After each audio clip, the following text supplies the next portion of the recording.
1-2 punch to start off with, and not much else. That third inning was great. Yeah, that's when I went to bed. Figured everything was going to be great. As my head at the pillow, I'm like, the Wings are ran rave about them today. But you know what? The Tigers are going to have, at worst, a 500 record for the home opener. I wake up and say, wait, what happened? What happened?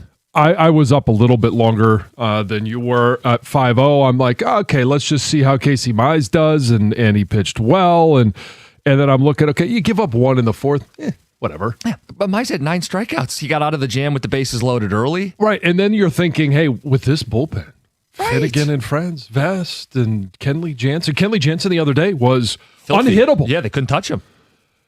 Not so much last night. Yeah, I see that Drew Anderson had come in the game in the 8th and proceeded to do absolutely nothing. So then Vest inherits the situation, and Kenley Jansen gives up the lead. Yeah. An implosion. One that got away. Yeah, that's a good way to put it. And it's at this time of the year, we say it's one of 162. Oh, I'm not blowing a gasket over that. No. But when you get to the end of the year and you think back about the ones that got away. Yeah. And I don't know, this division honestly shouldn't come down to one game. Better not. Last year, would we have liked to have one of these back at the beginning of the season?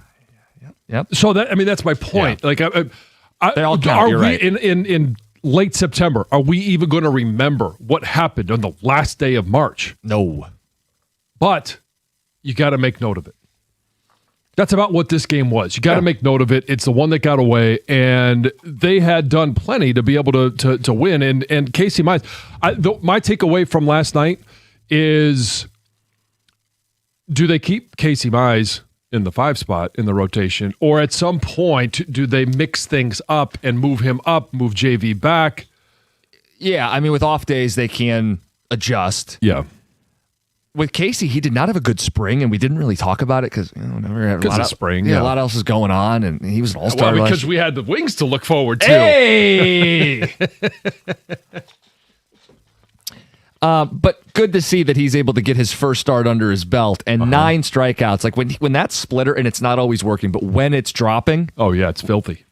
Guys have no chance. And then he goes elevated fastball. Suddenly the slider has a little more, bite to it. Say he has 9 strikeouts and he leaves with the lead, and you're thinking, hey, here we go. Hey, Tigers got a little offense with the lineup change. They're going to win this baseball game. Tom did have a great observation, and it's one of those like zoom out and look at what happened. Like they scored 5 runs, so you're not going to bitch about the offense. But you realize in 7 of the 9 innings, they sent the minimum to the plate. They threw essentially 7 of the 9 innings away offensively. Yeah. So 6 of them were complete, just 1, 2, 3s. One of them, the 7th one, was they actually got a walk, and then they grounded into a double play, so minimum batters. So they had all 6 hits in the 3rd inning, and it just was. I mean, think about that. How does that happen?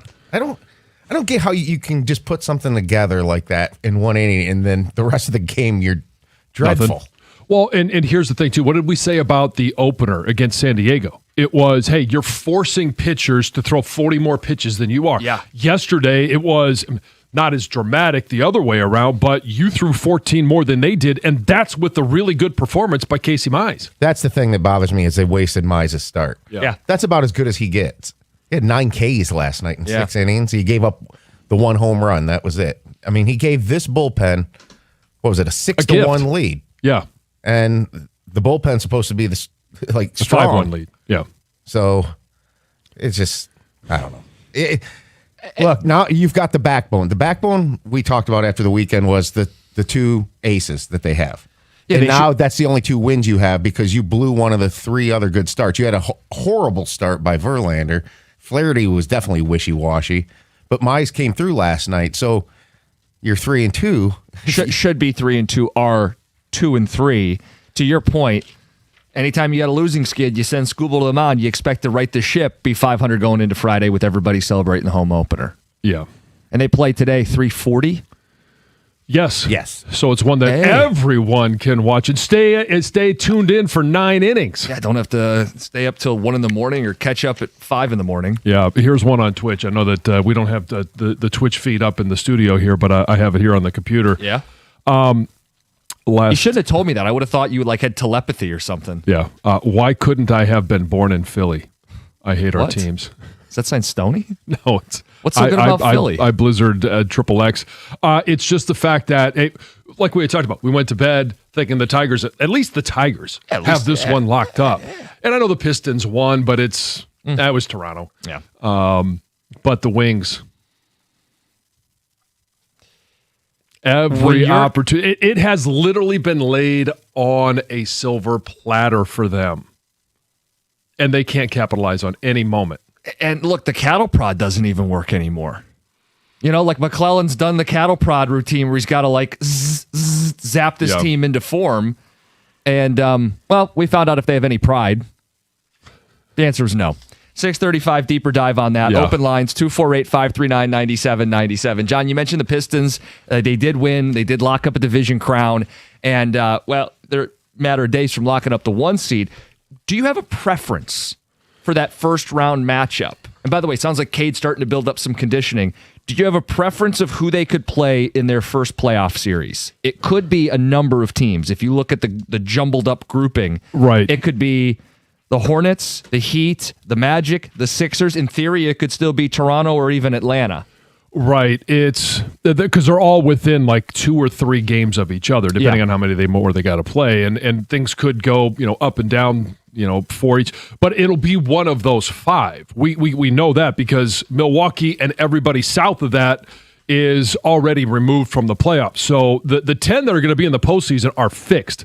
It's just a matter of who's going to be playing in those playing games, who's going to be playing against each other. And if it were to end right now, it would be Miami and it would be Miami and Charlotte, right?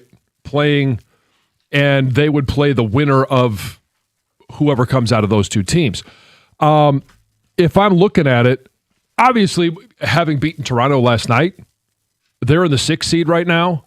If they were to bump down, I'll take Toronto. But I don't know. I'd probably say out of those teams, I would much rather play Philly or Miami. One of those 2 teams, and probably Miami. Charlotte's one of those teams that I know that they were really hot coming into the new year.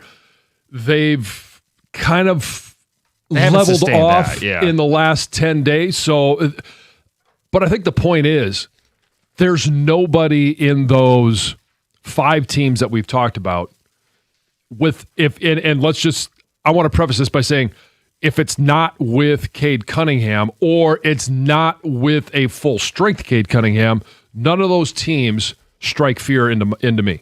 So I did some number crunching on all the possible teams they could play, and I have 6 teams they could play. Right. Yeah, because Atlanta could in theory drop down. In theory. And my gut said the team I don't want to play is the only team they have a losing record against. Any guesses? Is it Atlanta? No, they're 3-1 against the Hawks. The only loss was in OT. I don't know who they got a losing record against. I know, now I've got you stumped. Tom, any guesses? Of the 6 teams they could play, there's one that the Pistons have a losing record to. Is it Miami? It's the Miami Heat. Now, the reason I'd be concerned is Spoelstra game planning to get the ball out of Cade's hands, and if he's not 100%, does the coaching and experience of Miami pose the biggest problem in the first round? That would be my argument. They're 1-2 against the Heat this season, winning a record against everybody else they could potentially play. That game they played Miami in early March was probably one of the Pistons' worst games this year. And Cade would played in that game. He had 26. Duren had 24. And they took away everybody else. And I do think that this coaching experience with Spoelstra, that's the team you don't want. Yeah. They will grind them out, and he knows how the Pistons play, and they can play that same way, and they're going to give the effort. And they have Bam. We talk about someone who can defend the rim and force you to hit jump shots. Well, he might go for 60 or 80. Yeah, he could. I have the records. 3-1 against the Hawks, 2-0 against the Hornets, 2-1 against the Magic, 2-1 against the Raptors after last night, 3-0 against the Sixers, 1-2 against Miami. I would say Miami's the team I least want to play. We didn't sell you? Nah, I mean, again, it's okay. So kind of come over to my side of the fence Okay, here I'll swing over in here. regards to, is there any of those teams? I don't like it over here. Yeah. Trust me, the view's not great. Oh, come on. But when you come over here, you can't see yourself. Anyway, is there any of those teams that strike fear? No, they should win in a series 7 game against any of them. Yeah. And I know that Spoelstra, with the experience that he has, he is one of the better coaches in the NBA. You still have to play against the roster that's on the floor. And I don't think that they have enough in 7 games. Maybe they steal one because of coaching maneuvers and all of these different things. Or even two. But that But makes it a little uncomfortable for a 1 seed. I don't want to lose 2 of the first 4 games and suddenly we got to grind this thing out as Cade's ramping up. I want to be up 3-1 and kicking feet up. And okay, so maybe they win 2 games. Maybe they are up 3-1. Okay. And they lose that 6th game. No, if they lose the 6th game, we're going 4th, 7. yeah, if they lose that 5th game, sorry. You got us at a 7-game series now. Yeah, math on the air. I don't know that there is the ability for Spoelstra to manufacture enough wins to make it that uncomfortable. They're not going to win 4, to your point. He's not a miracle worker. They are still fighting uphill, having to play in Detroit a bunch on the 1 seed. 248-539-9797. As one ticket texter reminds us, today is no longer the month of March, which means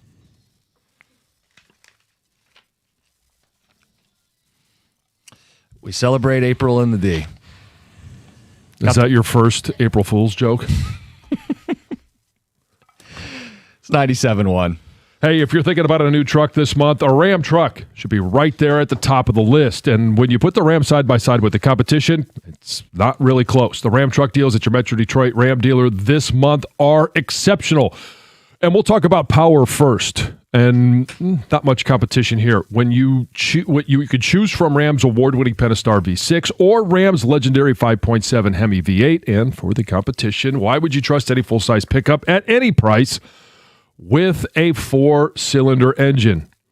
If you want to play, you can't do it. If you want to work with it, you can't do it either. So the full-size Ram 1500 is built right here in Sterling Heights, Michigan. And for comfort and easy-to-use technology, nothing beats a Ram. Ram also offers a 5-link coil suspension, and all it's going to take is one test drive, and you will feel how much smoother a Ram is. Right now, lease payments on a new Ram truck are phenomenal. So are their financing offers for well-qualified buyers. All you got to do is pull into your Ram dealer today. It's just that simple, and tell them I sent you.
when we made our plans, obviously, it was. Hey, you guys, just a quick heads up. Michigan Hair Restoration is one of those places where if you wait too long, you end up on a wait list. Dr. Mark Berkowitz has been doing hair restoration for over 30 years, and he intentionally limits how many patients he takes at one time. So when the consultation calendar fills, it closes, and yes, there is a wait list. So I know a lot of guys look into flying overseas for their hair restoration treatment because it seems cheaper. Turkey is a place that comes up a lot, but what they don't necessarily think about is the follow-up care, right? What happens if something doesn't go perfectly once you're home? This is medical. Follow-up matters. Accountability matters. Michigan Hair Restoration is local, medically supervised, and the same team is with you before, during, and after. Now, Dr. B has trusted the process enough to have it done himself. He's also done it to his own son, and that tells you everything. So if hair loss has been on your mind, this is one of those moments where waiting usually means missing your window. So go to MichiganHairRestoration.com today and request a consultation before you're out of time.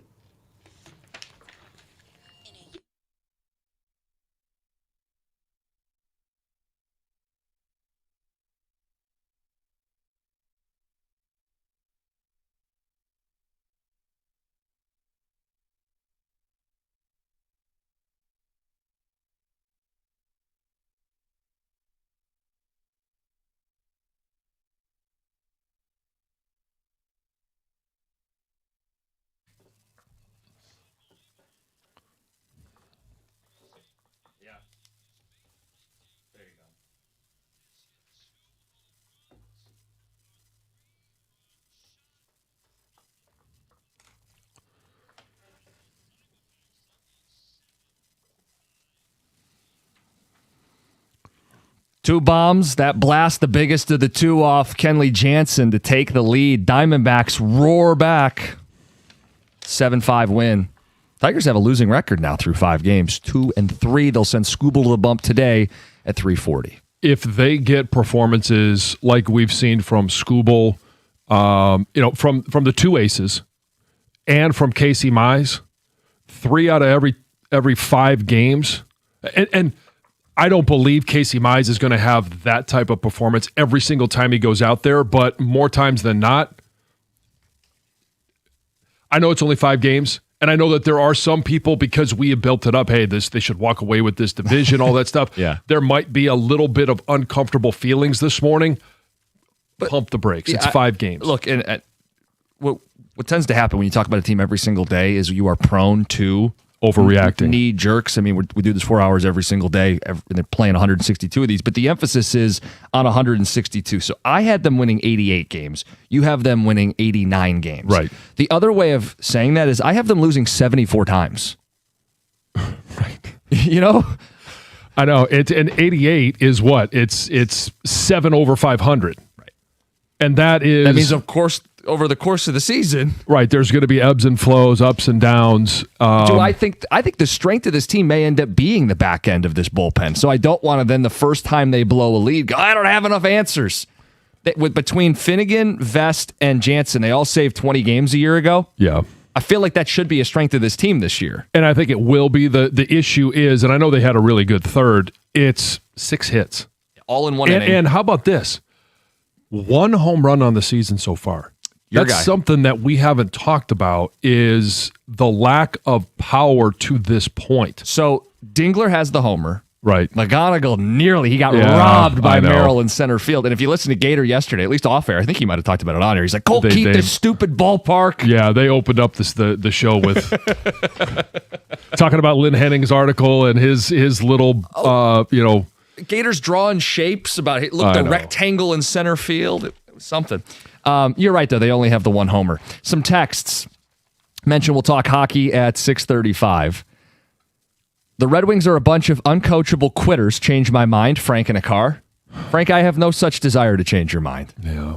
The lack of fight from the Wings this point of the season is ridiculous. Is the water finding its level? The Wings have been playing with fool's gold all season with their lack of scoring. I'll add specifically 5-on-5. Says, is it a lack of talent or will to fight for every inch of ice and the puck? Joshua in Huntington Woods. And another text from John in Lake Orion says, today is the start of April in the D. For the Wings, that D is dumpster. Play taps, please. It's just so damn frustrating. Because when a couple of weeks ago, we were talking about, hey, everyone is winning. The things are getting really tight, and that's when the Wings started to slip. Hey, they're 1 point out of a wild card spot. Now they're 2 out, and they're fortunate because no one else is taking the reins. But it's please let us die, or Wings, do something about it. You're still only 2 points out, and I'm not going to sit here and say I know for a long time I was the one that was holding on. Hey, it's 4.9 out of the 1 to 10 scale that they're going to be in, and I know that's lower than 50%, but I was holding out hope. I'm not going to raise my voice, and I don't want to yell at you, but it's just a warning. If anybody calls in and brings up the standings today, get the F out of here. You have to win hockey games. I don't want to hear about the out-of-town scoreboard. Well, the out-of-town scoreboard it's what makes it so frustrating because the other teams are keeping the Wings in it. The Wings aren't doing anything to stay in it. No. The other teams are what is inviting them to hang around. Is this a bad time to tell people we have Wings tickets to give away? 8 o'clock hour on the show. Be listening. We'll have a chance for you to win a pair of tickets for Sunday's game. I told you when you said that I was going to turn my mic off. Hey, you get a chance to see Quinn Hughes in the building Sunday, Easter Sunday. Part of a double dip if you want to see JV later in the day. Let's get to Heather with the news. Heather, good morning. Good morning. This news is brought to you by Fusion Energy. So let's talk about Tiger Woods. He says he is stepping away from golf to seek treatment and focus on his health following last week's rollover crash. So in a statement on X, Woods said that he understands the seriousness of the situation and noted that he is committed to taking the time needed to return to a healthier, stronger, and more focused place, both personally and professionally. So with him now prioritizing his well-being, he will not be making a return to the Masters next week. It's not necessarily clear what exactly he's seeking treatment for. I mean, he didn't go into those details because he does claim that he was just looking at his phone during the crash. We do know that officers found 2 hydrocodone pills in his pocket, which would seem that was probably more the reason for the crash than... Well, because he was a DUI is what they... Yes, it was driving under the influence, right. Then actually looking at his phone. He did plead not guilty to charges yesterday as well. Well, did you hear while he was still in the running for playing in the Masters, he was only going to use his irons because he refuses to use a driver. Oh, come on. God. How long were you sitting on that one? Oh, he's just waiting. When is she going to do the Tiger Woods story? I got to save this one. My gosh. You're welcome. Yeah. So today marks the first day of Michigan State Police's Lake to Lake initiative, where they plan to crack down on distracted driving. So Michigan State Police are partnering with several other law enforcement agencies for this traffic safety initiative. Starting today, this Lake to Lake focused and safe will be in effect from 12 p.m. to 5 p.m. Along the I-94 corridor. So they say they're going to be focused on people that are, not paying attention behind the wheel, if they're on their phone, if they're, that's pretty much the main culprit. But obviously you can be distracted by other things as well. And according to Michigan State Police, this effort represents the first joint international distracted driving enforcement operation in North America, because it is also going to work with police in Ontario as well. Does a cheeseburger count as distracted driving as well? Like if you're eating while you're... Well, it's not illegal. No, I know it's not, but it technically is, but of course, also distracted driving. Yeah, I think so. I don't know if... It depends what you're doing while you're eating the cheeseburger. Are you swerving all over the road? Yeah. I know, but... Well, but it's a good point. I mean, it's not just people on their phone. You see people... Well, that's... When you made that comment, I'm like, well... People are eating all the time. The phone, though, is now illegal, no, so that's of course. how you can get caught easily. But I see people doing makeup. I was just going to bring that up. I have seen somebody, not recently, but I have seen it, eating with utensils. No lie. How recent? I mean, within the past few years. Oh, my God. No lie. Like it was a fork or a spoon eating off of a plate or a bowl. The other one that I don't understand is people driving with their dog in their lap. People do that all the time. Yeah. It's just... First of all, it's going to impact your driving, and God forbid something happens. Yeah. Little Fifi goes, Yeah. yikes. A dangerous street takeover in Hamtramck ended in chaos and a crash involving an innocent driver. So police say it all started around 1:30 in the morning on Monday when about 30 cars blocked off an intersection and they were doing these illegal burnouts, and officers showed up quickly within seconds. Everything was going on, the lights, the sirens, everything, and that's when the crowd scattered. Multiple cars took off, and then during the chase, one of the drivers who was behind the wheel of a stolen Challenger went into oncoming traffic, slammed into a innocent driver of a Jeep. The only good news is that the driver of the Jeep walked away without any serious injuries. The bad news is that the suspect then bailed and ran and is still on the loose. It was just lots going on. Police said that several of the cars involved were also stolen. None of them appear to be tied to Hamtramck residents. And now officers are cracking down hard, warning that these street takeovers aren't just reckless. They're putting innocent people at serious risk, which obviously happened there. A St. Clair Shores man believes somebody threw chunks of concrete from an overpass on I-94, damaging his car on Sunday night. So this guy said that he was driving on westbound I-94 when all of a sudden he heard this loud bang and realized that his vehicle had been hit. Sounded like he thought it was a gunshot. It was very loud. And then he said there was actually a rock the size of his hand stuck in his windshield. Oh, my goodness. And he thought at first, maybe it was construction or something like that, but obviously called the police when they showed up. Another vehicle said they had been hit, had seen some kids on the overpass. Oh, my goodness. And believed that it may have been intentional. Just Lucky. very Unlucky, lucky. but lucky that he wasn't hurt. Or anyone else. Yeah. That he was able to Pull over. safely pull over with keep a control of his vehicle. No kidding. huge rock in his windshield. By the way, we have someone owning up to it on the text. Hey, I actually called your station once and I got on while eating with utensils on 696. So they're on the phone, hopefully hands-free, using their utensils, talking to us on the radio. There's a lot going on. Yeah. People. I'm telling you, I've seen it before. It's crazy. Heather with the news. Coming up next, Talking Hockey, 97.1. Hey, Detroit, opening day is finally here this week, and I've got your drink for the season. Surfside iced tea and vodka made with real brewed tea and summer in mind. Surfside is only 100 calories, 2 grams of sugar, and no bubbles, and they're a proud partner of the Detroit Tigers.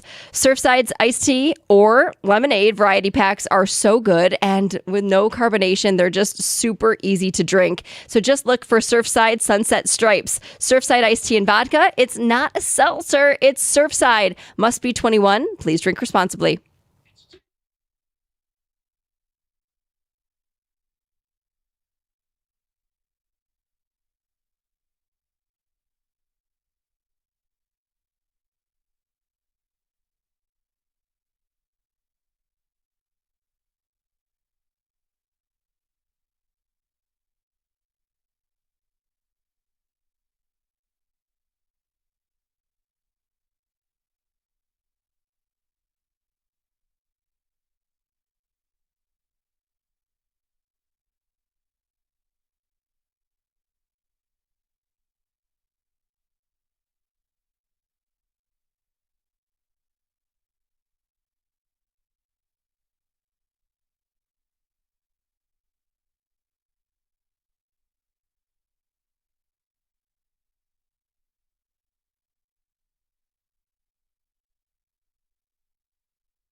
best it's distorted. Yeah. I don't really want to hear it. Neither do I. I don't want to see it either.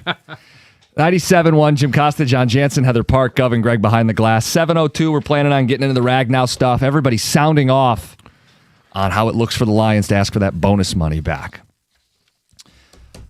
I'm at my wit's end with this hockey team. You and everyone else. It's another game and another no-show. And they don't even get up for their coach at this point. Like, the cattle prod doesn't have any more zip or zap to it. I mean, he comes out and openly says these guys don't compete. We got to extract competitiveness, spits in their face. And what do? They're down 3-0 immediately. 3 times as many goals, 3 times as many shots. That's a gutless group, and it was confirmed last night. If you're going to have any pride at all, you have to show up and start hockey games better than they do.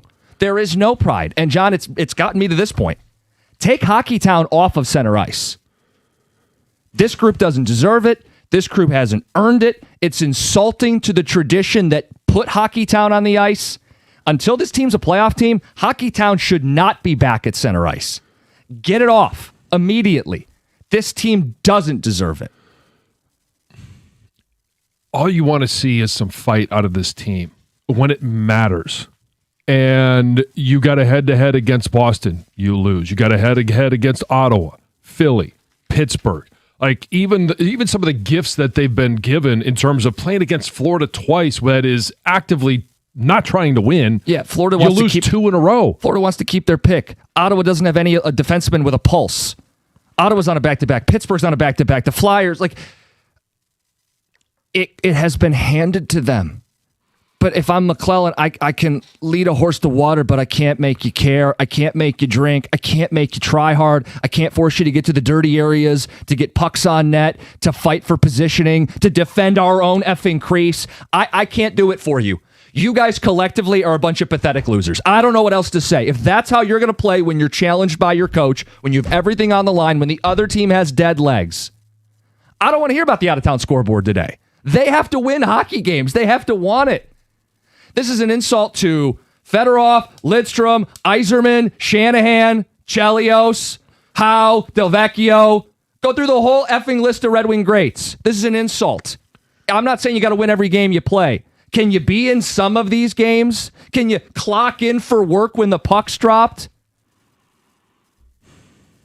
And it's not like they're OT losses, like they're scrapping. It's you're down 3-0. I go, oh man. Before you even blink. It sucks. You know, hey, the other team got a dribbler puck luck in the third period. No. And that would be hard to accept. Those are really tough losses. There's not hard to accept this. It's clear as day. You're watching, you're listening, you're aware of it. I actually thought they were going to win last night. I thought, hey, maybe McClellan would kick him in gear, and it wouldn't be enough to make the playoffs, but for a night, we don't even get it for a night at this point, John. And I don't even know what anyone expects when Tom McClellan is post-game presser. Like, what do you expect him to say anymore?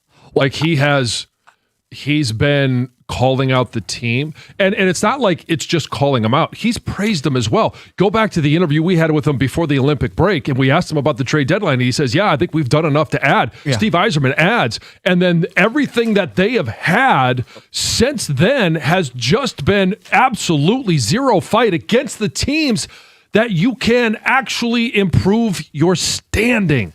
I want to shout it from the mountaintop. This team added a goalie. This team added a tougher coach.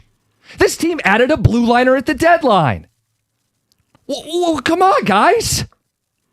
What more has to happen? You know what I'm saying? Like, and I'm not excusing Yzerman, but I'm just pointing out, like, if you're a guy in this group, and I call him gutless, I give you a blue liner, I give you a head coach who's going to demand more, I give you a goalie who stands on his head all year. But, John, guess what? Gibson's played 12 straight games. Yeah. They're burning this guy out. Well, and we said he's probably going to have to play every game from that moment. Yeah, he's played back-to-backs. They probably will play him back-to-back this upcoming weekend. But I'm not even blaming him. Like, no. When you're giving up stuff in front of the net, when you're giving up high-danger chances, when you're asking him to be a superhero every single night, look, it's inflammatory to say remove Hockeytown, but I absolutely mean it. That does not belong on the ice. It was brought back because of a fan vote, because fans really wanted it. You want to keep 100 years? It's factually 100 years. But the words Hockey Town have to mean something in this city. The words Hockey Town don't just get plastered on center ice because of feelings. You have to play like those teams that consistently made the playoffs 25 straight years and made deep runs and weren't token appearances. They won Stanley Cups. This team is nowhere near those teams, and I don't want to see that anywhere near center ice. 248-539-9797. I know everybody's worked up from last night. We will get to all of you. You probably, you know what? I was going to say you more than most, but no, I don't think so. I think it's the frustration of all Red Wings fans. And I don't know if Todd McClellan has been asked in the last couple of days, but does he have a different feeling about the month of March now that he has actually witnessed it? And I know he witnessed it last year, but it was, hey, he'd only been on the job for 2 months. Like, he didn't have a hand in developing that team and helping put it together and training camp and all that. Now this year, he's had training camp. He's had 2 of them because of the Olympic break. They had that extra time leading up to the month of March to put together a run that wasn't going to remove them from playoff standings. I want to be fair to Todd. He is a hockey coach first, a PR person second. Correct. He is trying to tell that group as the month is getting underway, we don't pay any attention to some historical mumbo-jumbo voodoo BS. That is his first and foremost goal as a hockey coach, is to not get caught up in narratives. But the media is going to ask you about it. And they're going to ask you about it next year, too. It's not going away.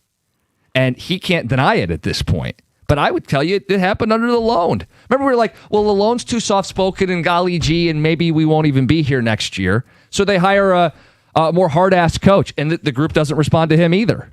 You know what I'm saying? Like, it doesn't matter who the messenger is. It doesn't matter if you add a goalie. It doesn't matter if you buy at the trade deadline Dylan Larkin. It doesn't matter, because even if your GM gives you a little bit of a boost, you guys aren't interested in taking a step.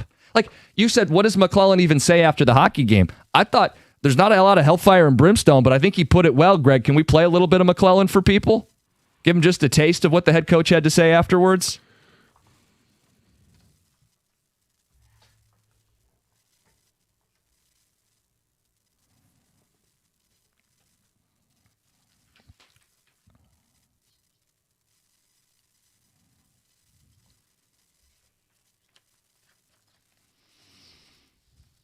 Blunt. And he's right. There are teams that are elevating. There are teams that were 5-6 points behind the Wings, even through the middle of March, and now they're right there with them or have surpassed them. How about this text? And I'm sifting through because Tom has brought in pages, and if you're on hold, we'll get to you. You can't call yourself Hockey Town when the renters in your building have more playoff success. No notes. Absolute cinema. Keep talking hockey next. We'll get to some Ragnow stuff at 7. It's 97.1. Hey, when you're injured, you need more than just a great lawyer. You need a great team. That's why only Feminine O'Neill Law has the accident response team. They don't wait, they act. Crisis counselors help manage the trauma. Medical pros talk to your doctors, and forensic experts preserve the evidence before it disappears.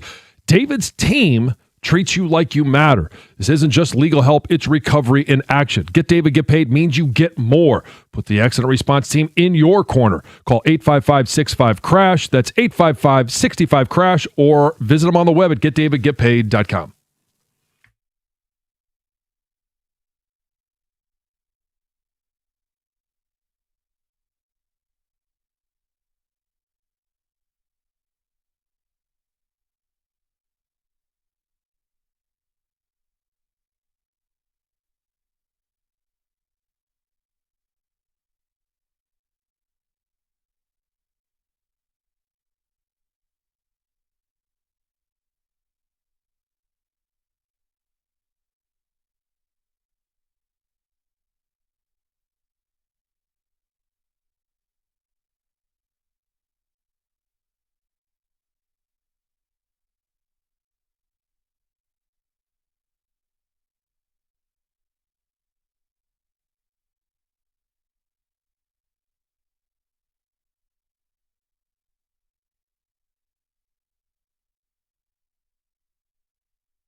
Another flat line last night. Todd McClellan after the game. It's 3-0 before you could even settle in.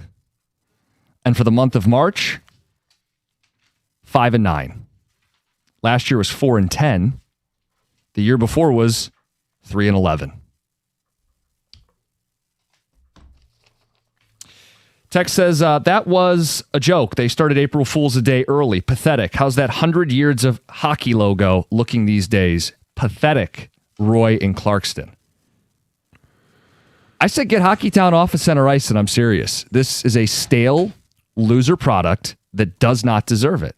It's insulting to the tradition and the people who made that name famous. I'm not telling you this team needs to win every hockey game they play, but when you are called out by your head coach, we have to extract competitiveness. Maybe the most embarrassing thing that could ever be said about a professional athlete. It's one thing, hey, our technique's not very good. We're not playing cohesively. I have to make you competitive. If that doesn't light a fire, you've told me exactly who you are as a hockey team. You're a gutless group that can't take advantage of golden opportunities that have been placed in front of you. Yeah. So, look, they're going to keep Hockeytown on the ice, but it doesn't belong there. Let's get some of your feedback. 248-539-9797. Is there a chance the players are fed up and aren't putting in full effort in order to force a change at the top? I think the change is not going to be at the top. The change is going to be in the locker room. Right. Look, there's an Yzerman conversation here, but the guy whose jersey's in the rafters has more cachet than the guys who are playing like jerseys on ice. If you're not going to play hard to, I don't think there's any validity to this, but if you want to play it out, okay, cool. They're going to stick it to the GM or the ownership or the coach who's being mean to them in the media. They're going to be out of a job. Right. They're going to stick it to the guy that, after the season last year, Dylan Larkin said, hey, we were depressed in the locker room because we didn't get anything done. And then this year, they go and do it. Like how does this follow? I know if I play really bad hockey and I get traded or cut or not renewed, that's going to be good for me? No. Yeah, no, I don't get that. Dylan Larkin is unable to galvanize the locker room and has proven to be an ineffective leader. He needs to be traded this summer, and done correctly, it wouldn't set the team back. Moving him could be addition by subtraction, and Kane can go with him. Anthony in Canton. I've had this thought about Dylan Larkin now over the last couple of days here. Mm-hmm. See Matthew Stafford? I heard the Midday Show bring this up. Talent is there, maybe not an A-plus guy, but... Or not a known as a vociferous leader, and maybe trading him would be good for the franchise. And then he goes on to win a Stanley Cup. Maybe. Because that's how you know it would go. You see what he does with the Olympics for Team USA. You know how that would go. They're just not putting enough around him. So who's the Goff we're getting back? And who's our Sewell and our Hutch? Right. And our Gibbs and our Campbell? There's a lot that has to happen for us to be that version of the Lions. Boy. Let's get to Adam in Gibraltar. Adam, I knew you'd be calling today. Good morning. You're on 97.1. Oh, Jim, I'm glad you knew. Yeah, I watched last night after, McClellan calling out the team. Like you said, that's a gutless effort in that locker room. And him calling out his team after poor performances is a direct correlation towards his captain of the team. I mean, when you look at this, the way they played against Boston, they played great. I was at that game. And then the next game, you play a dud against Ottawa. But when you look at this team, it's a locker room issue. It's not only a locker room issue, it's a talent issue, too, in the middle six and the bottom six as well. Your role players don't know their roles. They're not your third and fourth line, your grinders are out there. They're not grinding when they're not bumping, when they're not hitting guys. They're not doing their job. This team is very soft. When we got Gibson this offseason, I mean, he's a veteran goalie. He's an older goalie. I mean, what did we expect? I mean, he has been good for us all year, but when we're using him every game, back-to-back days, too, give and take, I mean, he's going to get tired. Yeah. So I'm not sure what Yzerman is doing, waiting on his prospects or anything. Goalies, are they not working out? No, I bet you he's beside himself. He gave up an unprotected first-round pick. No, and that's so. What I don't saying. think he's waiting for MBN or Danielson or Kosa. I think he felt like this team should be in the playoffs. You don't burn a first-round pick unprotected unless you anticipate your hockey team being in the playoffs. No, I mean, they had that 7-point cushion. So him making that pick, I mean, we were all up in arms with Falk. I liked the trade. I thought he could have helped on the blue line, but apparently this team just lacks, competitiveness and effort. And, Toughness. Yep. If Larkin in the room cannot get his guys ready and up in arms, against Pittsburgh, a team that's coming off 3 games in 4 nights. Yep. And by the way, kind of emptied the tank. We joked about it yesterday, but seriously, they got down 2-0 against the Islanders. Yeah. Stormed back, fist fights, 8 goals, empty the tank. And what do? Opening period, 3-0. Shots are 14-5. Huh? Yep, exactly. So if they don't make the playoffs this year, you really have to have a conversation. If I'm Yzerman, I'm pulling Larkin in the room. I'm like, hey, listen, we're going to rip that C off your chest. We're going to keep you on the team. But we just want you to perform. We're going to give that C to Seider because he's someone that shows up day in, day out, hasn't missed a game since he's been in the league. He does his job correct. We're going to give you the A, the alternate captaincy. And you know what? I'm going to move my prospects this year to get you better talent. And you know what? If we do not make the playoffs next year and I give you that talent, guess what, Larkin? You're out. Not to add to this, more mess to this, I'm pretty sure Larkin has a no-trade clause. Anyway, as the texter points out, the Pistons are everything we want this hockey team to be. Yeah, and it's not like the building has bad mojo. No, the guy who said the Renters have had more success than quote-unquote Hockey Town. Yeah, they show up with a pop-up tent. They have to inflate the arena overnight. It's built for hockey, but the Pistons have shown up and played more like a hockey team than our team that skates. They'll drop, their best player's not playing, John. Cade hasn't played in a couple weeks. And they still win. They're the 1 seed. They defend. They work as a team. They're tenacious. Every loose ball. They are a team that the city can be proud of. And we probably don't do enough in terms of propping them up because what was our reaction when Cade went down? Oh, who are they going to play if Boston takes over the 1 seed? Right. They've done everything they've had to do to hold on to that 1 seed. And the way I've looked at the Pistons is they're going to get their time. Like the regular season, it's a compliment to them, has been rendered kind of meaningless because of they've made the playoffs before. Yeah. They're chasing down a 1 seed. Their expectations are winning playoff series now. Like their season, for all intents and purposes, starts later this month. It's like when we didn't talk about the Tigers from May till June last year. Remember, it's like, what did we talk about the Tigers? I don't know. They're good. Right. Yeah. I mean, they keep building a lead. It's the ultimate compliment. Like when there's no drama. Yeah. Then there was a lot of drama. And then they blew a 15.5 game lead. Then they had their version of March. Oh, God. Complain all you want about the players. Yzerman built this team. The Dead Wings suck. At least we have the Pistons, the polar opposite mentality, nothing but grit and ferocious defense. Blow the team up. Everyone's expendable besides Seider. Let's start over. That's Greg and Howell. Wings are the biggest joke since the 0-16 Lions. Talking Ragnow next. Reaction around the league, 97.1.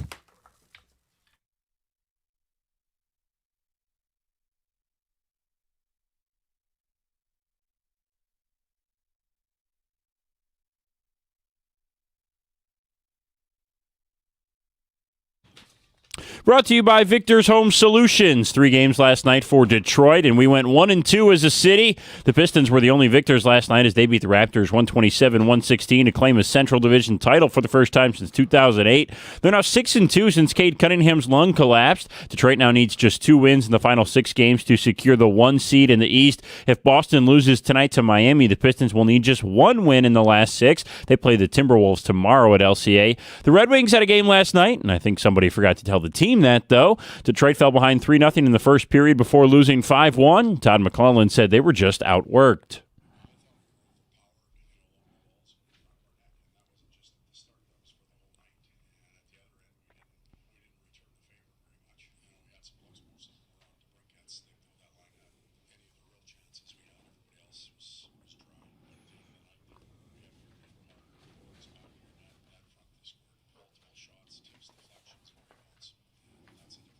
Detroit now heads to Philly tomorrow to take on the Flyers. The Tigers also had a disappointing performance last night after Casey Mize went 6 innings with just 4 hits, 1 run, and 9 strikeouts. The Tigers led 5-1. That changed in the bottom of the 8th after Drew Anderson, Will Vest, and Kenley Jansen combined to allow 4 hits, 2 walks, and 6 runs as the Tigers ended up losing 7-5. Game 3 of the series today at 3:40. At the Coralwell Health Sports Desk, I'm Brendan Shabath. For more, go to 971theticket or Odyssey.com.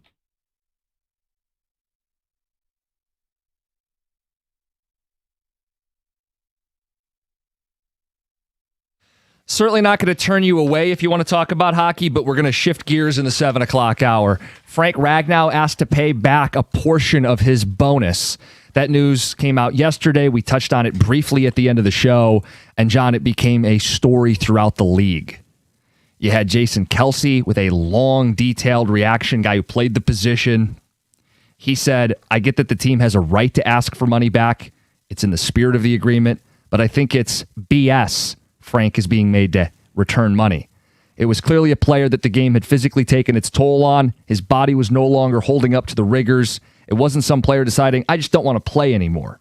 It wasn't that simple, and these signing bonuses are there to protect players from inevitable injuries they occur while on the field. Other people took their shots. Over the Cap founder, the guy that runs OTC that tracks all this data, he called the Lions petty multiple times and said, I don't think any other team in the NFL would have done this, to be honest, even though it's their right. Adam Schefter was on the McAfee show and had this to say.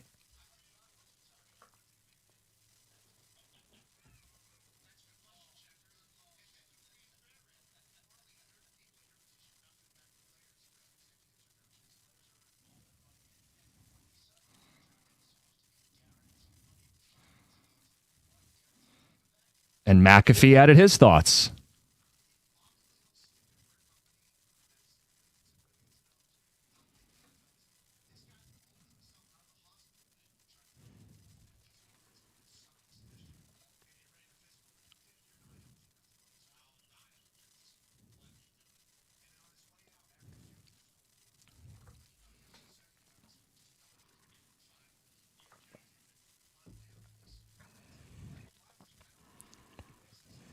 So they're getting killed for this decision. And it's not even $5 million. It's like a portion of $3 million. It's not even 1% of the salary cap. If this was $25 million and it was going to like be a roadblock for them to add to chase a Super Bowl, you probably convince me, hey, you get that money back.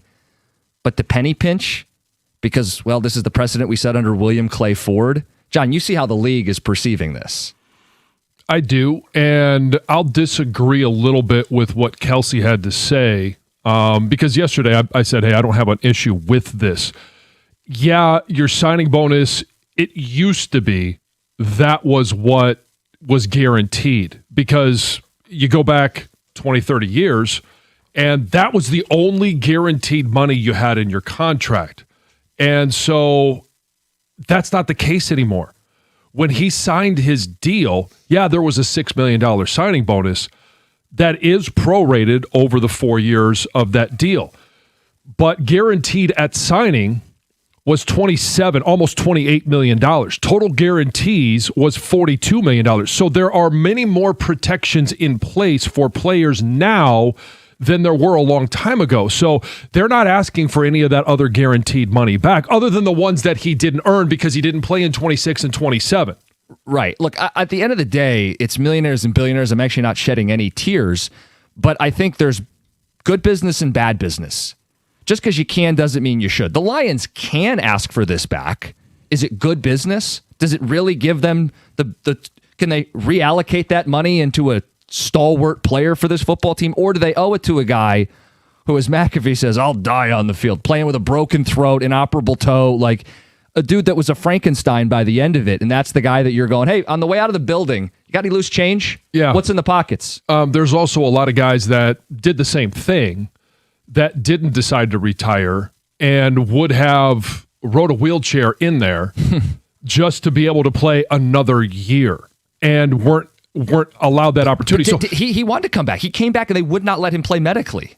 I understand that because of a hamstring. Yeah. And if he let that hamstring heal and decided that he wanted to come back this year, I'm sure they would have welcomed him with open arms. Well, so Alex Anzalone he's also weighed in on this. Yeah. Well, a little bitter feelings there as well. And I don't deny that that's part of it. But he says everybody knows Frank was got on a technicality, like medically not allowed to play. Like would still play, but the team's got him because he just can't pass a physical.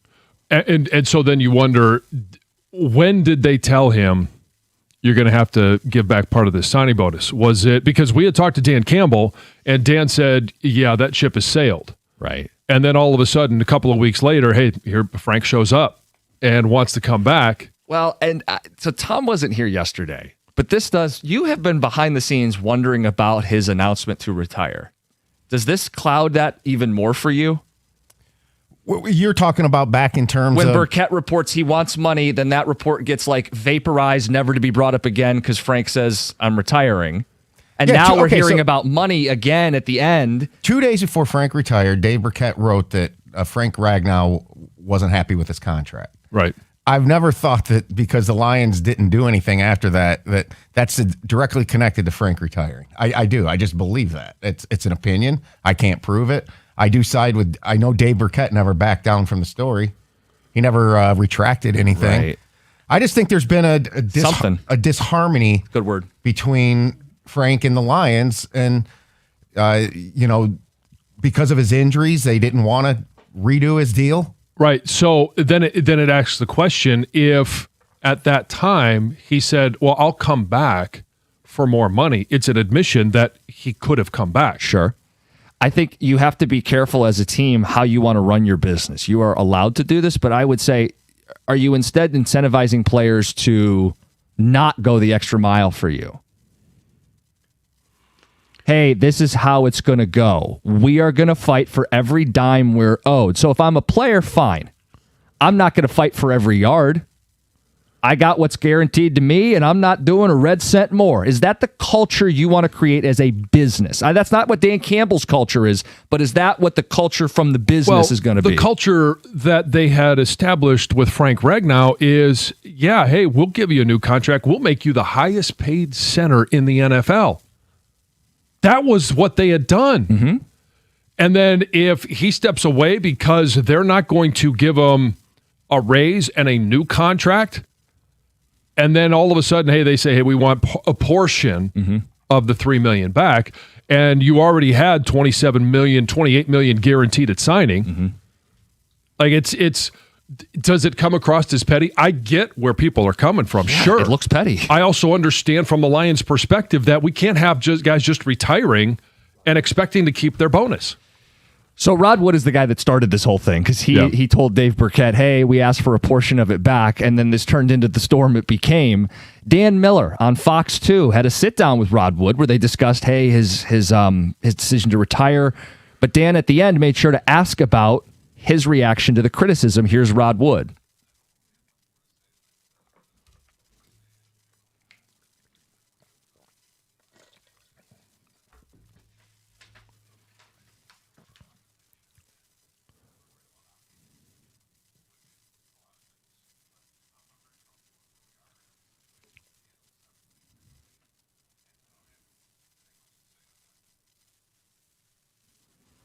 They stand by it. Yeah.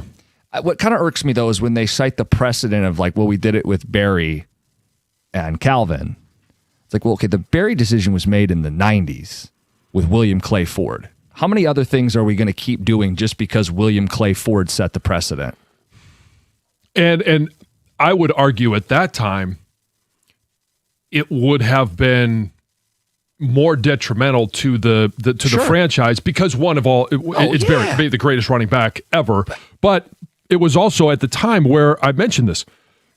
Your signing bonus was the only guaranteed money that you got. And we see it all the time now. Hey, a quarterback signs a $200 million deal and $180 million of it's guaranteed.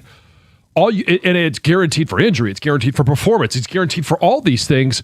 And so there are many more protections in place for the player today than there ever was.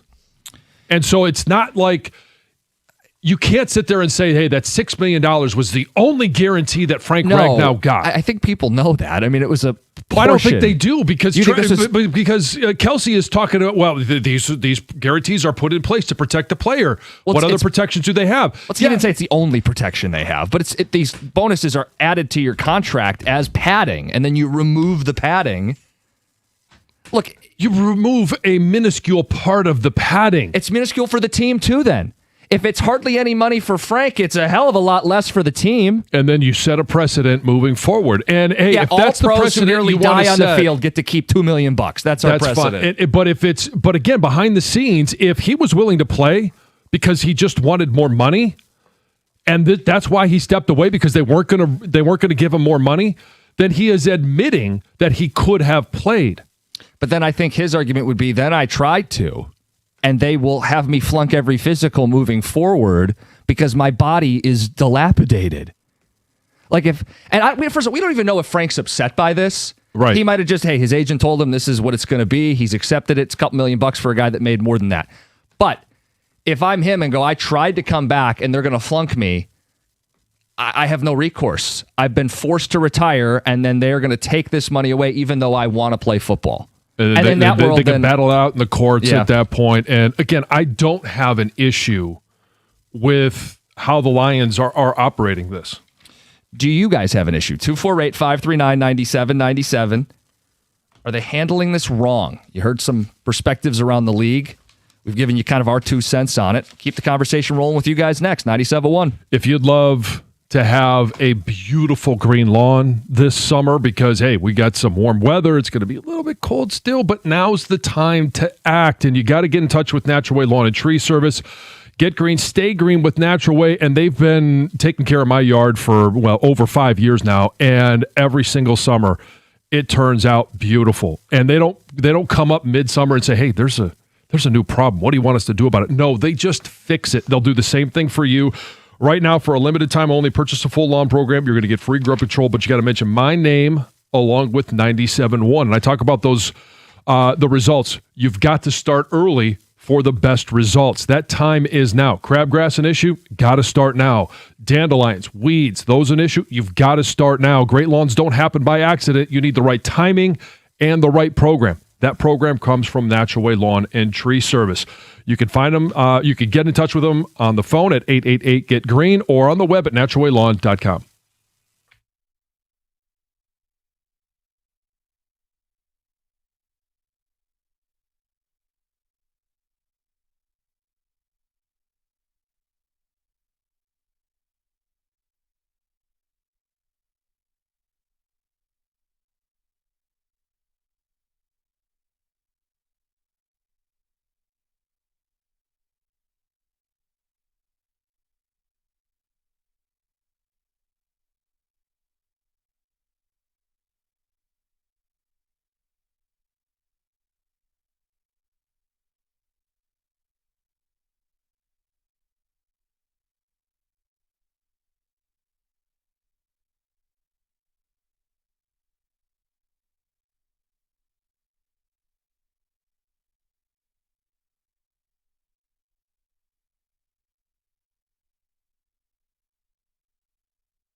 Did the Lions handle it wrong, asking for bonus money back, a portion of $3 million back from Frank Ragnow? Many around the league are slamming them. Petty, cheap, bad optics. Just because you can doesn't mean you should. There's good business and there's bad business. We have a ton of feedback. We've got open lines, 248-539-9797. Before I read them, and some of them are mocking me and some of them are mocking John, one just innocent little text that squeaked through. I've eaten soup while driving. So that all depends on the type of soup. No, it doesn't. This is egregious. Oh, no. If it's a pureed soup, let's just say it's like broccoli cheese soup and the broccoli's all pureed in there, which is quite yummy. But is it in a bowl with a spoon? It's about the only way that I'll have broccoli. But if you're drinking it out of a thermos because it's all pureed, like it's no different than drinking a coffee. When he says he's eating soup, I don't picture it's in a thermos. I picture it's a bowl and a spoon, and you're driving with your knee, and it's hot soup. That's got to be the most egregious thing. Maybe that's what I saw. Maybe I saw him eating his soup. Yeah, could be. Yeah. Or a bowl of cereal. Somebody was eating something with a utensil. Some of us are really good driving with the knee. And some people were bad driving with two hands on the steering wheel. I can't imagine them also with a bowl of soup. It's one thing to reach into the bag of French fries and take a couple out at a red light, or to have a sandwich in one hand probably isn't great. But soup? That's why I need the cup back from Five Guys, because it fits in the cup holder, not this bag that I can't do anything with. Text coming in. What normal job do you get to keep money for jobs that you didn't finish? Welcome to the real world, Frank. Yep. Another text says, good news, Jim. I signed a contract to work for a company for 2 years. I got a large signing bonus. They said I have to work to 2 years, but I think I'm going to quit halfway through and just keep the money. Mm-hmm. This isn't someone you hired for one job. This is a long-time employee who, on the way out, you give a little bit of a little pat on the back. Hey, you can keep a small portion of the money. This was not the bulk of his earnings. This is a small amount of money, even smaller to the team than to him. The idea that you're clawing back for it, you don't need it. Well, in terms of percentages of the cap and all, it's a small amount of money. We're still talking millions of dollars. Okay, but if we're going to scale it, it'd be like, the contractor, you let him keep $100. He's been working on your house for a decade. He's done all kinds of projects. You're going to screw him over because he rolled an ankle and couldn't finish the job, and you give me $100 back. That's kind of what this is for an organization with billions. Again, I don't see it that way. Coming from a former player, I don't see it that way. I had the same opinion about Calvin Johnson. And if you're going to hang the cleats up and not finish something that you said you would do, this isn't the team saying, we don't want you anymore. If that's the case, then you get to keep everything that we paid you. This is you saying, I don't want to do this anymore. And especially in the context of if the Dave Burkett piece is right, a couple of days before he hangs him up, he says, I want a new contract. If you want a new contract, then you believe that you could play. So I don't know what took place. I have a lot of questions. I don't think we have a lot of answers. But I do know he tried to come back and play professional football and medically was not cleared. So from his standpoint, if he tried to come back this year, right now, because the hamstring is healed up, would they welcome him back with open arms? I bet they would. But doesn't it get into this, what do you want to allow on the physical? We just went through this with Max Crosby. They could fail. A team could fail Frank Ragnow on a physical right now if they wanted. Sure. Like I said at the time, if you are 4 or 5 years into the league, but if I'm the Lions, fail every physical there is. So if I'm the Lions, what stops me from failing Frank if he wants to come back today? Nothing. Because I want to keep my $2 million. Well, but also what prevents him from coming back and saying, "Oh, I'll go ahead and feel that physical"? I mean, I suppose nothing. Right. It just becomes a fighting. It becomes a fight between the two. Yeah. Text says that Alex Anzalone's right. Legally, they can demand the money back, but the whole grit, family, run-through-a-wall attitude is based on some empathy. Thanks for donating your throat, brain, foot. Give me back my $3 million. It's the opposite, and it sabotages the locker room. John, you sound ridiculous defending this organization. SOL forever. Lions are cheap as hell, always have been, except when they fall in love with their own. Okay, Frank became one of their own because they extended him. They rewarded him, to use the terms that Brad Holmes uses, 4 years, $55 $4 million. And of that, 42 of it was totally guaranteed. This offseason, the Lions have put together from signing no-name players, treating past players like crap has really thrown me off as a fan. I was still all in even after the debacle last year. After all the crap, I'm sickened in a way. I don't want to waste my money on tickets. I don't have confidence we can do anything past a wild card round. To be honest, I'm just lost as a fan right now. All caps, what are we doing? So I have issues with their free agency. I have issues with them, wanting to continue to pay their own, draft, develop, and sign, and not go out in free agency and make this team better. I have issues with all of that. I've been very vocal about that. This is one I don't have an issue with. Tex says, Cookies, he didn't say it was a bowl with the spoon. You can assume anything. Right. Another on the, I can't believe that we're getting soup text now.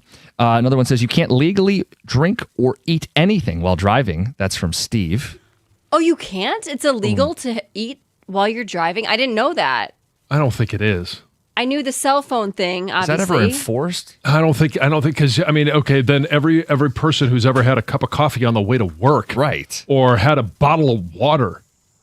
Like, that, I don't think that's not right. So what were the line, like if you drew the line? Because I have no issue with a guy getting a swig of water or sip of coffee. Where would you draw the line? Well, legally, I think it's just distracted driving is cell phones. Right. As I understand it. So you'd be for someone eating a bowl of soup behind the wheel. I'm not necessarily for it, but I'm not going to sit there and say they need to be arrested. Officer, this guy, I saw him, chicken noodle, doing 55. Yeah. 55 and a 40. Text coming in. I wonder if Brad was wearing his villain hoodie when he called Frank to get the money back. Patrick in Grand Rapids. Wow. John is the last one I thought would side with the company and not the player. Shame on him, Tim and Adrian. Why? Because I have an opinion that differs from yours? Oh, shame on me. Shame, John. Well, they figure you're the player. You'd always stick up for the players. Right. I stick up for what I believe is right. Frank screwed the team over with his retirements. Team has every right to do this. I would have taken it too, John, in a car. Do you think that's part of it? Are you going to walk away after the draft? When did Calvin retire? I think it was at a more appropriate time because when he played his last game, people had whispered that could have been his last game. And I'm pretty sure he retired. Was it before free agency? I think it was in March, yeah. Yeah. My brain thought March before free agency. Let me ask you this. What would happen if Frank tried to return? I think he'd fail the physical. But if he does that and he fails the physical, then it throws into question what they can actually do with recouping the portion of that $3 million. Right. So maybe he calls their bluff and says, I'm back. Can you imagine him doing that after the draft? I speculated this or to just cost after free agency because they just signed Cade Mays. Now, Right. Cade Mays can't play guard. Yeah. But what if they, after the draft and money's all allocated and stuff, then he tries to come back? What's that do to the cap? Well, nothing because they'll just have him fail the physical. Right. But then he has legal recourse to say, well, I'm going to keep my $3 million or whatever the portion is. Yeah. Just remember, guys, and for the audience, Andrew Luck back in 2019 famously kept all of the money. The Colts did not try to recoup any of $24.8 million. And they would have a better argument to do it because that's not, a end of the roster guy. I mean, especially well, neither then, was Frank. No, but the dollar amount. Right. I'm saying the money they're saving on Frank could get him a long snapper. The money that you can get from taking all the money back from Andrew Luck could have been a starting edge, receiver, corner, safety, or two of a key position. They would have had a better argument to do it just for, hey, nothing personal. We got to run a business. We want to field the best team next season. Andrew, we do have to take some of that money back. And you could do indie radio and debate that. My point is for the Lions, this wasn't some big coup. This wasn't some big savings like, hey, Frank, we hate to do this to you, but we're doing it so we can go out and add our starting will linebacker. Like, it's not even enough to do that. So then what are you doing it for? You're doing it because you did it to Calvin and you did it to Barry. I'm sure fans love hearing that. I'm sure that's a great reputation that you're reinforcing around the league. Right. And I get that they're going to take a PR hit on it. I get that, hey, maybe there's going to be some people that obviously they've texted in. They don't like my take on it. But is it I don't worth care. It? But is it, my question is it worth it? Like, yeah. Do they at some point do they in the lose future, more than $2 million of value? But do they get another year or two out of a guy that at sometime in June says, you know what, I don't want to do this anymore. So I'm gonna, you know what, Frank did it. I'm going to go ahead and say that I can't play anymore due to the injuries that I've suffered, and I want to keep my bonus like Frank did. Or does he says I don't want to pay back any of that bonus, so I'm going to play another year. So on that debate, it's funny. I don't know if this is the thought process in the league, but TJ Lang said yesterday, everyone knows if you want to protect your money, you make them release you. Right. You lose all the money when you retire. And that's why I said yesterday, do it the way Decker did it. Make them release you. Decker's not going to have to pay anything back. Nope. Marcus, you're on 97.1. Good morning, gentlemen. Good morning.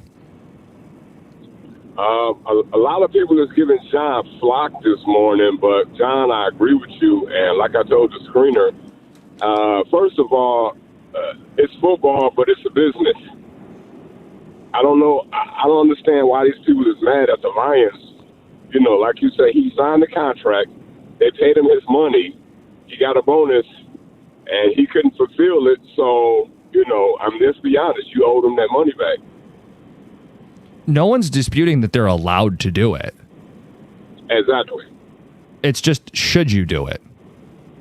Well, I work for a company. I'm not going to say what company, and they gave me a nice bonus, and I worked for them for 6 months, and like you say, I had to work for them for a whole year to keep the bonus. Sure. But I found another job paying $25,000 more, Ooh. and they asked for the bonus back, and I didn't get mad about it because, like I said, it was business. If I wanted that money that they gave me, that bonus, I would have stayed and then, went somewhere else. But I understand it.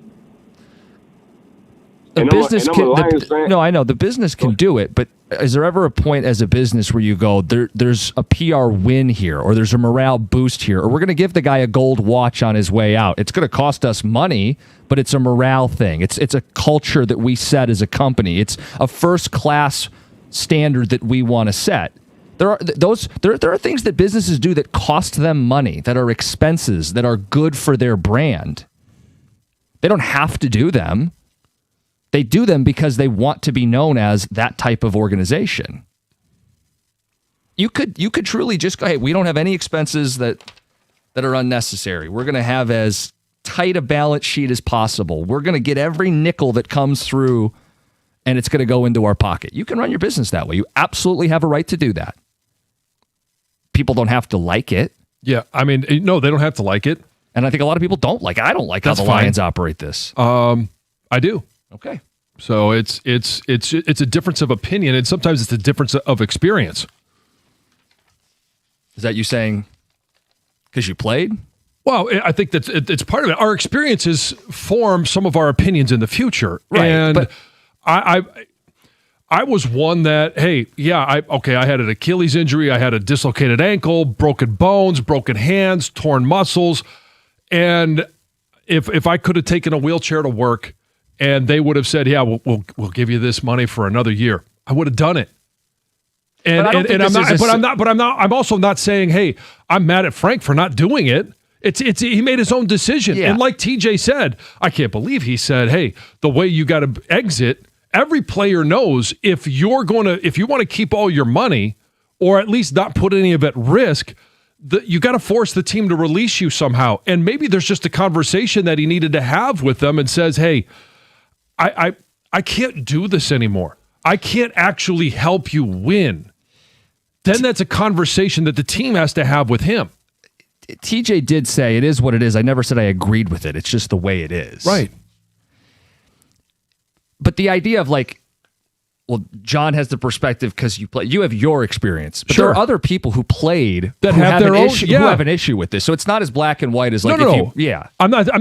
That's not what I'm Yeah. saying. I'm just saying my own personal opinion is shaped by my wants, needs, desire, and my history. And when you're looking at the modern contracts, it is not the only guaranteed money that these players get.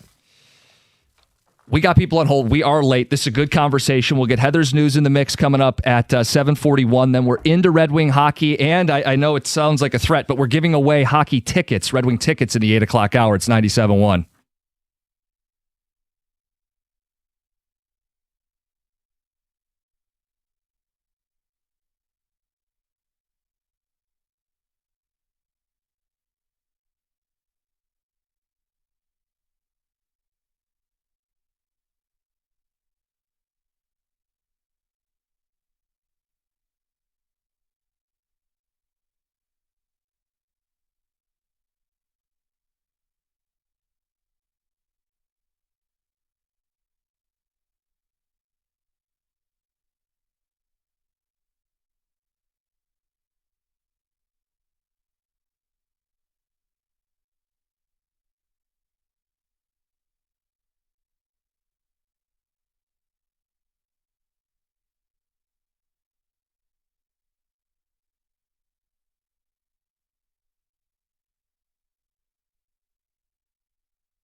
It's Rod Wood. Opened the can of worms, told Burkett, yeah, we asked for a portion of Ragnow signing bonus back.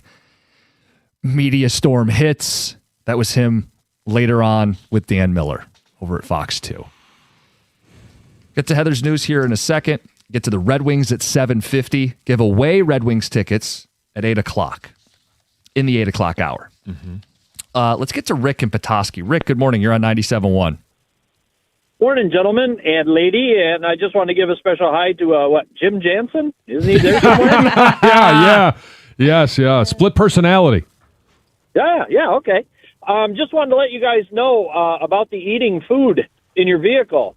Basically, as long as you can keep control of your vehicle, obviously one hand on the wheel, and keep the food in front of you, you're fine. But when you have to, say, like drink out of a cup or a bottle or a thermos where you tip your head back, that's when you're going to get stopped, because that's what they call distracted driving, or you have restricted sight. So they can stop you for that. But otherwise, as long as you can keep it in front of you or drink out of a straw or something, you guys are good. So my coffee in the morning, even though I can look down and still see the road and take a sip of my coffee. Because I just took a sip. You can still keep your eyes. Yeah. You still see me. Yeah, as long as you don't tip your head backwards. That's like as long as you don't have to tip your head back, you're good. So as long as you're not taking a shot. Well, you know. Yes. You're drinking your coffee like a shot. Yeah. A wheatgrass shot. Yes. Or something like that. Yeah. Yeah. If it's I found that out the hard way. I used to drive over the road and I tipped the bottle back and got stopped for it. Wow. Huh. That's wild. Yeah. So. Okay. But anyway, just wanted to let you guys know. No, thanks, Rick. And just for people, Good they to understand. How did we even? This has been in the background for like an hour now. It was in because my news. Yeah. And then you said you saw someone using utensils. Yes. And then someone said they had soup. Yeah. And we just wondered, like, what can you do and not do? Like, distracted driving, obviously you can't be on your phone. Right, but I guess if you're... Well, obviously, if you're swerving all over the road. And like I said, if it's pureed and you're drinking it, I likened it to a cup of coffee, but if you tip your head back, so I guess it's best to actually knee drive, have one hand holding the bowl of soup, and actually use a spoon because you're not tipping your head back. I guess so. Yeah. It's ridiculous. Unbelievable. Heather with the news. Yes. Well, Tiger Woods announced yesterday that he understands the seriousness of his situation and is stepping away to seek treatment and focus on his health. So in a statement that he released on social media, he says that he is taking, whatever time is needed to return to a healthier, stronger, and more focused place, both personally and professionally. So that means he won't be making his return to the Masters next week. And now in the days following his crash, we're learning a little bit more. We're learning that he told officers he was looking down at his phone just before the crash. And the thing is, we know that he showed signs of impairment and failed a series of roadside sobriety tests. Police say that his eyes were bloodshot and glassy and his pupils were extremely dilated. They did find 2 hydrocodone pills in his pants pocket. Woods also admitted to taking medications for high blood pressure and cholesterol, plus ibuprofen and Vicodin. And then I also saw this in an article about his license did have the words safe driver on it. And it's because it's like a notation that indicates that he had a clean driving record for the past 3 years. Apparently you get that little...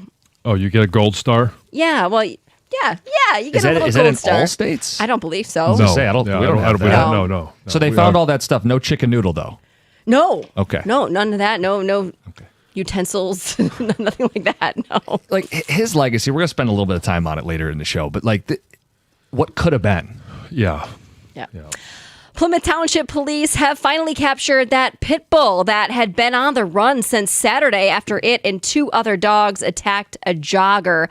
Police had been searching for the dog with the help of neighboring departments. They were using drones to search for this dog. They had urged residents to, be on alert, watch out for this pit bull. Well, finally, it was found. Officers did make contact with the dog at a park. They say it became aggressive. Officers shot at the dog when it charged, but it ran off towards Ann Arbor Road. Officers later caught it and took it for medical treatment. Those who live in the area are obviously relieved that the dog has been found. Investigators believe that the dogs slipped out of a contained area where they lived in Plymouth, may have been on the loose days before the attack, or at least a day before the attack. Police have been in contact with the Wayne County Prosecutor's Office, which will decide whether charges will be filed or not. Now, the owner of the dogs is in contact with investigators and is cooperating. So we'll see if anything turns out to if he's going to be charged or not. A Washtenaw family is suing a garbage truck driver and the company he works for after the worker attacked a teen. And it was all caught on camera. Did you see this? No, it's like a Ring camera? It was caught on a Ring camera, and now it's been released because of this lawsuit. And, I mean, it's pretty crazy. Obviously, we're not seeing what led to this, but according to the lawsuit, the incident took place on March 5th when a woman was taking her 17-year-old son to high school, also had her 4-year-old in the car as well. Apparently, they tried to get around a Duncan disposal truck. There was some sort of brief incident, a traffic incident that happened, and then a verbal argument took place. And then in that video, you can see that this driver, a 26-year-old, runs up to the passenger side of the woman's minivan and just starts punching this teenager. Landed several punches because allegedly the teen suffered a concussion as well as several other injuries. Obviously, the mom finally drove off, called police. Yeah. The driver was arrested there at the scene, charged with assault and battery as well as damaging property. Jeez. So I don't. Like seeming out of nowhere.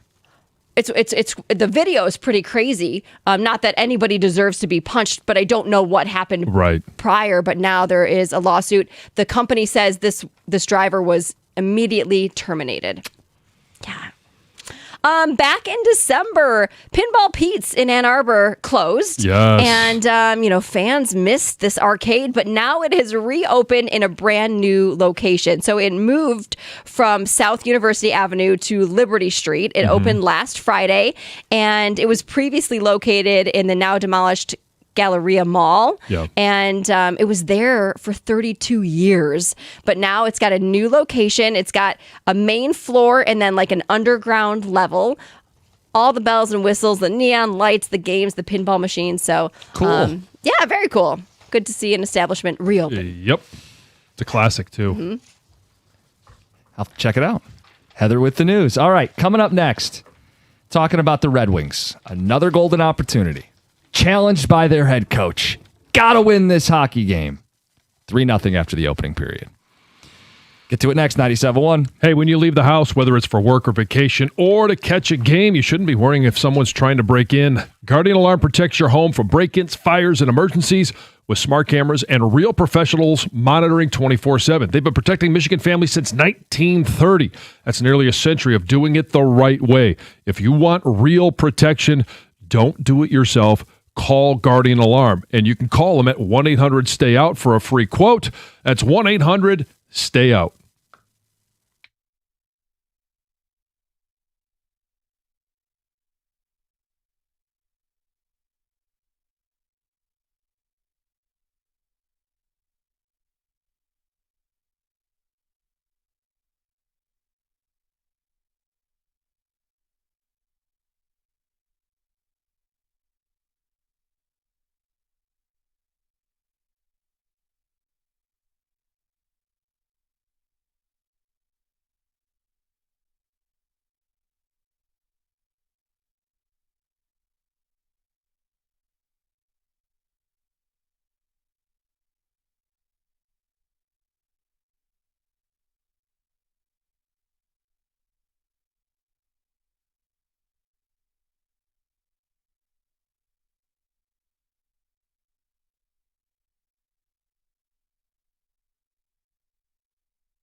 I swear it's not a threat.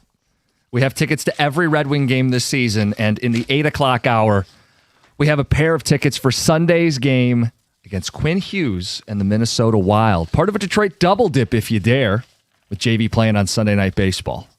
You're going to do the double dip, right? That's the plan. I got tickets for the Wings game and plan on getting into that Tiger game. There you go. If you want to win the tickets, the 8 o'clock hour, you'll need to listen for a specific drop. When you hear April from April in the D, you call in, you win a pair of tickets for Sunday's Easter showdown between the Red Wings and the Minnesota Wild. No guarantee they will score a goal in the first period. Certainly can't guarantee they're going to win. I am at they're must-win games. Of course they are. I'm at my wit's end with this team. I know I'm not alone. Last night, after they're called out by their head coach, I think we found out there's no more zap in the cattle prod. He calls them out. Maybe the most embarrassing thing you can say about a professional athlete, that they need to create some competitiveness for these guys. John, it's one thing to go, hey, our technique's kind of sloppy, or the lines aren't really in sync. We're not executing the game plan together as a group. When the coach says, oh no, in addition to all that stuff, we got to get more competitive fire out of these guys. And then their response is 3-0 in the opening period to a team on dead legs from the night before. Pittsburgh played last night, the night prior. Mm-hmm. And they got in fights. They scored 8 goals. They had this big comeback. You would have thought that would have been a letdown. But instead, it's Detroit, who doesn't even show up. I mean, this is now 3 of the last 4 games that they're down 3-0. And with Philly, it was 4-0. So, look, if you want to know what this team's made of, if you want to see what they're all about, clear as day. Well, and it's not just... so they did show a little bit of fight in that Buffalo game, but honestly, it was, half of a period? It was and then they held period, on. And then, just kind of... Yeah.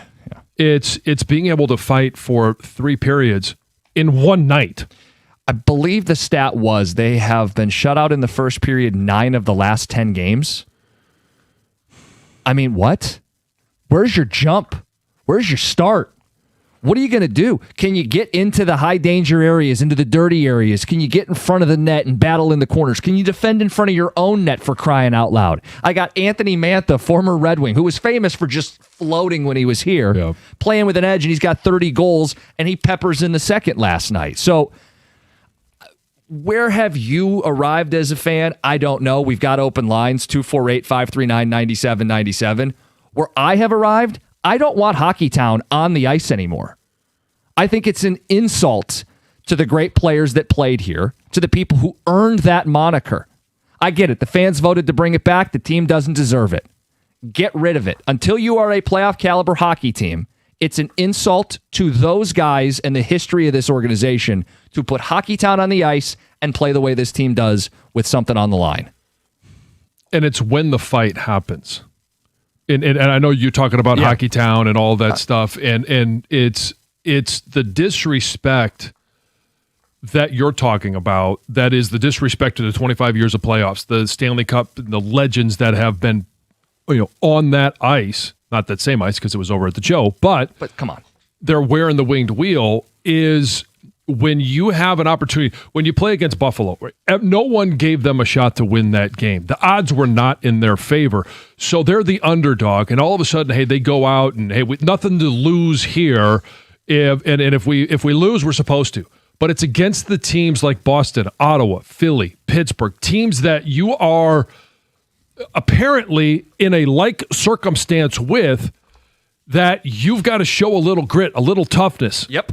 And those are the ones when they're gotta have it games that you can't. Is the pressure just too much for them? I don't know what it is at this point, because I'm not sure. Like, if I'm McClellan, it's all falling on deaf ears. Like, I can spit in their face and tell them they're a bunch of little bitches, and it doesn't matter. Like, at this point, I don't know what there's left to do when that's how you're going to start hockey games, and you're going to put yourself in these 3 and 4 goal deficits. I don't ask that you call in with any specific opinion, but can I just make one ask? That you don't call in and talk about the out-of-town scores. Because I really don't You care mean what else happens. Because everybody else is putting it on a silver platter. Everyone else is giving. Everyone is keeping the Wings in the fight. Like, the Wings aren't doing anything to stay in it. They're just in it because no one else is going to take the reins. Like, I know it's a team broadcast, but when like Logan Reaver and Larry Murphy are like nervously, the out of town scores could make this a wash. Nervous laugh. I don't want to hear about other teams losing because the Wings can't get in the playoffs unless they win. They're out. They have to win. Nothing else matters to me. I don't care what Columbus does. I don't care what Philly does. They're going to play those teams. You got to beat those teams. So that's the only ask I have is just don't do, well, Jim, they're only 2 points out and everybody else lost last night. So last night's game doesn't matter. They all matter. And if the team's going to act like they don't matter, we got bigger issues. But my thing today is I don't think Hockeytown should be on the ice. If you're going to have a stale loser product like that, you have not earned that moniker. And in fact, the team that rents the building has played playoff games and is the 1 seed. A team that brings a pop-up tent to get their affairs in order plays with the defensive tenacity that should be a hockey team, that used to be this hockey team. Instead, you keep using the word fight, John. Jacob Bernard Docker, technically a fight last night. He got punched in the face until he hit the ground. Like that is what they did yesterday. Great encapsulation of what this hockey team is. I've got a solution. They should put Hockeytown at center court of the Pistons games. I would love that. It would be the ultimate troll move. Can we get Tom Gores on that? Hey, Piston Town. Let's get to Joe and Howell. Joe, you're on 97.1. Morning, guys. How are you? Good. Hey, I'm more upset this morning than I was when I went to bed last night. So hopefully I'm not completely irrational. But first and foremost, obviously, Yzerman, you got to move him to a different position. To construct a team that has this little chemistry and is this soft is criminal. And my hot take, which might, hopefully you guys don't hang up on me, but I think it's time we should consider trading Lucas Raymond. When we talk about this team being soft, this team is a perimeter team. They take these shots from the perimeter. They can't win board battles. No effort on defense. I mean, that's Lucas Raymond encapsulated. And with his contract and his age, you can actually probably get something substantial. So the best case for this, Joe, would be Jonathan Huberdeau. He was a 100-point player for the Florida Panthers. They traded him in the Matthew Tkachuk deal. I'm not giving away Lucas Raymond. I mean, the guy's a point per game and still on a pretty reasonable contract, to your point, a young guy. But everything's on the table to me. Has to be. And what I've seen the report with the Wings elevate Yzerman. No, I mean, that seems silly to me. But anyway, we'll take phone calls next, 97.1.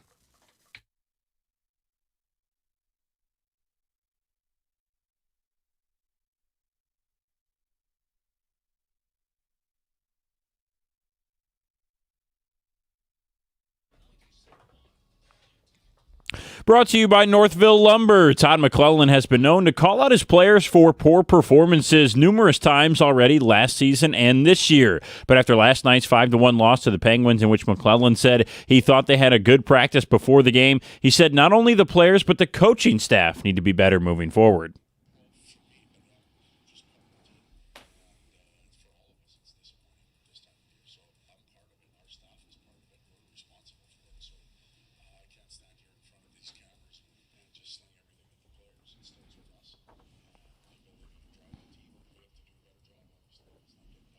The Wings did not drop in the standings despite the loss to the Penguins. Both Ottawa and Columbus lost as well, keeping Detroit 2 points out of a playoff spot with 8 games to go, the first of which is tomorrow in Philly against the Flyers. The Pistons picked up a momentous win last night over the Raptors. It may have seemed like a ho-hum 127-116 victory, but with the win, Detroit not only decreased its magic number to 2, but also locked up a Central Division championship for the first time in 18 years. Pistons play the Timberwolves at home tomorrow. The Tigers play this afternoon as they will try to muster a win in the final game of the series with Arizona.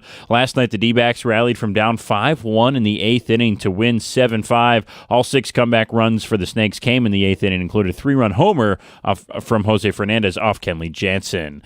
Riley Green had the best day at the dish for the Tigers. The Corwell Health Sports Desk, I'm Brendan Shabath. For more, go to 971theticket.com.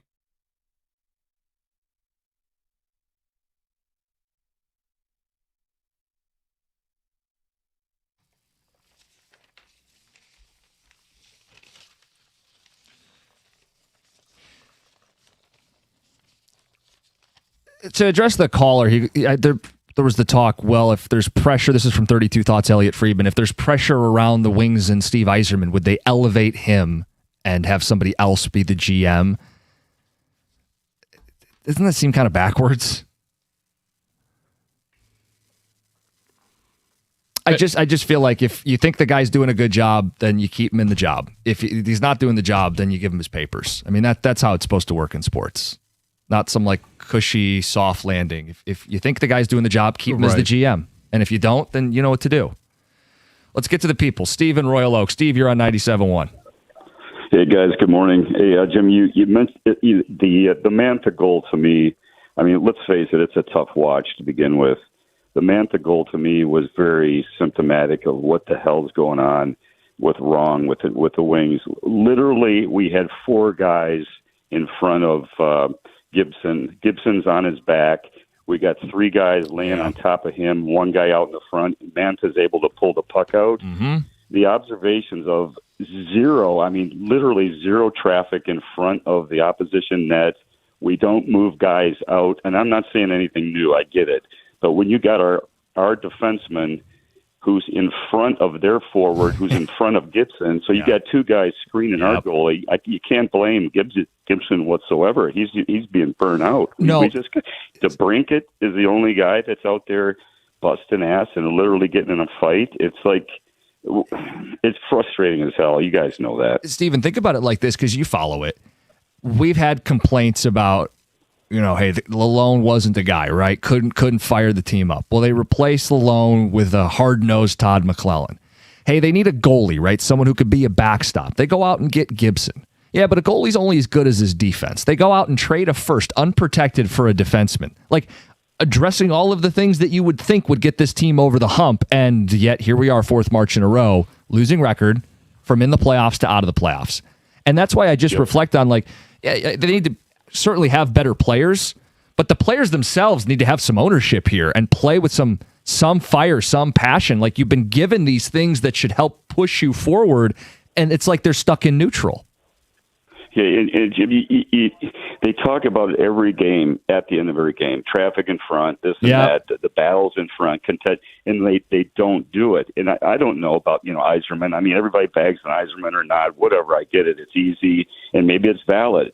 Last year they were calling for Lindy Ruff's head in Buffalo. What do? They changed GMs, and I'm not saying that's a parallel with what should happen here, but they got what they needed. When they got a new GM, they got the resources that they needed to put them, and look where they are now. So whether that's the solution, who knows? But it is. It's embarrassing. It really is. Thanks, boys. Thanks, Steve. Could you do that analogy? Like, if they're in neutral, it's like McClellan's like trying to step on the gas, but the car's just in neutral. You're just revving the engine. You're not doing anything. You're not moving forward. He, after the game, I wanted to hear what's going to be his spin on this. He talked about other teams elevate. They're not.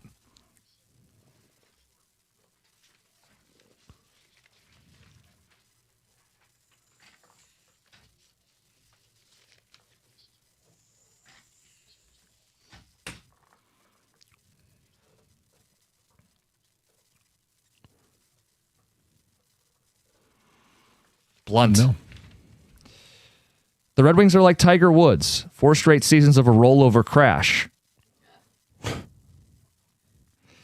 Might be time to rebuild with Sider wearing the C. Another one says the C needs to be taken off Larkin and put on Mo or DeBrincat.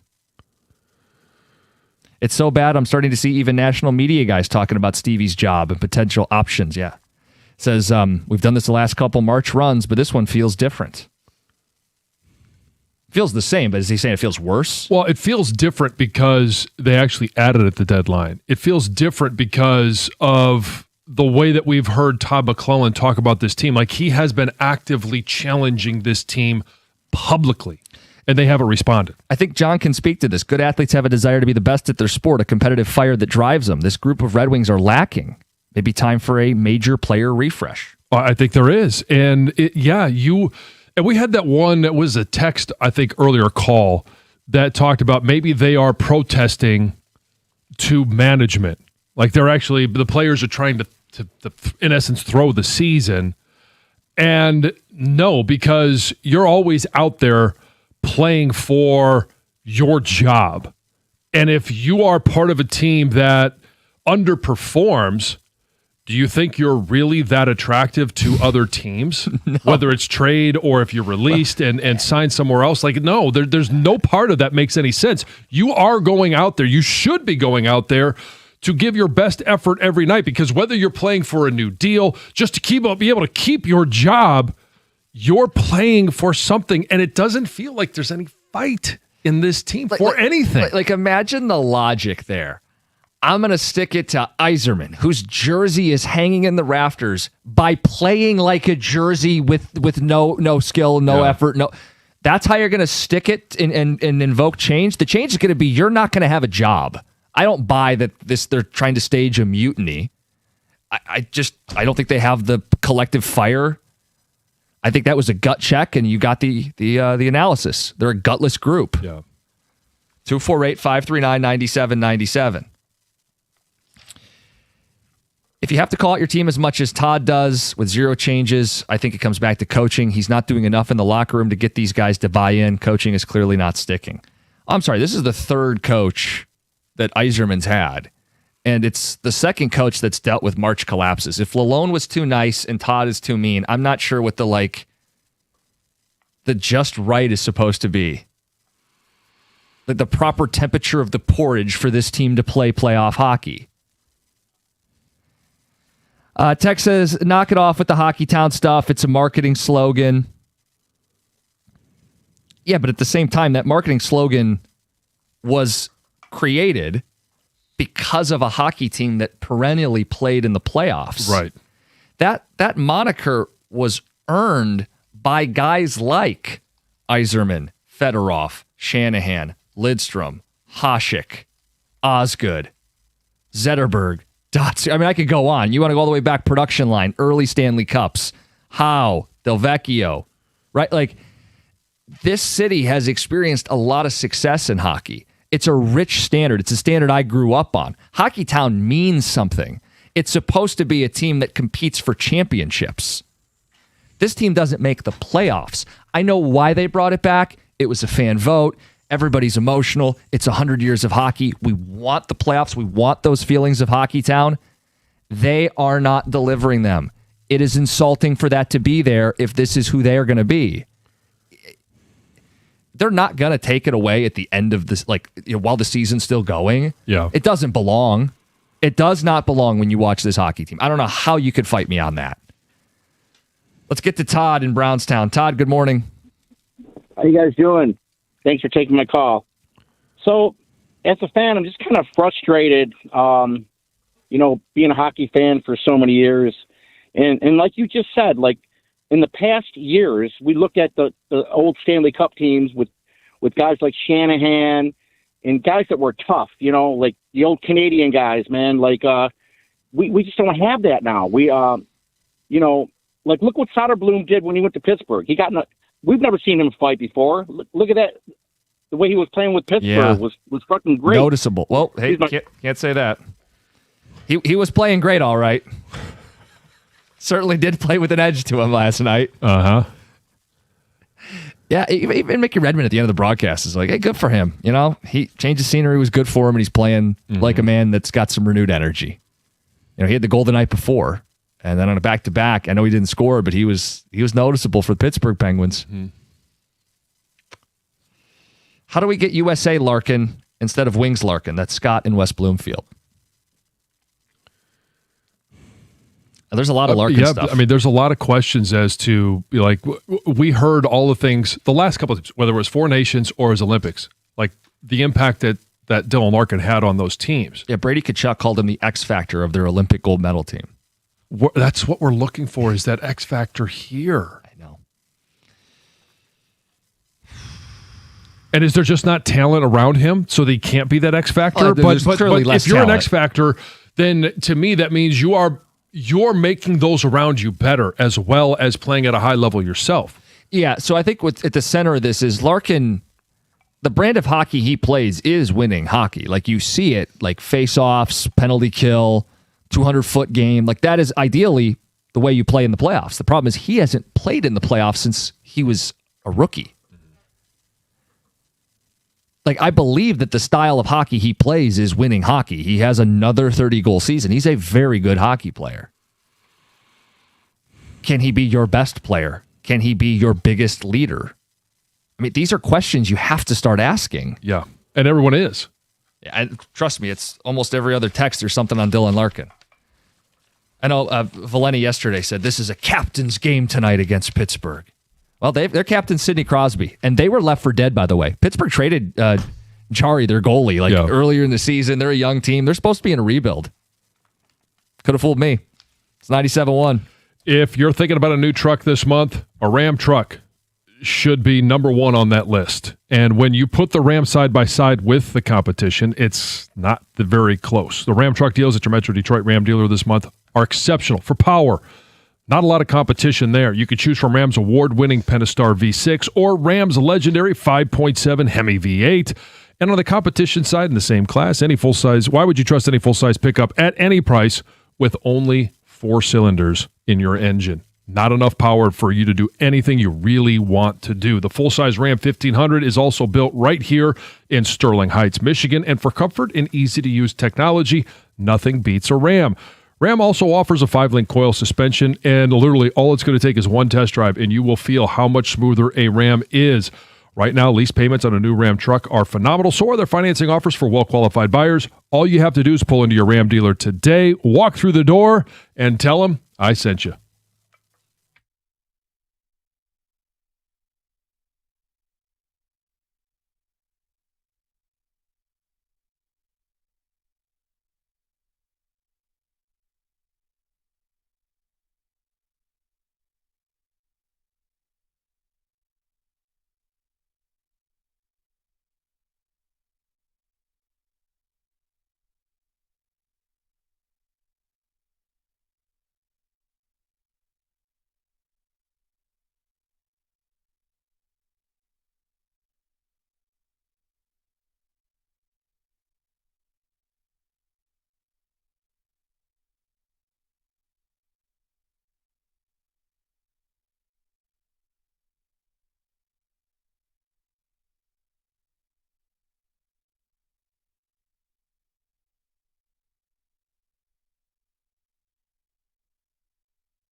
Says it all.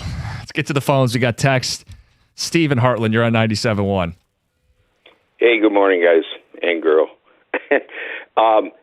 Mike, I got about 4 or 5 quick things I want to say why Yzerman has to go.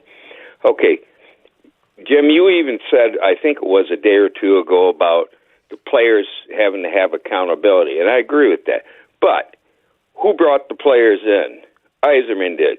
So he's not a good judge of talent with respect to grit, in my opinion, the way this team is assembled. And a couple other things is, like, when he was in Tampa, you know, he inherited a really good team. Yep. They didn't win a cup that year. I mean, was he there, I think, 2 years or something like that? Well, no, he was there for quite a while, and they won the cup, I think, the first year he left. So his Tampa legacy, we could litigate it. Like, he was given Stamkos and Hedman, who are incredible hockey players. He also drafted Kucherov and Point and Vasilevsky. We haven't seen anything like that here. Right, but the other part of that is, too, I'll never forget, I listened to his whole press conference. What was that, probably about 8 years ago, maybe it was? I don't know. And all he said was, because he inherited a mess. Yes. And I understand that. But what I'm trying to say about that part, his word was over and over, patience. Well, what is patience? Just to make the playoffs? He's a really good hockey player. He was a really good hockey player. He deserved the C on his sweater. Oh, yeah. But it doesn't mean you're going to be a good GM. And after this amount of time, with the hard worker paying people in this town, to just sit there and say, hey, patience? Well, what the heck is patience? I don't get it. Look, you can't preach patience anymore. And in his defense, I don't think he is. You don't trade a first-round pick unprotected if you're still going the steady Eddie patient approach. I mean, I would hope, as competitive as he was on the ice, that he's more upset than anybody who's called into our radio station today. I don't feel like you can preach patience at this point. No, not at all. And I mean, what he's signaling is that he doesn't have the patience anymore. Right, it's time. Yeah. And just because he made the trade, we said at the time, it doesn't guarantee that they're going to be in the playoffs. Oh, he said it to us. We had him on like the next day or two. Yeah. I always was nervous that this team would get in because of the underlying numbers, right? And you asked him about it, the minus goal differential. I point out the 5-on-5 stuff. And his thought was, though, hey, we got a good goalie. We added our blue line. Like, we're going to get in this. And technically, they're still in this, but they got to win hockey games. When 3 of the last 4 games, you're down 3-0 before you bat an eye, you got enough talent to be in a 2-1 hockey game and lose on a post or a scrum. You're not in these hockey games. That's the damning. That's why I put it. That's why my frustration currently is with the players. Now, if you ask me to zoom out, there's a million things we could dive into. Tex says, guys, the Wings have become the Dallas Cowboys. Hockey Town and America's team are meaningless phrases. Bill in Freeport. Boy, that one hurts when you say it out loud, but I can't really fight it, right? Yeah, I mean, you can't. Dylan Larkin is a great compliment when he's around other stars, just not great at leading. Let's lose out and force ownership to make changes. Johnny. Wings have no offensive zone entry, no defensive zone exits. People are always out of position or grouped up, dumping and chasing. DeBrincat and Casper are the only 2 I see doing something on the ice. We need a new coach, someone who preaches puck possession. I always thought Fedorov could be that guy. Jeff driving around town. I'm not going to tell you McClellan's perfect, but if we're going to scapegoat this coach, I think we've got it all backwards. Yeah, yes. Cookies calling someone gutless is hilarious. Well, you know it's bad if I'm saying it. And it's even worse when I'm right. Oh, man. Does it just mean Yzerman loves to draft European guys? No fighting them. We need more Americans and Canadians. That signed Larry in Livonia / Don in Ontario. Let's get the Don Cherry take. Yeah, of course. Yeah. We need bigger on the blue line, more of those Canadian gritty hockey players. Yeah. Ryan in Downriver, you're on 97.1. Hey, how's it going, guys? What's up? Hey, shameless plug here. We started a podcast this year called Hockey Town Hangout. one thing that's not being talked about right now is the drop-off with the power play and the penalty kill. Mm-hmm. So when the Wings were winning, the penalty kill was starting to approach around the top 10, and the power play was around the top 5. Mm-hmm. Now the power play is mid of the NHL, and the penalty kill is like 23, 24th in the league. That special teams drop-off has absolutely killed this team. The 5v5 has been bad, and it really hasn't been good all season. But when you talk about those special teams and that drop-off, you get a little bit of that goaltending drop-off of Gibson, and this team had no chance. Yeah, it's crept back to concerning. Power play is now 13th. Penalty kills 23rd, to put some numbers on it. Yeah. But that was always kind of the overinflating. 5-on-5, you can't hide. 5-on-5 is who you really are. 5-on-5 is, the girl with no makeup. There's no contouring. There's no, that's who you are. You can dress it up and score a bunch of power play goals early in the season. If she's ugly, she's just ugly. That's what I'm telling you, John. No filter's going to fix this one? No filter's going to fix that. That's what I'm trying to say. Let's get to... That's a bad segue. I'm sorry. I'm not talking about you, Heather. This is a cool story. A Michigan business is having a major moment, and it's all thanks to Hollywood. So this yarn and crafts company in Port Huron called Mary Maxim is seeing a huge surge in attention after one of its sweaters was featured in the new sci-fi movie Project Hail Mary. So the sweater, it's this like big kind of cozy zip-up cardigan. It's worn by Ryan Gosling's character, and it went viral after fans spotted it on screen and were just kind of asking, where can I get that? So the thing is they can get it at Mary Maxim, but it's not something you just order and you receive. It actually comes as a knitting kit. So you got to make it yourself? You got to make it yourself. What? Yeah. John, you're a do-it-yourselfer. Yeah, I'm not a knitter. And they say, hey, I will sew, and I'll do those. Really? I'll sew on some buttons. I'll sew on a new, a zipper on a jacket. But yeah, I'm not going to knit. I'm not going to knit a whole sweater. They say that hasn't slowed demand. It sold out, and now the company is currently taking orders. It's $89.99 to make your own sweater. Well, it comes with everything you need, except put together. Look at how big this. I mean, it's got a fox on it. Okay. Well, if it has a fox on it, it has a fox. Well, that makes all the sense in the world. Yeah. Well, when it's done, is mine going to look like a fox? Probably not. Well, it's going to have a kit. It's going to teach you exactly how to make it. It's going to have different color yarn, different fabric. If it zips, it's going to come with the zipper. It's going to come with everything. Okay. So what is the estimation of how long it takes somebody to actually build it? It depends on your skills, John. It doesn't go into details some about of us that. with no knitting skills. A while? I have no idea. It doesn't say. Let's it call doesn't hours. say. Several hours. Oh, I think more than Days, hours. Oh, I think you would do months. it in chunks. Yeah, you'd Yeah.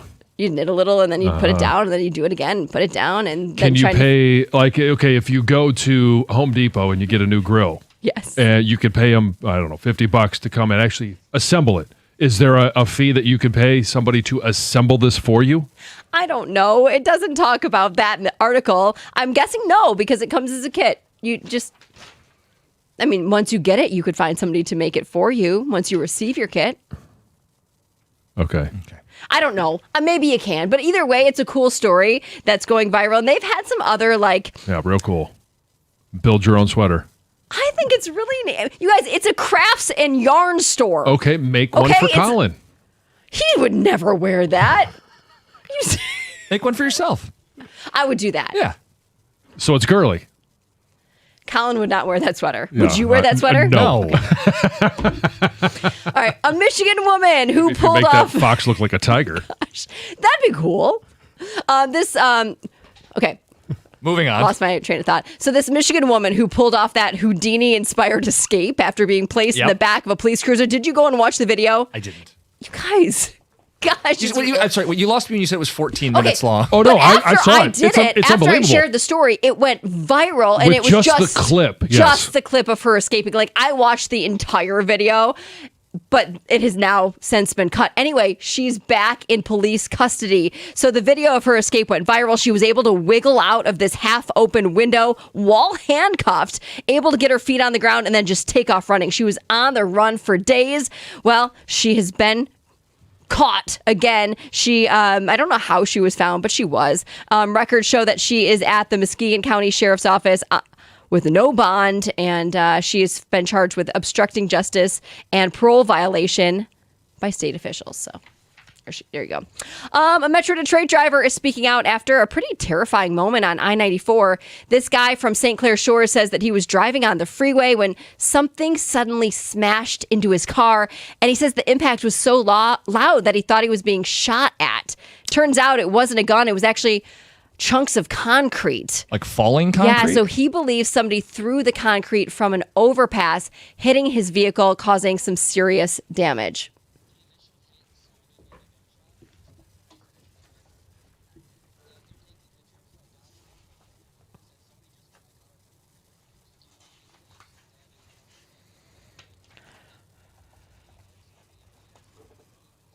Yeah, so thankfully he wasn't hurt, or anyone else on the road was not hurt, and now police are investigating. There's a TikTok video that's kind of making the rounds. It's a video about a hunt for a mystery man, a possible soulmate that completely backfired. So there's a woman in Alabama. She posted this TikTok about being on the hunt for a man named Mike, who her friend had some fun with while out dancing. And the friend didn't get Mike's info, but she felt that he could have been her soulmate. Oh, the one. Yeah. So Magic. The TikToker actually posted video of Mike. And that's basically... That's basically all they knew about him, was that his name was Mike and here's what he looked like. Well, it's unclear if Mike actually saw the video, but his wife Laura did. Oh. Yeah. And in the comments, she said, "Hi, I'm Michael's wife. He's busy explaining to our 2 children what happened right now." And then somebody asked if she's sure it was him, and she said, "Oh, that's him, the guy I said forever to over 10 years ago." Oh. Ouch. Yeah.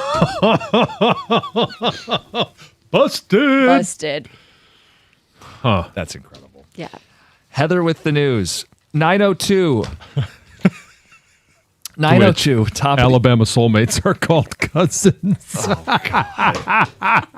Well done, Twitch.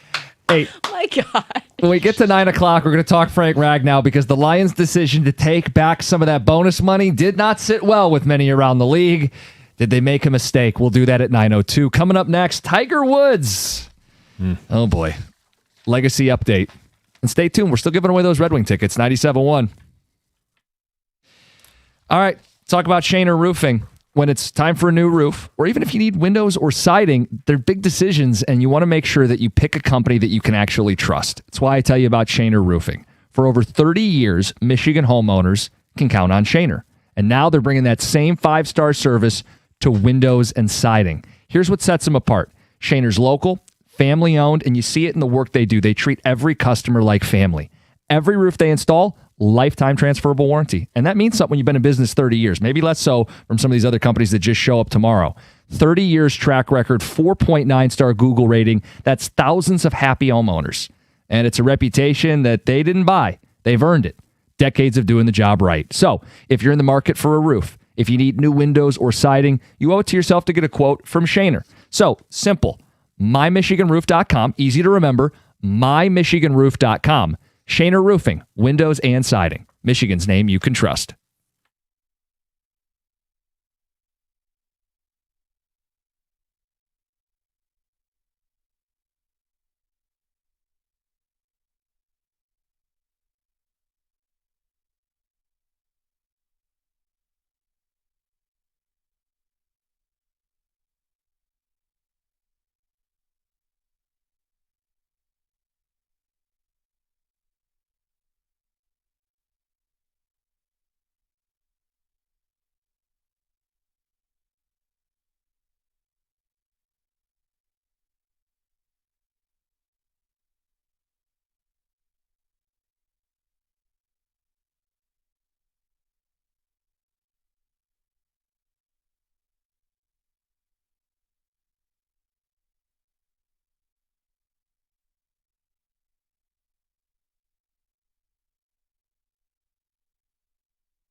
It's Mark Champion, Rick Mahorn, and the Pistons, winners last night against the Raptors.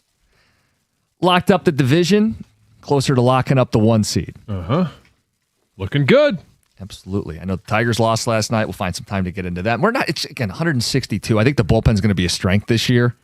I don't want to flip out because some rookie went yard off Jansen. We could blame Jansen. That'd be fun. It hurts when you say it like that. Yeah, the first loss of the year we can blame on Jansen was last night. Let's talk Tiger Woods here. We didn't really get to it early in the week. It's not a local story, but he's a big name, and I'm curious how all of this stuff impacts his legacy and how you view him. Well, the latest rollover and off. I would say off court, but you know what I mean, off course. You go all the way back to the original incidents where, hey, his career is, it is rolling right along. And everybody's talking about comparing him to the greatest of all time. And there are still some people that believe he's the greatest golfer of all time. I believe he could have created separation between him and anyone else that you want to compare him to if things hadn't gone off the rails. And since then, since the whole, sex addiction. Yeah, that was a whole thing. Yeah, like that's to me when it kind of all started to get bumpy off course. And now all of a sudden you're looking back going, what could have been? His legacy to me is the golfer who should have been the greatest of all time. Yeah. So, some will still argue he is because of PGA wins, but majors are what we really measure. And he's behind Jack, and he should have passed Jack. And created separation. That's why I'm talking about it. If it doesn't go off the rails. There's no debate. He just is obviously the greatest golfer of all time. He's the guy who should have been the greatest golfer of all time. That's his legacy. His body betrayed him in some ways, but he betrayed himself. Yeah. I didn't think he's chasing any more majors at 50 years old, but this just reinforces like the tumultuous life he lived away from golf. Could he have had that one more major in his 50s had it not been for, not this accident, but the previous one? Yeah, I know. And some of this is like when you have to have those like spinal surgery, like when your back's all jacked up, like that was always going to plague him. And it's hard to, the Masters achievement he had years ago is one of the great achievements in all of sports. Yeah. But that could have been the cherry on top as he's already passed Jack. Instead, it's still short.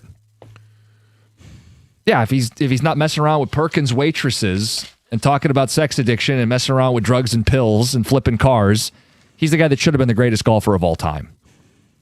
And it's just disappointing because the fan base that has supported him, and there are still fans that no matter what happens off course, no matter what happens outside of the realm of golf, are still going to believe in Tiger Woods. And there's nothing wrong with that, but he continues to put himself and others at risk. And you can't talk about Tiger Woods and his legacy without bringing up the things that have happened outside of playing the game of golf.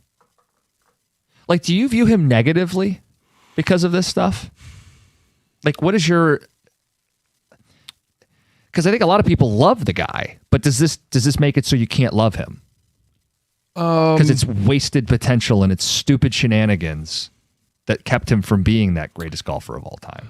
It's a very complicated question to answer, because do I view him negatively as a golfer? No. Do I think that there was a lot more that he could have accomplished? Sure. But damn, he was good in the sweet spot. Like, he was as good as it ever got. When he first took the sport by storm, late 90s Masters, early 2000s dominance. He made golf cool. Imagine that. Golf is like notoriously like an old fuddy-duddy game. Yeah. He made golf cool.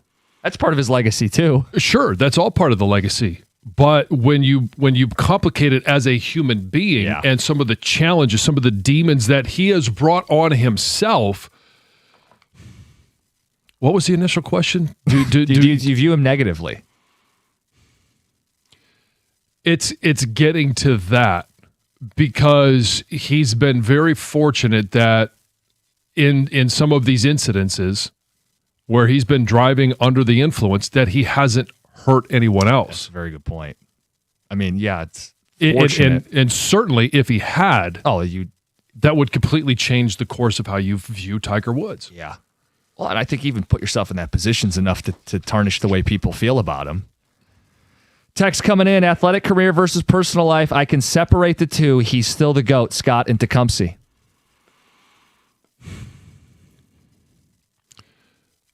Why can't it be that Perkins' Waitresses and Sex Edition is what made him that good? Once he quit doing it, that's when his career went downhill. Get Perkins back as a sponsor. Get him back to major wins.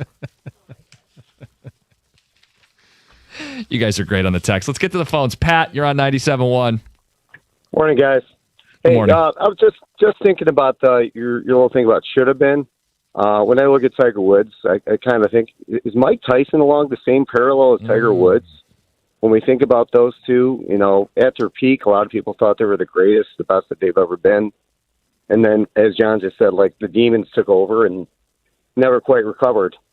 If you put them in the room, I don't know who I'd want to hang out with more, Tyson or Woods nowadays. But it's just something to think about. Like those two guys hit so much ahead of themselves, and they never quite got there. Yeah, they're in that weird category where they're not like. There's plenty of athletes that didn't even accomplish anything and wasted their talent. Like these guys are still super accomplished, but they were capable of being the undisputed greatest to ever do it, and they didn't get there. The greatest that never was is kind of the conversation, right? Yeah. And you can have that conversation about who's the greatest golfer of all time. Is it Jack? Is it Tiger? And you could, pros and cons on both sides. I just default to the majors. Now, there may be golf heads who, want to get into the technicalities and the just event over event over event. Tiger's better, fine. Sure. But my initial point was, I think there was a point in Tiger's career before all of this started happening where he was on pace or on a path where he would have been, to your point, the undisputed greatest golfer of all time, where he could have created such a separation between him and Jack, between him and anyone else, and him and anyone else that is to come. Yeah. Some more texts. Phelps out of the pool issues, Kobe off the court issues, Pete Rose gambling, all considered greats in their sport. The body of work for Tiger speaks for itself. Well, he's certainly a great. Yeah. He's just not unequivocally, unanimously the greatest golfer of all time. Think of all the players, athletes who have similar or worse incidents that you'll never hear about. I feel like everything gets reported these days. I mean, not to say stuff doesn't slip through the cracks, but certainly. But when you are Tiger Woods, high when profile, you're Mike Tyson, when you're these guys, like it's going to be front page news. Can you imagine being the king of a sport, a no doubt GOAT, and you let pain pills and ugly IHOP waitresses take that away from you? Roy in Clarkston. It was Perkins, not I. Yeah, let's get it right here. From one of the greatest golfers of all time to just one of the most talented. Greatness comes with more than just a good golf game. He got in his own way, Sean in Ann Arbor. The guy has some mental health issues and wellness issues. Wish him the best. It's funny how you blame him for his choices when clearly he has issues. Eric in Bloomfield. So who are you supposed to blame? I would equate, when you're going to talk about the greatness, like who's the greatest golfer, I equate it to how we judge quarterbacks. Like Brady's got the most Super Bowls. He's the GOAT. It's like for me, that's a fact. I would say the same thing about Nicklaus. You can talk about Tiger's potential, or he would have got there, shoulda and coulda, but he didn't. I think it's the majors that determine it. All this prevented him from getting the majors because I think he would have got it. Tiger questions out there, 248-539-9797. We'll get to Ragnow at 9:02. League, people around the league taking their shots at the Lions. Did they make a mistake? It's 97.1. Lately, it feels like banking world is constantly shifting. You got mergers, name changes, and digital-only apps that don't know your face or your neighborhood. But in Michigan, one thing isn't changing, and that's the commitment that First Merchants Bank has to our local communities. I've been banking with First Merchants for a number of years now, and it's about more than just where I keep my money. It's about the impact I see them making every single day. I'm talking about real boots on the ground work with local nonprofits that keep our cities vibrant and down payment grants that help our neighbors finally unlock the door to their first home. First Merchants provides high-level service delivered by local people who live, work, and shop right here in the great state of Michigan. They aren't just passionate about banking, they're passionate about helping our state prosper. Why settle for a bank that just sees a zip code? Bank with an award-winning team that truly cares about your community. All you have to do is visit firstmerchants.com today to find a branch near you. First Merchants Bank, helping you prosper. Member FDIC, Equal Housing Lender.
So imagine my surprise. I watched that, and then I put my head on the pillow and woke up to find out the Tigers lost.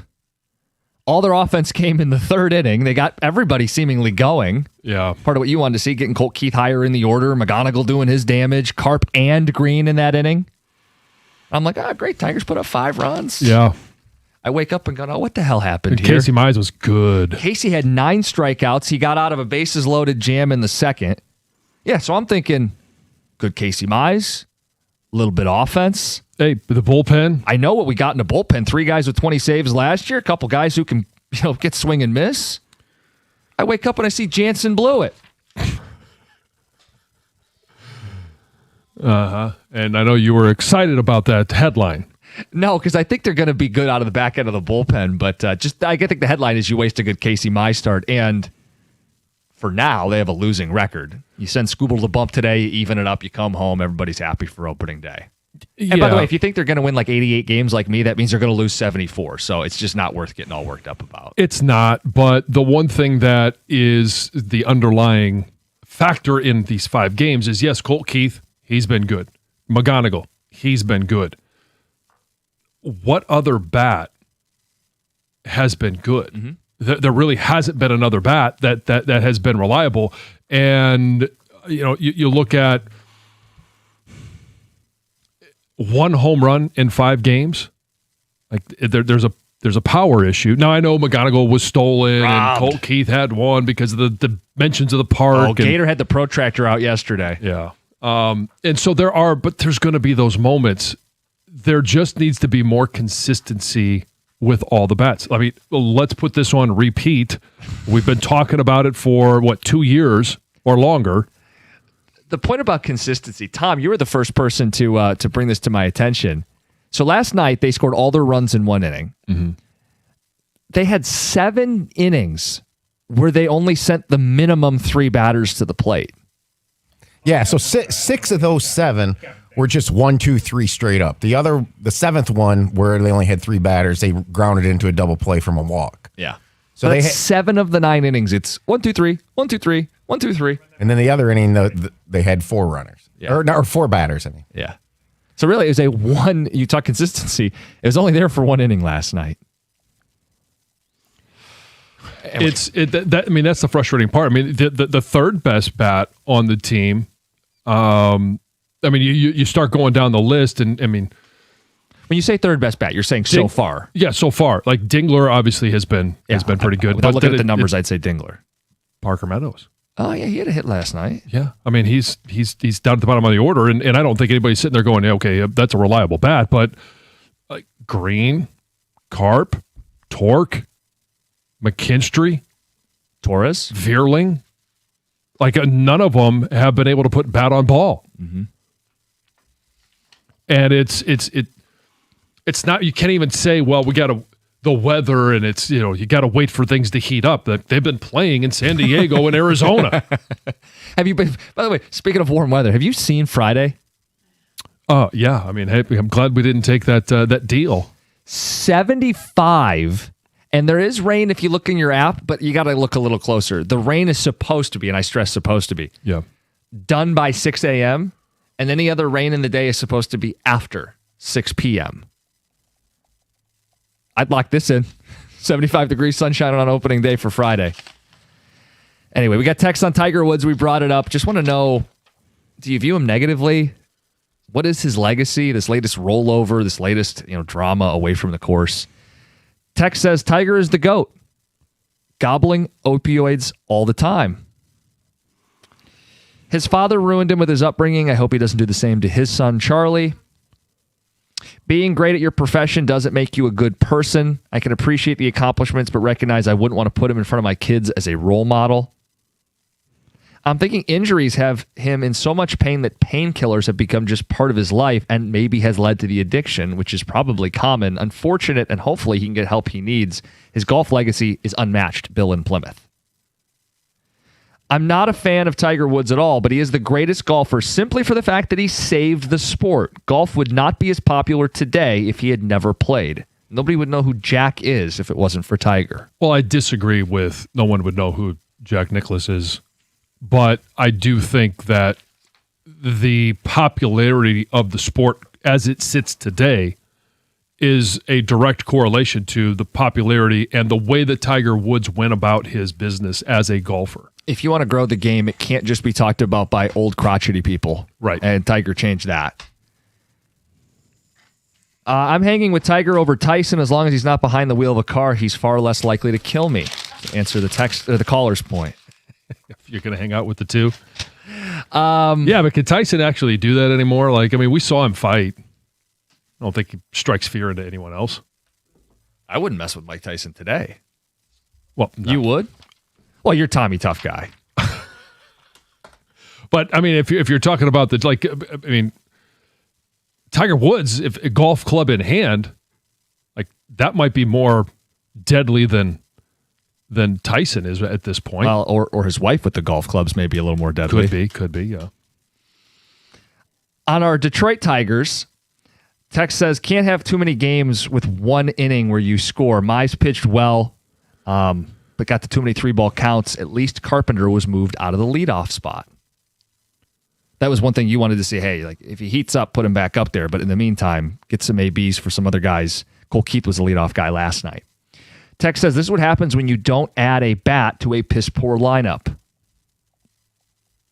First, it was Kenta Maeda and Charlie Morton. Now it's Verlander and Jansen. Scott Harris needs to stop sabotaging the team by signing geriatric pitchers. No. I don't agree with that at all. I don't either. Like, I agree with the first part. Like, Maeda and Morton weren't any good, but... Right. I mean, you go out and sign Framber Valdez? He's not a geriatric. Okay, he's not a spring chicken, but he's a really good pitcher. Honestly, if you wanted to take shots, you should have used Alex Cobb in there too. But the key here is Verlander is being asked to be the team's number 5. They're giving him a couple bucks, and most of it's deferred. He's 43 years old, and they can ask him to be the 5 because they have Skubal and they paid Valdez to go with Flaherty and Mize, who was an all-star last year. And the Kenley Jansen stuff, some of the swing and miss has dipped as he's gotten older, but I think we all wanted to see them beef up the bullpen last year. They did it with Finnegan, and then you add Kenley Jansen to go with Will Vest. You want to have a 3-headed monster at the back end of your bullpen. You want to have the flexibility for AJ if I got to go to the bullpen back-to-back days that I've got arms. I don't think Kenley Jansen is a Kenta Maeda-like move. No. I mean, you wouldn't have said that the other night when he had, 10 pitches and 9 of them were, or 11 pitches and 10 of them were strikes? Yeah, they couldn't touch him. 3 up, 3 down. Yeah. We'll talk Frank Ragnow. Was it a mistake? Others around the league taking shots at the Lions. Cheap and petty, some of what they're saying. We'll get to it next. It's 97.1.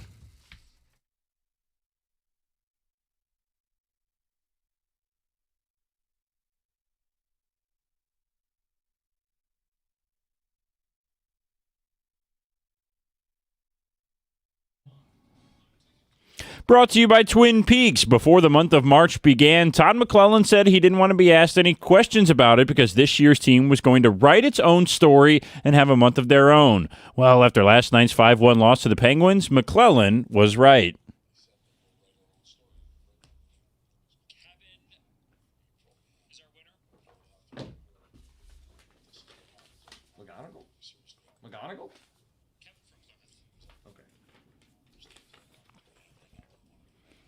The loss means the Wings finished the month with a 5-7-2 record. Detroit has not had a winning March since the 2018-19 season. In that span, they are 27-54-9 in the third month of the calendar year. The Wings will look to start April on a good note tomorrow against the Flyers. Tigers did not close the month of March well either. Detroit has now lost 3 straight games after blowing a 5-1 lead last night. Despite a good start from Casey Mize, the Tigers were unable to win because the bullpen surrendered 6 runs in the bottom of the 8th inning. The blown lead led to a 7-5 victory for the Diamondbacks. The final game of the series takes place today out in Arizona at 3:40 p.m. At least the Pistons won last night. They moved a step closer to securing home court advantage for the entirety of the playoffs with a 127-116 win over the Raptors. Detroit now needs just 2 wins to lock up the 1 seed, only 1 win if Boston loses tonight. At the Cornwall Health Sports Desk, I'm Brendan Shabath. For more, go to 97.1 The Ticket or Odyssey.com.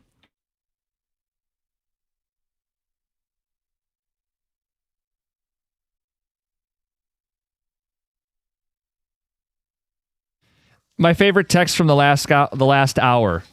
The Perkins CEO is probably listening to the station going, why are we catching all kinds of strays today? Mixed in a little Tiger Woods. Good morning, 97.1. Jim Costa, John Jansen, Heather Park. Gov and Greg behind the glass. We have a Red Wing ticket winner. Be at the game on Sunday. Could be part of a double dip if you go to the JV return on Sunday Night Baseball. Our winner is Kevin in Plymouth. Got a pair of tickets to see the Red Wings take on the Minnesota Wild on Sunday. Tickets and event info, nhl.com/Red Wings. Do not blame us for how the game goes. We have tickets for all the home games for the Centennial season. Frank Ragnow was asked to pay a portion of his signing bonus back. Rod Wood revealed this to Dave Burkett. The story blew up, and everybody around the league wanted to weigh in. Jason Kelsey played the position. He posted a very long look inside his thoughts. He said, so the team has a right to ask for the money back in the spirit of the agreement, but I think it's BS. Frank is being asked to return the money. This was clearly a player that the game had physically taken its toll on, and his body was clearly no longer holding up to the rigors of the NFL.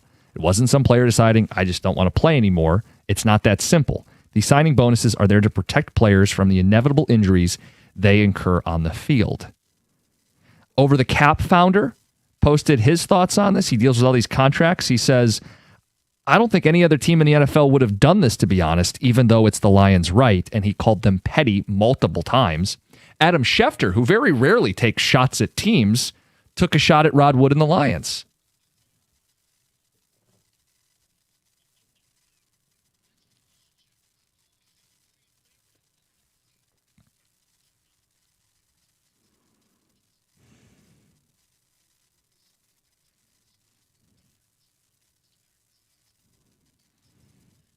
And Pat McAfee offered more of his thoughts.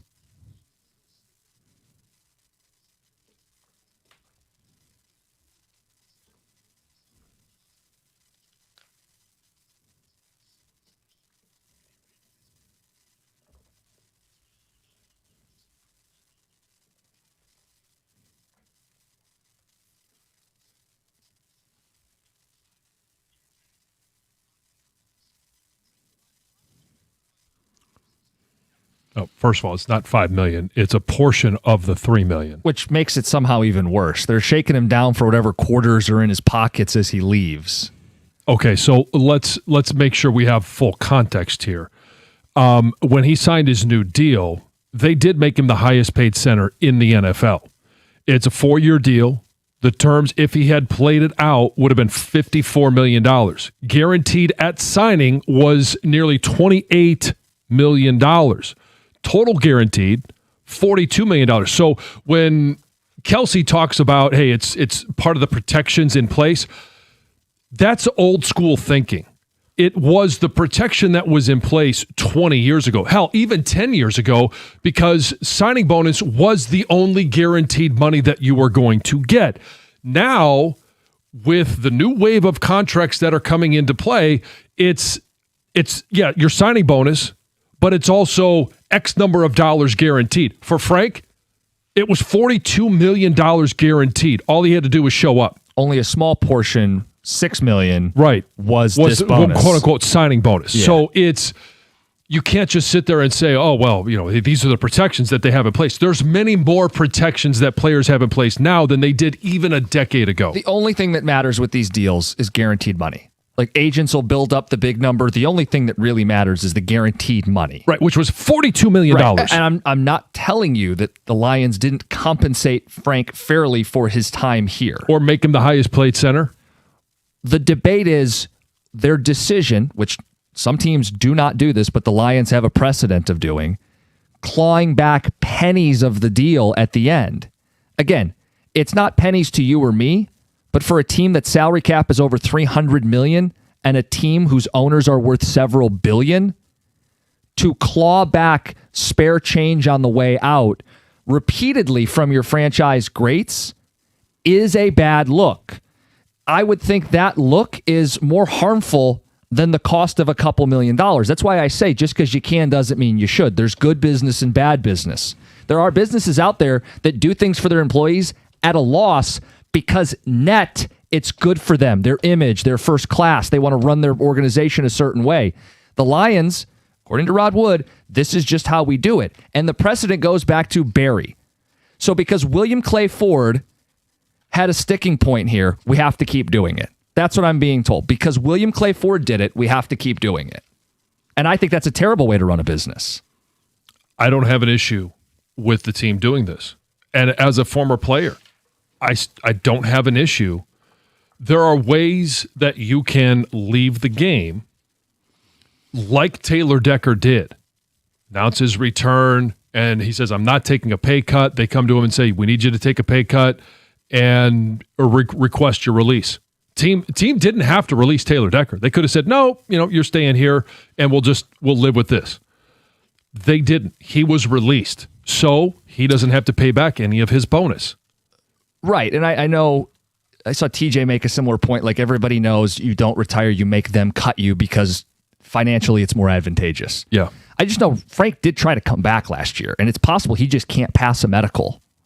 Well, he didn't pass that medical because of a hamstring. Right, but which will heal and be just fine. Right, but you've talked about this. They could fail an athlete if they really want to. We saw it with Max Crosby. Sure, then you come back, and maybe that's what he does in return. Says, well, I'm going to come back this year, and they fail the physical. Now you have recourse. It just seems unnecessarily messy to do it this way.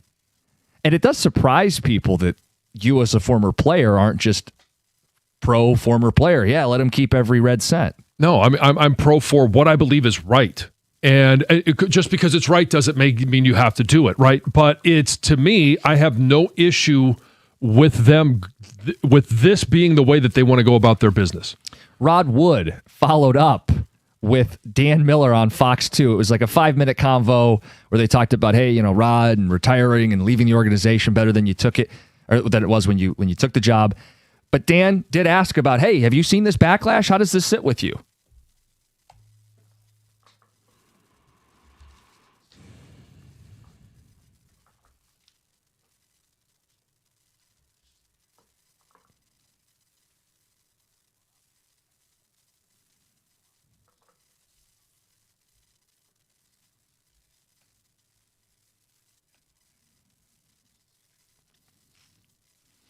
But if you guys have something to say on it, 248-539-9797. Is this a mistake to ask for a portion of the bonus money back from Frank Ragnow? And I need to stress, like, it's a portion of $3 million. If this was $25 million and, like, it's the difference between adding a couple really good football players, maybe then I feel differently. I understand the impact isn't there. Yeah, it's not even enough to add like a starting will linebacker or, like it's not even a special teamer. It's less than Yzerman. Right. One of the players they signed this offseason. It's really about the principle at that point. It's not about running your business more effectively. I'm kind of at the point where I'm like, I don't understand why this is such a big story because it fans the flames of Calvin and Barry. Okay, fine. I had the same take when it was Calvin. I know you did. And Calvin was one of my teammates. No one worked harder than him. No one had more talent than him. But he walked away at a time where the team thought he could still play. And maybe that's the reasoning. The team felt like Frank could still play. Text, can't Frank just report to camp now, collect his money? I mean, he's not going to pass his physical, but at least he'd get the Lions' pay. Or he wouldn't have to pay them back. Be one way you could go about it. He could, I suppose, yeah. Says if the player has a problem with the way the contracts work, take it up with their union or their agents. The players' union and the players themselves agreed to this system and these deals. And it's a much better system and deal than it ever has been in the history of the NFL. Certainly when you were playing. Yeah. And I want to be clear on this. We haven't heard that Frank is upset by this. I mean, look, anytime someone takes a couple $1 million from you, you'd be upset. But we don't know that he's making an issue of this. He hasn't publicly commented, and his agent probably made him well aware. Rod Wood said these guys are well aware of how we're going to operate when they go into these, situations. I'm not like losing sleep for Frank and his family. He's got more than enough in the bank. I'm just looking at it as a fan of my football team saying, boy, I kind of think this is a crummy way to run your business. Okay. Jansen is a sellout, cares more about the team's pockets than the players. No, I mean, if I had 2 years left on a deal, I wasn't in that position. I would have, wheeled the wheelchair up there and let me play one more year. I picture you like on crutches in a 2-point stance, getting ready for. You would have played until they. Yeah. I mean, I left on crutches. It's just it's. I'm trying. I don't know if I'm doing my best. Again, it's the way I feel about it. And I'm not selling out the players. No, because there's a lot of players that would have been in my situation as well. I'll play until they kick me out, and they did. They sure did. I will take the side of a former NFL player over a man-child who thinks they know everything. Is that the first time you've ever been described as a man-child? Not the joke I thought you were going to make. Yeah, I think so. I think it's the first time. Is that who they were referring to as me? I would think so. Well, I'm not the former NFL player, so. Right, so they took my side versus. Yeah, but let's be very clear that the distinction is not all former players are looking at the Lions situation and saying they did right. There's a lot of former players who played the game who have an issue with this. So it's not as simple as if you played, then you'd get where the team's coming from. No, that's not what I'm saying. I'm talking about for my personal feelings. If you decide that, hey, due to the injuries that I've suffered through the course of my career and knowing the injuries that I will have to deal with for this coming season, if you want to walk away, that's fine. I'm not, and I said this that when people this year were angry at Frank for retiring. I as well at that time was not angry at Frank for retiring. You've said your piece. We got calls that want to get their thoughts in. We'll do it next. 97.1. Hey, if you're thinking about a new truck this month, a Ram truck should be right there at the top of the list. When you put the Ram side by side with the competition, it's not close. The Ram truck deals at your Metro Detroit Ram dealer this month are exceptional. For power, start here. Not much of a competition. You can choose from Ram's award-winning Pentastar V6 or Ram's legendary 5.7 Hemi V8. And for the competition, why would you trust any full-size pickup at any price with a 4-cylinder engine? It's not going to give you what you need. The full-size Ram 1500 is also built right here in Sterling Heights, so we've creating our own jobs, and for comfort and easy-to-use technology, nothing beats a Ram. Ram also offers that 5-link coil suspension, and all it's going to take is one test drive, and you will feel how much smoother a Ram is. Right now, lease payments on a new Ram truck are phenomenal. So are their financing offers for well-qualified buyers. All you have to do is pull in your Ram dealer today. It's just that easy. And when you do, tell them I sent you.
To the phones we go. Alan in Royal Oak. Alan, good morning.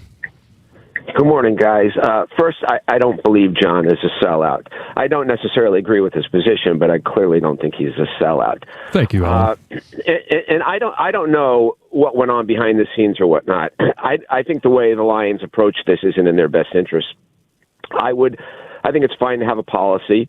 I would have sat down with Ragnow or his representation and shared what their policy is, and then I would have said, that being said, the money is yours. We want you to keep it. Additionally, we would love for you to become a Detroit Lions brand ambassador. Here's what it entails from a time commitment, or we want you to make personal appearances on select occasions. We'd love if you'd consider talking to some of our rookie offensive linemen, whatever it might be. Take the high road, put the ball in their court, which makes them a much better organization. The reason that it's okay to have that policy, as long as you can explain it, of getting back to signing bonuses, if you have a player like Antonio Brown, or I'll switch sports, Jaden Ivey, then that's fine. But given what Ragnow did for the organization, what I'm wondering is, if they had won a Super Bowl with him, would they have still done this? I think the answer is yes. It's their policy. And I get what you're saying. Like, the clause is there to protect in extreme cases. Like, even Rod Wood, when he was quoted with Burkett, goes, well, if Gibbs signed for 20 today and retired on Friday, we'd want all 20 back. Well, of course. But in an instance where a guy plays his entire career and it's brutalizes himself for your organization, and it's not 20 million, it's maybe 2 million. That's one of those where you use the phrase the high road. Right. Well, and here's where I disagree. Like, this was not on anybody's radar until Rod Wood talked about it. Right. So, why even say it? Do you think they love that he's doing this? Well, right. His retirement tour? I don't understand why he brought it. Well, he was asked a question, and do you not just handle it like Brad Holmes does when we're talking about contracts? Well, that's in-house. We're not going to talk about the negotiations. We're not going to talk about that. The only way this would have gotten out would have been if Frank chose to raise the issue. Or like when Calvin raised the issue and was famously at odds with the organization over it. And Frank doesn't seem to be the type of guy that even if he was asked about it, would have just said, oh, that's between me and the organization. Yeah. Terry in Southfield. Terry, good morning. Hey, good morning. How you guys doing? Good. Doing all right, Terry. How about yourself? Good. You know what? I wanted to call in because I just think this is a bad look, because Calvin Johnson, we asked Calvin Johnson when he did to give the money back, and it's just starting to look like the Lions getting a reputation when players come to do something, and they plan injured and things like that. It's just starting to look like the Lions is making it seem like, okay, we don't appreciate that. And they probably do, but when you start asking for the money back, it started looking like that. And then it's just a bad look. I can see why everybody upset about it. I don't like it. I support the Lions. I'm always support the Lions, but I just don't agree with it. I just don't like it. I'm with you, Terry. As a fan of the team, I get they can, but when other teams don't do it, it makes you look cheap, petty. It casts you in a bad light. I don't know if it's going to be the difference in a player signing here or not. Well, the other wrinkle involved is if reports were true, and if we're going to believe Dave Burkett, pick and choose when we want to believe what he has to say. He's got insight. Dave. Well, he's got a lot of insight into what's going on in the organization. Just a mere couple days before Frank announced his retirement, Dave wrote an article that Frank wanted more money and then wanted a restructured contract. Yeah. And then all of a sudden he retires. I do wonder if there's more here. What that means to me is, well, Frank could have gone. He just didn't want to go at the rate that they were paying him. At that time, in whatever would have been June, if that's a theory. And then at the same time, maybe this is all speculation. At that point, was he like, wait, they're going to claw back. I'm going to try to play. And then when he came back, they were like, dude, your hammy's blown out and we're not paying you to come back. Right. And so, again, and we asked the question in the offseason, is there an opportunity for, Frank to come back for this season? And they had said, oh, yeah. Well, previously they said the ship sailed, and it doesn't sound like there's any indication that they're going to have him back. Russ in Livonia. Russ, you're on 97.1. Hi, guys.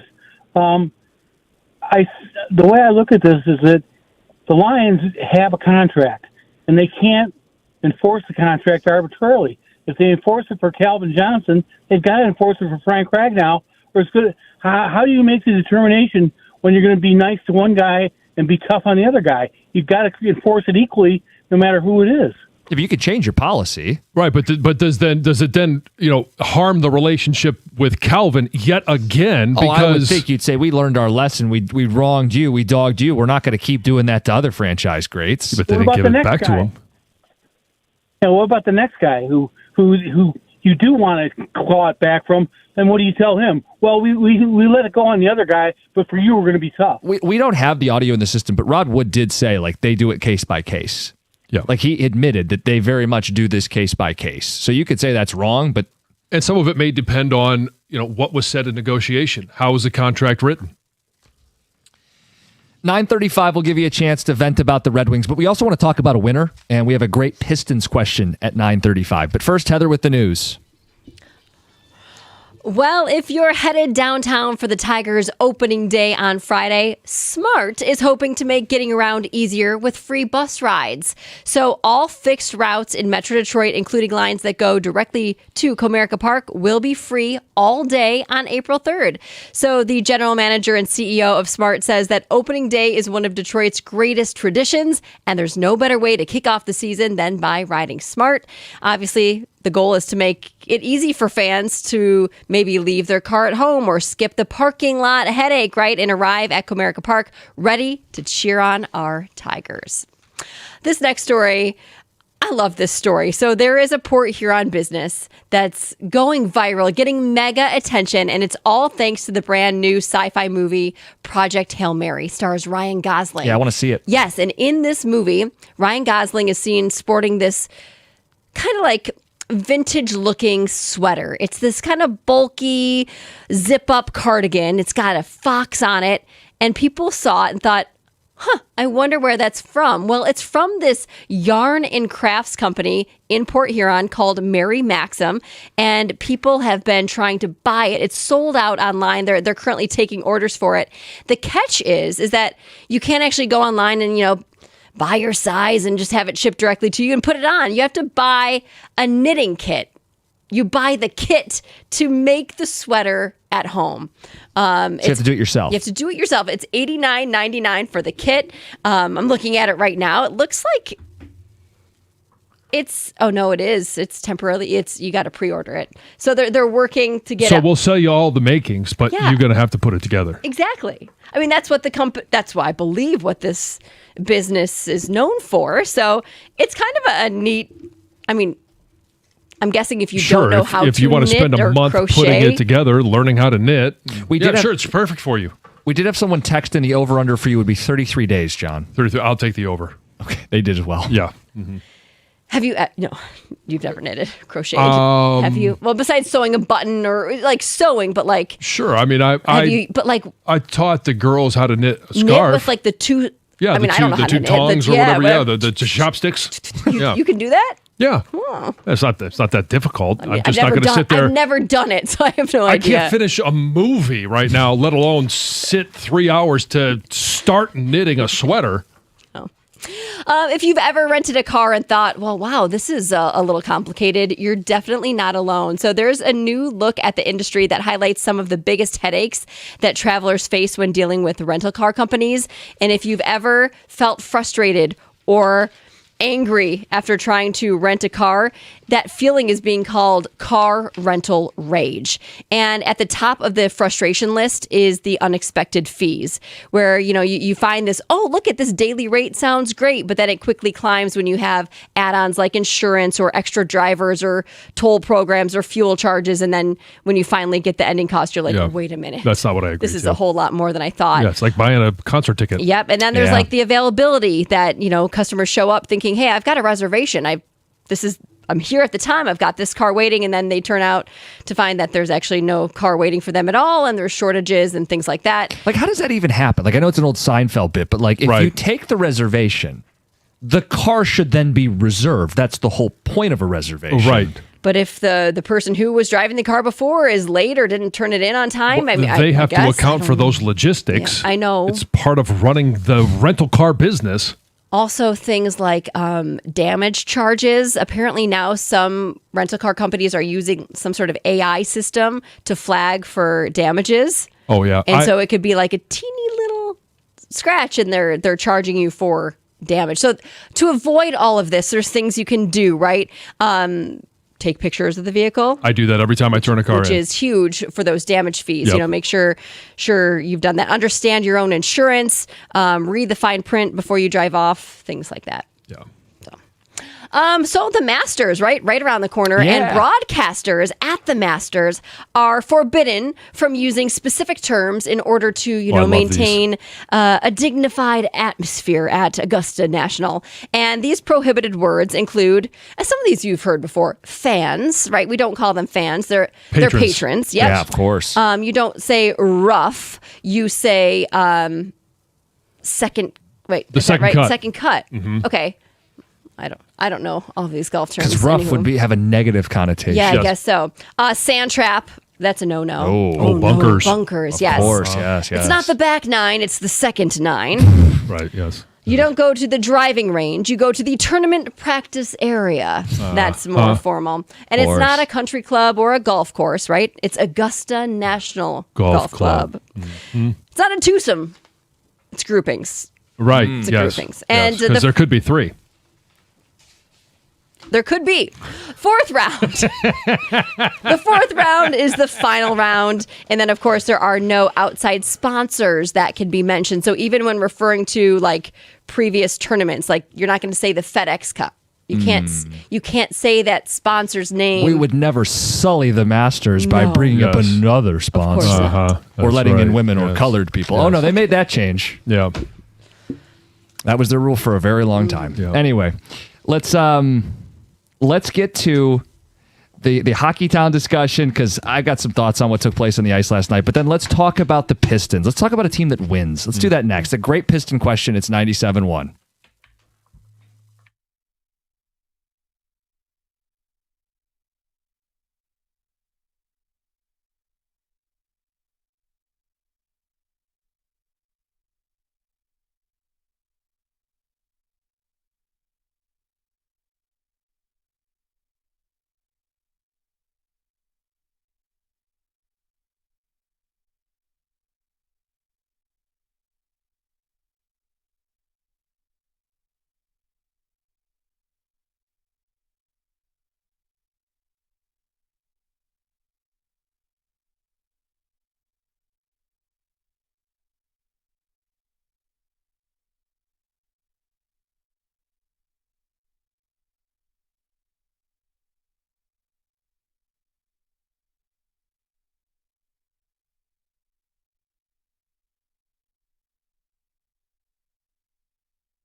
Mark Champion and the Pistons, only team to win last night. We're going to spotlight them. We got a great Pistons question. We do have open lines if you want to vent about this hockey team.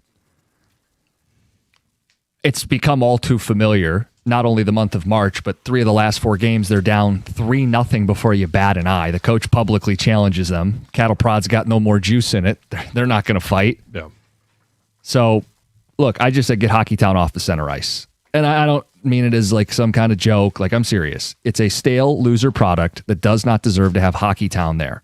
Hockey Town is built on winning. Playoffs and playoff runs and Stanley Cups. It's a rich tradition. It shouldn't just be slapped on for the 100th year. And I know fans want it back. We want Hockey Town back. This team doesn't deserve it. These guys don't play like it. It's insulting to the tradition. And it's exhausting. It is, which is why I'd like to, while we'll take the phone calls, talk about somebody else. Somebody that's winning? How about the Pistons? Okay, they're going to lock up this 1 seed any day now, right? Yeah. And they've locked up their division. And you're starting to think about playoffs. What a concept, right? Someone playing at Little Caesars Arena in the playoffs. Mm-hmm.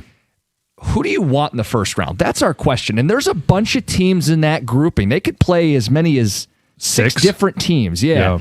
Do you have a team that you would most want to play or least want to play in that group? That's an interesting question because the 6 teams are Atlanta, Toronto, Philly, Orlando, Miami, and Charlotte. It's going to be one of those 6 teams because everybody below the cut line is already, they're out, right? Milwaukee can't do anything. They can't get in. Chicago can't do anything, can't get in. And so you're looking at it going, all right, if it's the Charlotte Hornets, they were a team that was extremely hot coming into the new year, and they were that way pretty much through the month of February. They've cooled off a little bit. Miami, or like, I'll start it with this. None of those teams, if you have to play them in the first series without Katie Cunningham, none of them scare me. Okay. And I look at it and I say, well, okay, well, if it as it sits right now, if it's Miami or Charlotte, if they have to play in that play-in game and the winner ends up playing the Pistons, I think out of that team, out of those 2 teams, I would rather play Miami. Really? Because they're the team I would least want to play. So, and I understand and you talked about this earlier, so I'm going to steal your thunder. Please go for it. The fact that they are the only team of that bunch that the Pistons have a losing record against. Yeah. Albeit 1-2. People want to hear me present it beautifully, Odyssey Rewind. But yes. That's I went back through. And you're much more eloquent at that than I am. Thank you, John. But yeah, of the 6 teams, only one of them they have a losing record against, and it's Miami. They're 1-2 against the Heat this year. And I don't want to dumb it down to just regular season head-to-head. I also want to forecast in the playoffs, Spoelstra, as a very good coach, could try to force the Pistons to play left-handed, get the ball out of Cade's hand, show that they don't have a true secondary option, and they've got Bam, so rim protection, force them to hit jump shots. Do I think the Pistons would still win a 7-game series? Yes. I'm not trying to incite panic, but I would much rather face the Hawks, who they're 3-1 against, Charlotte, who they haven't lost against, Orlando, who they've been very good against this season, Philly. I mean, they have handled all of these teams this season. Right. And so, I mean, I guess if I'm just picking between those teams, who would I want to play? Give me Orlando. Yeah, 2-1 against the Magic this season. I don't think they'd be my first choice, but I'm not mad at you. I think I'd most want to play Philly. Is that silly? Like the idea of... No, I don't think so. I don't think any of those I mean, like I said, none of those teams worry you or scare you. Of those teams, Philly is the only one with the negative point differential. Right. At this point. It's just the reason maybe you'd pause with Philly is if you feel like, well, Embiid and Maxey and on their best day, could they... Yeah, but they're going to put 4 best days together right. to win a 7-game series. No kidding. Yeah. And so you start dissecting all those things. And I know Miami, okay, they got the only ones with the winning record. And I was just saying that if it's Miami and Charlotte. Yeah. I think there's higher upside for a 7-game series for Charlotte and some of the playmakers that they have. But Miami is right now, they're 2-7 in their last 9. Now, that probably matters less when you get to the playoffs because they're not playing really good basketball since Bam went for 80. They've been on a bit of a skid. If they play the Pistons, they will have won that play-in series. So they may have a little juice going into it. See, isn't this just great? Like talking about playoffs and matchups and and talking about a team that is the 1 seed. So whoever ends up being that matchup is going to be the 8th seed coming in. And we're anticipating getting something on Cade this week. Not that he would be back, but something more concrete timetable, hopefully. Yeah, I think there was an indication maybe Thursday we would get an update. So tomorrow, yeah, look, he was at the game, and he's done some shoot around and some light workout stuff. So he's breathing. Look at you, yes. Always the glass is half full. If anybody was in any doubt, Yes. Cade is not on a ventilator. He is breathing and among us. There's no iron lung. No, God. Speaking of wheeling guys out, could you imagine? All right, he's going to set this up from the iron lung. Let's get to Marcus in Detroit. Marcus, you got a preference? You're on 97.1. What's going on, gentlemen? Yeah, my preference would be Charlotte in the first round. I think it'll be a good series, although I think that Detroit will probably sweep them. I do not want them to play Miami or Atlanta. I just don't. Atlanta is a young, they can shoot. And that's been Detroit's Achilles heel is teams that can shoot the three at this point. Right, but don't you feel like the Hawks would be kind of like the Pistons last year, getting that first taste for a young group, and they'd be going into Detroit a 1 seed? Like I kind of get that vibe from them. Yeah, but with Atlanta, watching them play throughout the season, Atlanta looks like how the Pistons looked at New York. I want to beat you. And now that there's something on the line, it's just a scary. Not saying that Detroit would lose to Atlanta. Right, I got you. I think that it'd be one of those, we worked very hard, and now we got to go into the second round against a Cleveland or possibly New York or something like that. And I just want them to be okay. And K won't be at 100%. So give me Charlotte. I don't want Tyler Hero being a hero against them. That's another good point with the Miami Heat. Yeah. Thanks, Marcus. Good stuff. We got John next. You're on 97.1. Hey, good morning. So I personally would prefer to play Orlando, losing record against the Heat. I know that's regular season, doesn't matter. Yeah, they got a top 10 defense and Spoelstra and all that stuff. Yeah. Yeah, I don't want to take any chances. And then if I was Bickerstaff, I would instill during the before the playoffs, do practices about ball handling, because the turnovers is what kills us, and I don't want to see dumb mistakes. And definitely, give some chill pills to B Stu, because we don't need him doing anything dumb. We need all the players, because I do think that they will win the championship this year. And I know you're not talking about the Red Wings, but I've said this for the last few months. Yzerman has got to go. He's overstayed his welcome. It's time for him to get the hell out. John, we're not telling people not to call about the Wings, so feel free to make the comment. Look, I think people are fed up, and I did see, was it Elliot Friedman, 32 Thoughts? There was the speculation if there's enough pressure from fans in the organization, they could bump Yzerman up to a more advisory role and then hire his replacement. The way I read that, though, John, go ahead. What is your thoughts on that? No, I don't mind talking to Red Wings. I just didn't want to give that walking migraine any more of my breath than I need to. So trust me. I know people are agitated, and I'm not going to turn them away. I think it's healthy to be able to vent about this. I just wanted to address that Elliot Friedman thing, because it just feels like a backwards way of addressing an issue. If in any of our teams with any of our sports, if a guy's not getting it done, you don't give him a soft landing. Right. That's just what, if you think the guy's doing the job, you keep him in the GM chair. And if he's not, then you move on. I don't want to get cute with it. And I don't think Yzerman would want that either. Yeah, I know they did it with Holland for a year, right? And then he left to go be a GM elsewhere. It's not this. Look, Hockey Insider brought it up. I don't know how much actual water it holds.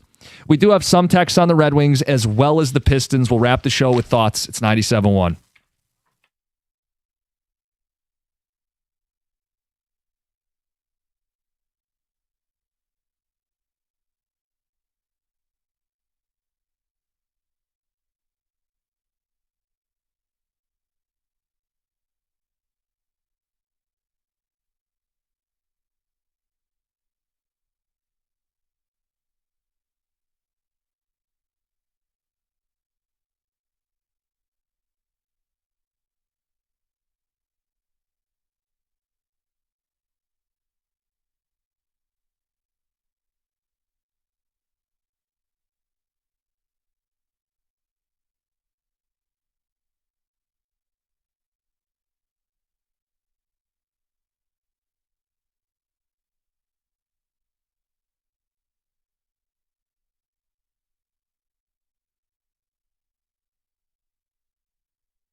It's been a cauldron of emotion, lots of anger towards the Red Wings. We've got texts. I'll read some of them. We've been taking phone calls. Brought the Pistons into the mix just because they won last night and they're actually gearing up for the playoffs, something we can ramp up and be excited about. And we asked, who do you want to play? There's a bunch of teams in that pod. If the Pistons end up as the 1 seed, who's the team you want to play and who's the team you don't want to play? Tex says if we play Miami, Atlanta, or Charlotte, we're getting eliminated. Give me Orlando.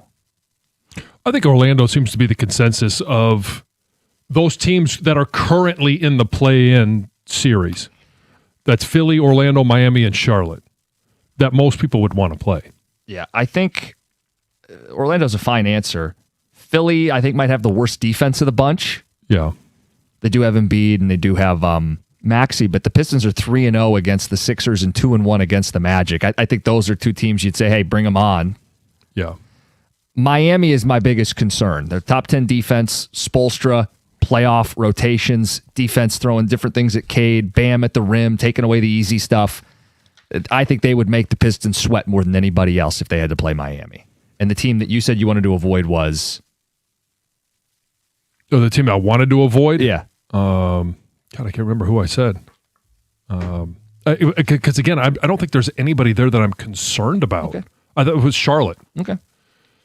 And they're the team that's just, they're right at the bottom. Yeah, Charlotte's been kind of feisty when they've played. There's a little bit of if they play in a 7-game series, there's going to be some tempers flaring. Right, and it's can they bait Stu to get thrown out of a game?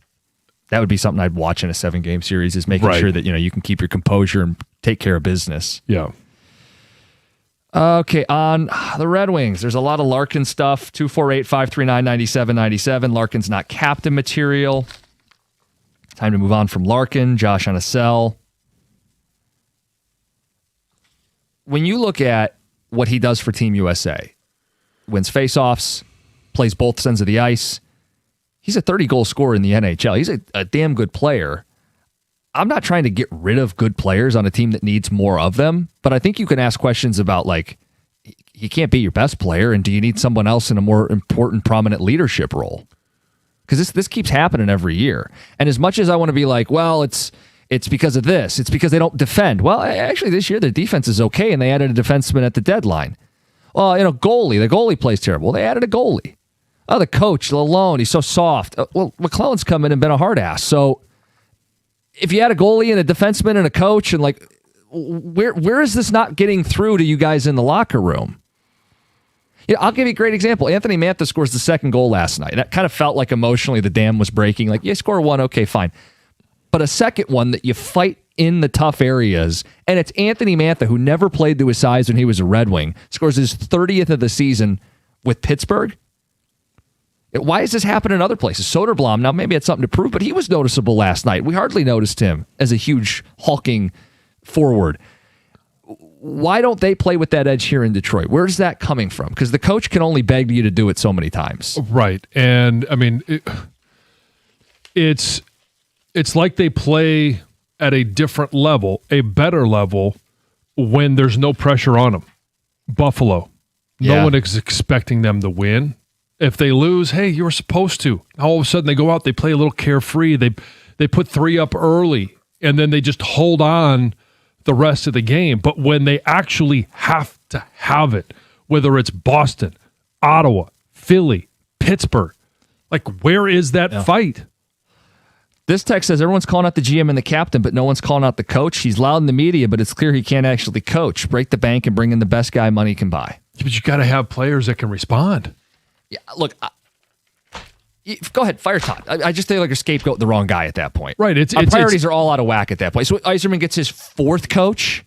That's the answer? It's the debate between the X's and O's versus the Jimmies and Joes. You got to have the Jimmies and Joes.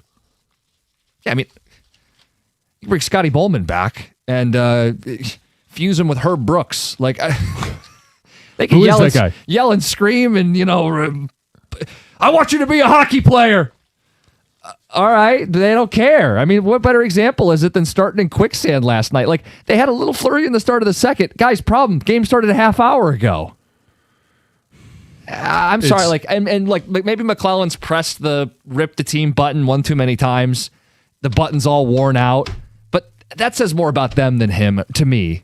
I agree. And whether it's where is the leadership in the locker room, where is the leadership actually on the ice to say, hey, guys, we got to have it. I don't care what you have to do. We've got to have it. Well, that's where it gets kind of tough because what changes?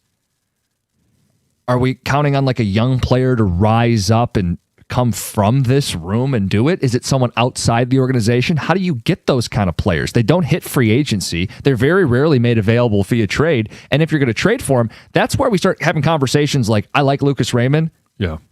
But you got to give to get. Like, we just get to a point where nobody is a sacred cow on this team. Right. Nor should they be. If they're going to continue to miss the playoffs, no one there should be safe. Yeah. Good morning, Gator. Gator. Hi. Hi. Hey, how is everybody? Good. Good. Tough night last night. Dude, I'm not in a good place today. No, not in a good place. I'm just not. I'm not. Nobody. And who is, right? So let me ask you this. Last night. I would like to know how your night went. Were you obviously excited to see the Red Wings finally do something, and then, 15 minutes into it, you're like, this is it? And then you turn over to the Tigers game, and you're thinking, well, we'll see something. And then all of a sudden, hey, they're up 5-0. When you said the Red Wings finally did something, I mean, like score a goal to go down 3-1? No, like the Wings were going to finally do something. Yeah, the anticipation. And then it was gone. And then it was gone. I got you. Like before the game started. Yeah. And then it's gone. Yeah, that was it was really, truly incredible how much I was looking forward to the game last night. Yeah. And then first goal happens, you're like, what? What happened there? And it just, I don't know, felt like I was taking a wide stance and asking somebody to just run and kick. Yeah. As far as the Tigers go, you can just blame Jansen. Oh, so I blame John for the Tigers and you for the Red Wings? No, Jansen. Kenley Jansen. Yeah. Jansen gave up the homer. Okay. I'm kidding. I think he's going to be This fine. is a bit that we're going to have to deal with all year long. Oh, we can officially count one loss on Jansen. Yes. Just as long as Jansen gets credit for when he actually does come through. Like the other night. Yeah. Okay, yeah. It was unhittable. Who's the most famous other person named Costa? Well, we have Acosta. Yeah, Bob Costas. But is there any other famous Costas? I'll look into it for you. Any other Karshes? I hope it's embarrassing. You hope it's embarrassing? Yeah, I do. Any Good famous luck. Andersons? Yeah, there's a ton. Quite a few.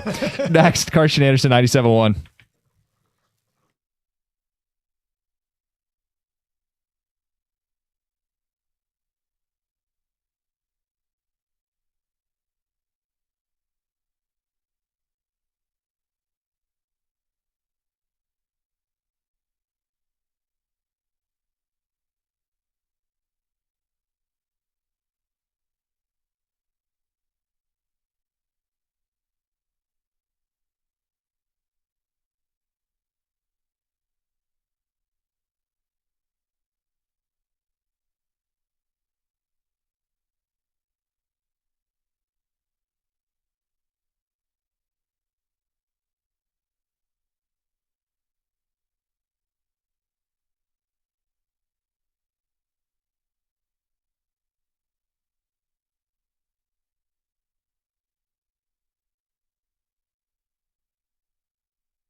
Good morning. Hump Day. Carson Anderson. Hope you're doing well. Hope your Tuesday was great.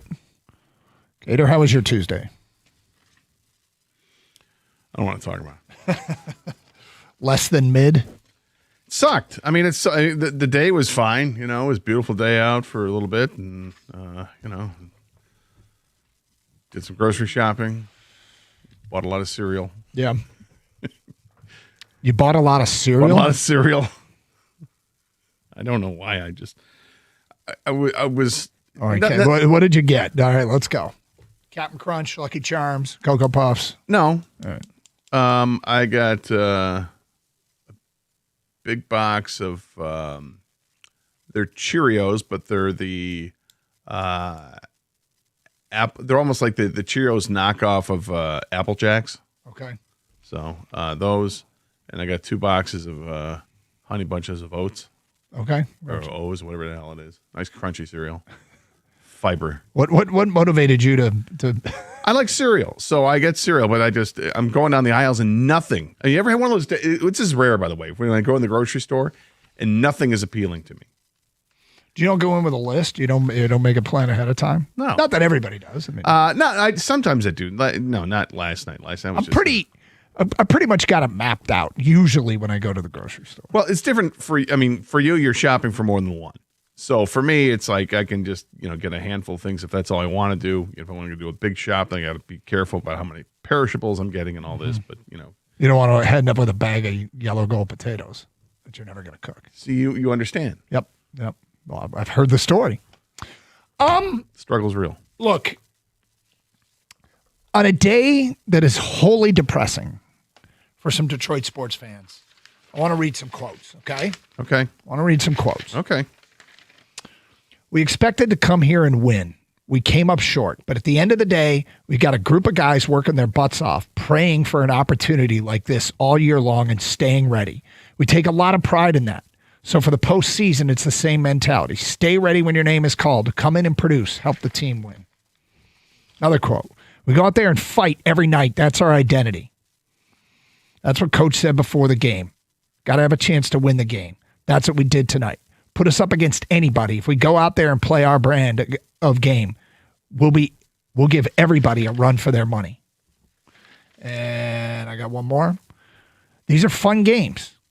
We know how many guys were down. We know how important those guys are to our team. So the way we come together, really fight in tough environments like this, that's everything we can ask for. We did what we were supposed to do, and we should have won that game. Doom and gloom, that's after a loss. That's what the players are saying. Those quotes come from Paul Reed, Javonte Green, and Danis Jenkins after a game at Oklahoma City 2 nights ago.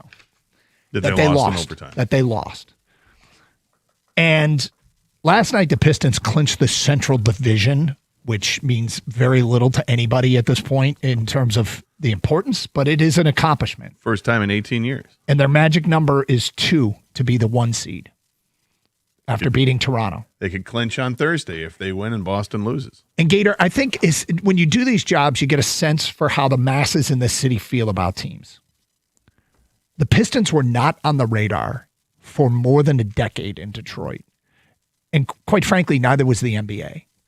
I would say that for the better part of a decade, you tell me if I'm wrong, and if I'm wrong, I'm not off by much. I would say we got more feedback and texts complaining about the NBA, complaining about the league, than we got about the actual Pistons for the better part of a decade. And if not, we got a sizable number. Yeah, it's close. Yeah. The Pistons, this team has turned into everything that the Red Wings aren't. And in some ways, everything that what the Red Wings culture used to be. Pistons don't have a lineup filled with Hall of Famers, but the Pistons, they're the opposite of what people used to complain about the NBA, right? The effort is there every night, and they go out and expect to win no matter who's in the uniform. They thought they should have beat the best team in the NBA, the defending NBA champions, with Kevin Huerter, Paul Reed, Javonte Green, and Danis Jenkins starting. And damn it, they had a shot at the end of regulation to win that game. That group almost beat Oklahoma City. Our hockey team, when everything is stacked in their favor, with Pittsburgh coming off a grind of a game the night before, playing on the second night of back-to-backs, hockey team has a no-show performance when it means the most. Same thing happened last week against Ottawa when Ottawa was coming off second night of games back-to-back, shorthanded, playing without 4 of their top 6 defensemen. And they no-show that night too. We can, and we will talk plenty about the Red Wings and the doom and gloom that is, but we can also look at the Pistons and how the Pistons have become what the Red Wings were for the bulk of our career in terms of culture. The Pistons don't care who's in uniform. The Pistons show up. The Pistons don't care what the league was. When we watch opposing broadcasts of the Detroit Pistons, and I try to every chance I get to hear what's being said, and I hear the same themes, we can learn from the way this team plays at both ends of the floor. That's opposing broadcast crews. Our team should play on both ends of the floor the way this team plays. This basketball team, they got starters back last night and won the game, which is great. But I think it's amazing considering where they were and what the talk was about this team and what the Red Wings were for so long in our town. And the Pistons have become that. Yeah, it's your comparison, I think, is very apt when you just talk about the culture of what the team is. I mean, as far as the makeup is concerned, they're vastly different. Vastly different. That's fine. I'm not going to focus on that. But this team is what I love about this team right now. They are on the rise. You know, this isn't like, and this does not look like a small window. You've got superstar players. And now it's players, right? Because we know Cade Cunningham's a superstar. He was having an MVP-type season before the collapsed lung. He's on the bench last night, cheering his team on in a questionable sweater. And you're loving what you see because everybody out there is giving it everything they have. The Oklahoma City game looking in retrospect, we should have been talking more about that game. They had no business being in that game. No business, and they were. And they played so hard, and everybody on the bench, the entire team played well. And last night, they get some guys back. Just clarity, too. Oklahoma City's got San Antonio breathing down their neck for the number 1 seed. They had something to play for, and they had their guys. Yes. The Pistons didn't have their guys. But they don't care. They see opportunity. They see what this season is. They could be in for a long ride, and they want to be part of that ride. Nobody wants to be one and done. Mm-hmm. You know, they went through the playoff experience last year, and it's important to taste the playoffs and nothing handed to you. And nothing's been handed to this team. 14 wins 2 years ago. Yep. And then come out last year and come out pretty strong last year and have the opportunity to play in the playoffs. And what they're doing now is incredible. 55-21, and they're doing it with any combination of players. They played so many games this year without key guys in a lineup, and it doesn't matter. They just get it done. And now Jalen Duren is getting his time to shine and show that, you know what, he might be a legit superstar as well. He's got, 9 games now where he scored 30 points or more this season, including last night when he had 31. Missed a double-double by 1 rebound, but, you know, the team was shooting 60% from the field. They shot 57% from 3. The number one thing that people wanted to address, us included, it's not just listeners and it's media members, it's everybody said the same thing going into the trade deadline. They got to get another scorer. They've got other scorers everywhere. Guys are showing up, coming off the bench, lighting it up. Could be a different guy every night. And the other thing we said, they got to hit 3-pointers. Got to find somebody who can hit a 3.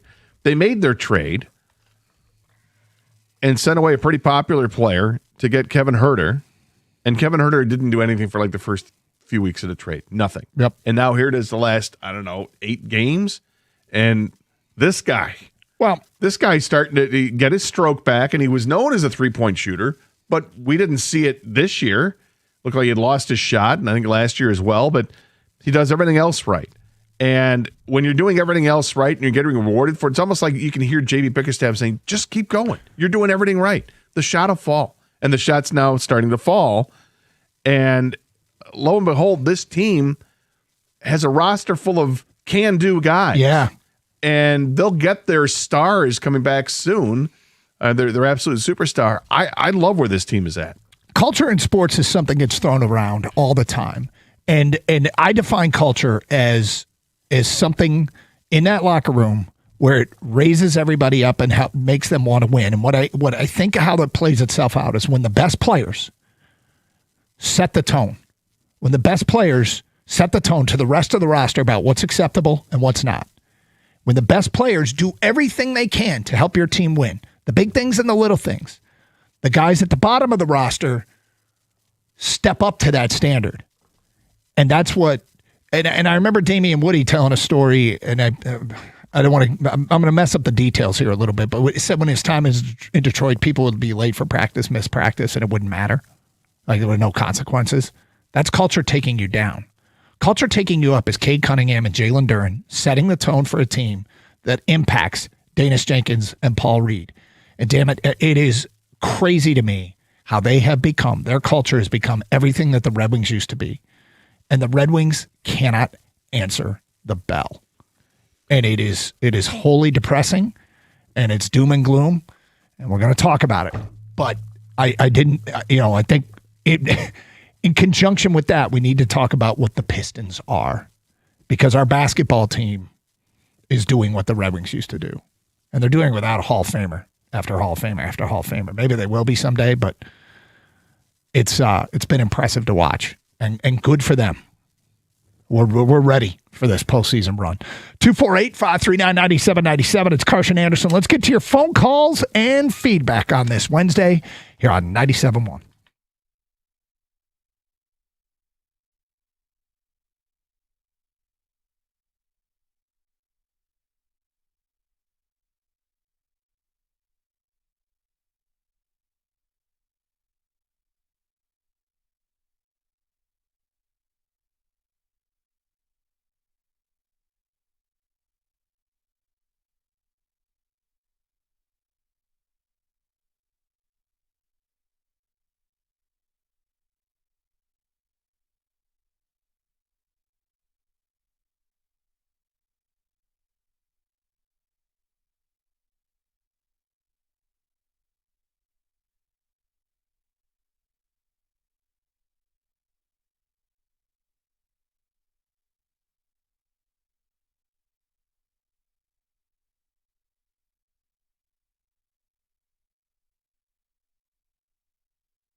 All right, here's what I like about that call in the end of the game. Not much. Well, no, there is something about it. All right. And it's praise for Cal. Now, maybe if it went for another 30 seconds, I'd hear something else, and I'd be disappointed. But it cuts off there, which is good for me. Kid didn't even acknowledge that they were pushing and shoving after the game. I was so pissed when I saw that last night. Like, don't you dare try to fight the Penguins now. Don't do this. You got housed. Get out of here. Get into the locker room. Get it out of your system. Yell at each other. Throw chairs against the wall. Whatever it is you got to do. But sure as hell, don't start getting guffy with the Pittsburgh Penguins, who just dog walked you. The guy's wearing that sweater. It's not recognizable from the standard that's been set over the years. Or even last Friday night. Yeah. And that culture has shifted LCA locker rooms. It has. The Pistons are everything that the Red Wings used to be from a culture standpoint. And they're developing their young players. And the Red Wings have done that with a couple guys. But, I mean, the young players and the Pistons are getting it done. They've got superstar players on their team. The Red Wings do not. The role players are getting it done. Yeah, like it is. Everyone's excited to be in the lineup and show what they can do. Yep. And I don't know. It's amazing how things have changed. I was pissed before the game. You see the lineups come out and no Dominic Shine. And I'm like, all right, Dominic Shine is not like he's not like his all-star player. But he embodies what I want to see from a Red Wing player playing at this time of the year. He could help the Pistons win a game. He could help the Pistons win a game. But Dominic Shine plays with heart. He plays with determination. This guy spent a lifetime in the minors, wants to get his opportunity to play at the NHL level and show that he belongs, and he's not in the lineup. This format lends to bitching more than praising. We wanted to open with praising the Pistons, and we're gonna get the bitching calls, and that's what happens. But if you want to, well, then let me. We'll vent when it's appropriate. I'm sorry. It's okay. No, vent. No, because I did want to start because it was the Ken Cal cut that got me going. I did want to throw more praise at Jalen Duren and let people who don't understand know what's happening with him in his career here, right? He's a free agent at the end of the season, restricted free agent. There's no question they're signing him, and he's going to get a boatload of money. Yep. And he deserves it. Here's how much he's improved year to year. Like his rookie year, he had 9 points a game. That jumped up to nearly 14 his second year. Dropped back down to just under 12 last year, but he shot 69% from the field last year. This year, his shooting for the field is lower at just under 65, but his 65% is great. All his high percentage shots, dunks and all that, we'll take it. He's averaging 19.5 points a game this year. Yeah. I mean, that's 8 points more than he did last year while keeping this consistent rebounding at double digits. He has improved his free throw shooting, where he's shooting 75% from the free throw line. Doesn't feel like an issue anymore, does it? No. And when you're a big guy like that, heavily muscled, and you're 6'10" or whatever, it's not easy to make free throws. And that guy is taking the time to work at his craft and develop it to now he's a 75% shooter from the line. He's a 20 and 10 guy every single night. And while Cade's been out, he's more like a 30 and 10 guy. He's a superstar as well. The Pistons now have two of them, and they can build around these two and create a championship caliber team, which, dare I say, they're a championship caliber team right now. Let's get to your phone calls. We got a Jack here on 97.1. Hello, Jack. Morning, guys. What's up? The Red Wings culture is going nowhere. They'll never get anywhere. For the simple rule, they're not tough enough. You can't have Lucas Raymond getting run through the end of the building by Luke Stanley up in Buffalo. You can't have Cider fight because he doesn't know how to begin with. You can't have your skill players trying to answer the bell. Until they get guys who are going to make sure that the other team lays off our skill guys, they're going nowhere. It really irked me the other night against Buffalo. I find out that Luke Stanley, 6'5", 240 pounds. Logan, sorry. Runs Raymond, and nobody does anything. Why is this guy? This guy's floating around out there. He was just acquired by Buffalo Where the hell's Yzerman? Pull the trigger, get this guy, and find 3 or 4 more like him. Until they get tougher, they're going nowhere. You're going to see more of the same as you saw last night. And also, just to finish up, I think the reason that I think Raymond and Larkin and several of these guys, Schrott, another one, are hurt far more than we understand. And the reason they're hurt is they're getting run by these other teams. So that's my take on it. Well, Thanks for listening, guys. I would agree that they need to be tougher. I don't know if I wouldn't equate that to fisticuffs, but I equate that to having guys with size that are willing to go into the corners, willing to check and hit players. When you at the end of the game, you look at a box score and you go down the hit column. I want to see not a bunch of zeros. I want binary. I don't want 0, 1, 0, 1. I want some crooked numbers there. They need players that have and display that kind of heart and determination. And yes, guys that will stick up for each other. Because too often we've seen guys get run, like he says, and there's not much of a response. And it's frustrating. And the move Yzerman made to acquire Justin Falk, I signed off on that. Yeah, let's go. That's quality defenseman. And he's been mid. You know what's crazy? Becoming a Red Wing. And again, let's compare. Justin Falk trade. Accepted. It's going to make a difference. Jaden Ivey trade. In the moment in time, people were skeptical. Whatever we are, 4 weeks later, everybody's on board. Jaden Ivey's not in the NBA. And Kevin Huerter's coming around. Who'd ever imagine that trade 4 weeks later would look better than the Justin Falk trade? Yeah. Yeah, and maybe the Falk trade is even more, it looks worse because of what else they still don't have, which is they didn't acquire they acquired David Perron, and God bless David Perron, but he's not a difference maker. He's not the guy that's going to get you into the playoffs. Well, and also you get, check plus Trajan Langdon and a check minus for Steve Yzerman. Because guess what? They now don't have a first-round pick. And in fact, they don't have a 4th-round pick. They've got 2 picks in the first 4 rounds of the draft. Staring down the barrel of a possible rebuild. Yeah, you know what though? I don't care. For 1 year, it doesn't matter to me. They've got too many players that they're counting on that are quote unquote stockpiled. All right, fine. Let's see those guys. Wow. Because that's what's going to change this team is that you have to hit on Nate Danielson. You have to hit on one of the goalies that you have, one of the 3 goaltenders that you have that are now crowding a room in Grand Rapids. Now that Trey Augustine's going to Grand Rapids. We'll get to it. Patrick, you're next. Hi, Patrick. Hey, guys. Thanks for taking my call. Sure. Yeah, I've been listening to you guys and listening to everybody. My pissed off level is 10 plus. Look, Yzerman has built a little runt team. It can't win on the boards. You can't win in the corners. And that's where hockey is won.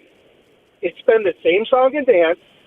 Find the youngest, brightest mind for the next GM. Keep Yzerman within the organization, but he cannot have anything to do with development and or player personnel. That's it. Well, I mean, look, they're staring down a fascinating offseason. And I do care that they don't have those draft picks because this is starting to look to me like a back to square one. But the problem is, and you didn't bring this up, but you want Yzerman to move on from him. And right now, I don't see an argument to keep him at this point. And it's not going to do any good to fire him today. Let the season play itself out. But I often have talked about, hey, their team has to get him out of this situation. Otherwise, it feels like a change is necessary. And it's interesting. He characterized his feelings. His level. What do you say? My level of pissed off is high. I'm more sad. But I sense that I feel like Red Wing fans aren't sad. They're mad. Oh, I think the Red Wing They're fans more mad than they are sad. I'm sad. I'm depressed about it. 248-539-9797. Carson Anderson, 97.1.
Then there's the Tigers.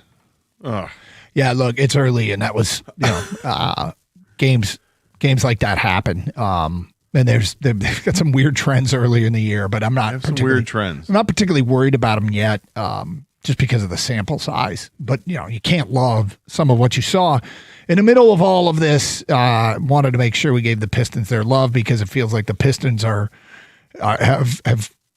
have created a culture that is everything that the Red Wings used to be, and the Red Wings, even when the scales are tipped heavily in their favor, being the team that benefits from your opponent being on the back-to-back second half of back-to-backs, they have failed miserably in two marquee games against Ottawa last week and against Pittsburgh this week. And in between the Philly game, I mean, this has just been a wholly unsatisfying stretch of hockey. These are referendum losses. We talk about the difference between like losses that make you think, what the hell do they got to do to get out of this? What changes need to be made? And, everybody, there's characterizing people's feelings. It feels like people are more angry at the Red Wings than sad about what's going on. I'm more sad. You're more angry, though. Yeah, I am. I'm very angry. It's 4 years in a row, and we've seen some players get developed. Other players have not been developed. Other players just seem like if they already hit their ceilings. There's too many holes in this team's games. You see the literal lack of size that this team has overall. The players that have any size aren't as physical as you want them to be. So Edvinson's not as physical as I want him to be. They had Soderblom at 6'8". He was nowhere near as physical as you want him to be. They got rid of him. And Rasmussen is 6'5", 6'6". He's not physical. Not physical enough on a night-by-night basis. If he's not going to be a 30-goal scorer, then be something else, right? Mm-hmm. And I feel bad ripping on a guy who's not playing right now because he's hurt, but they're also in the same situation we've seen before, where they've got a little bit of contract hell with players that they're still going to pay for a couple of years here. That you're like, why? What happened? This is a bad contract. And you look at, Comfort's contract is another 2 years.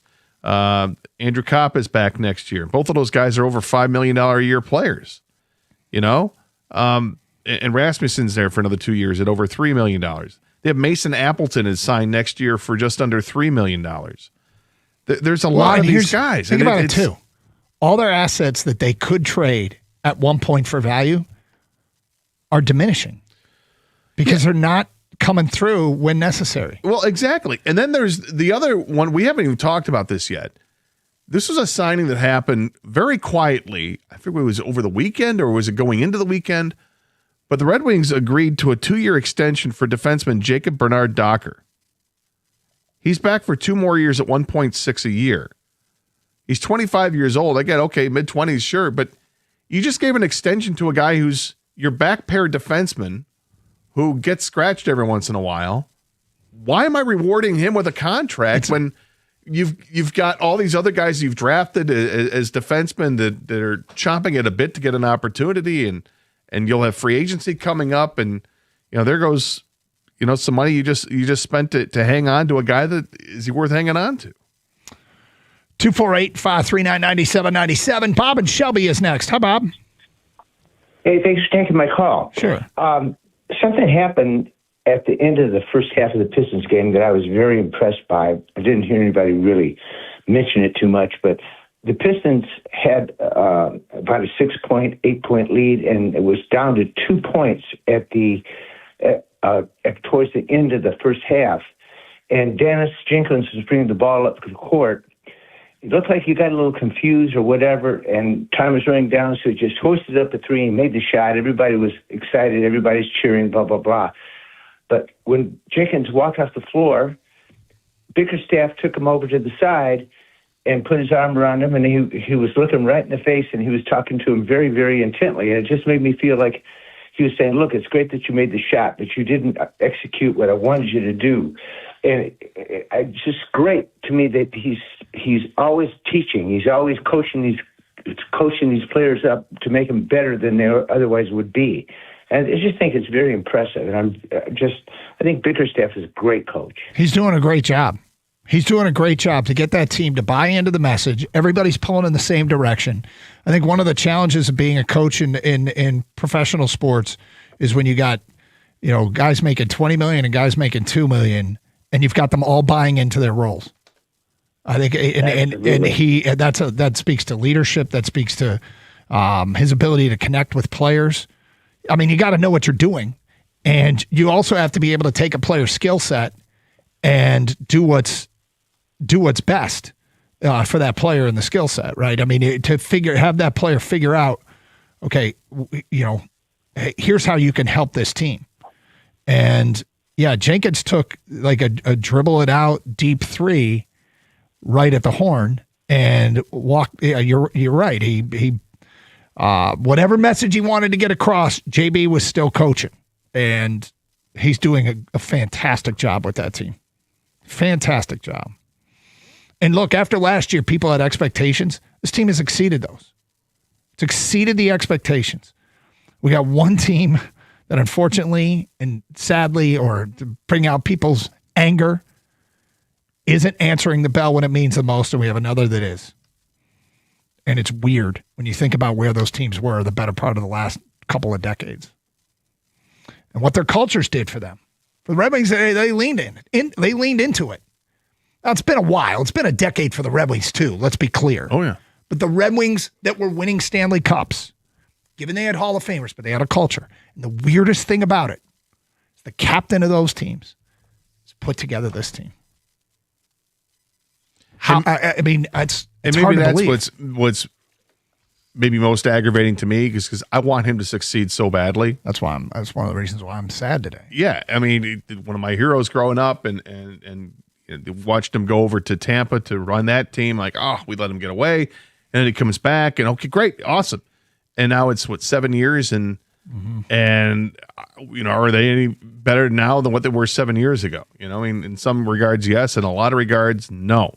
And they're still not eliminated. That's the crazy thing about this, is they're still not eliminated, because everybody who needed to lose last night did. So here the Red Wings are still 2 points out of the final wild card spot. Right. They still have a game in hand over Columbus, who is in that wild card spot. They've got games that are obviously very important here. It's just their style of play. You can't show up 1 out of 3 games in this time of the year, any time of the year, really, but not this time of the year. You sure as hell can't do it this time. And I don't know and now the goaltending that's gone.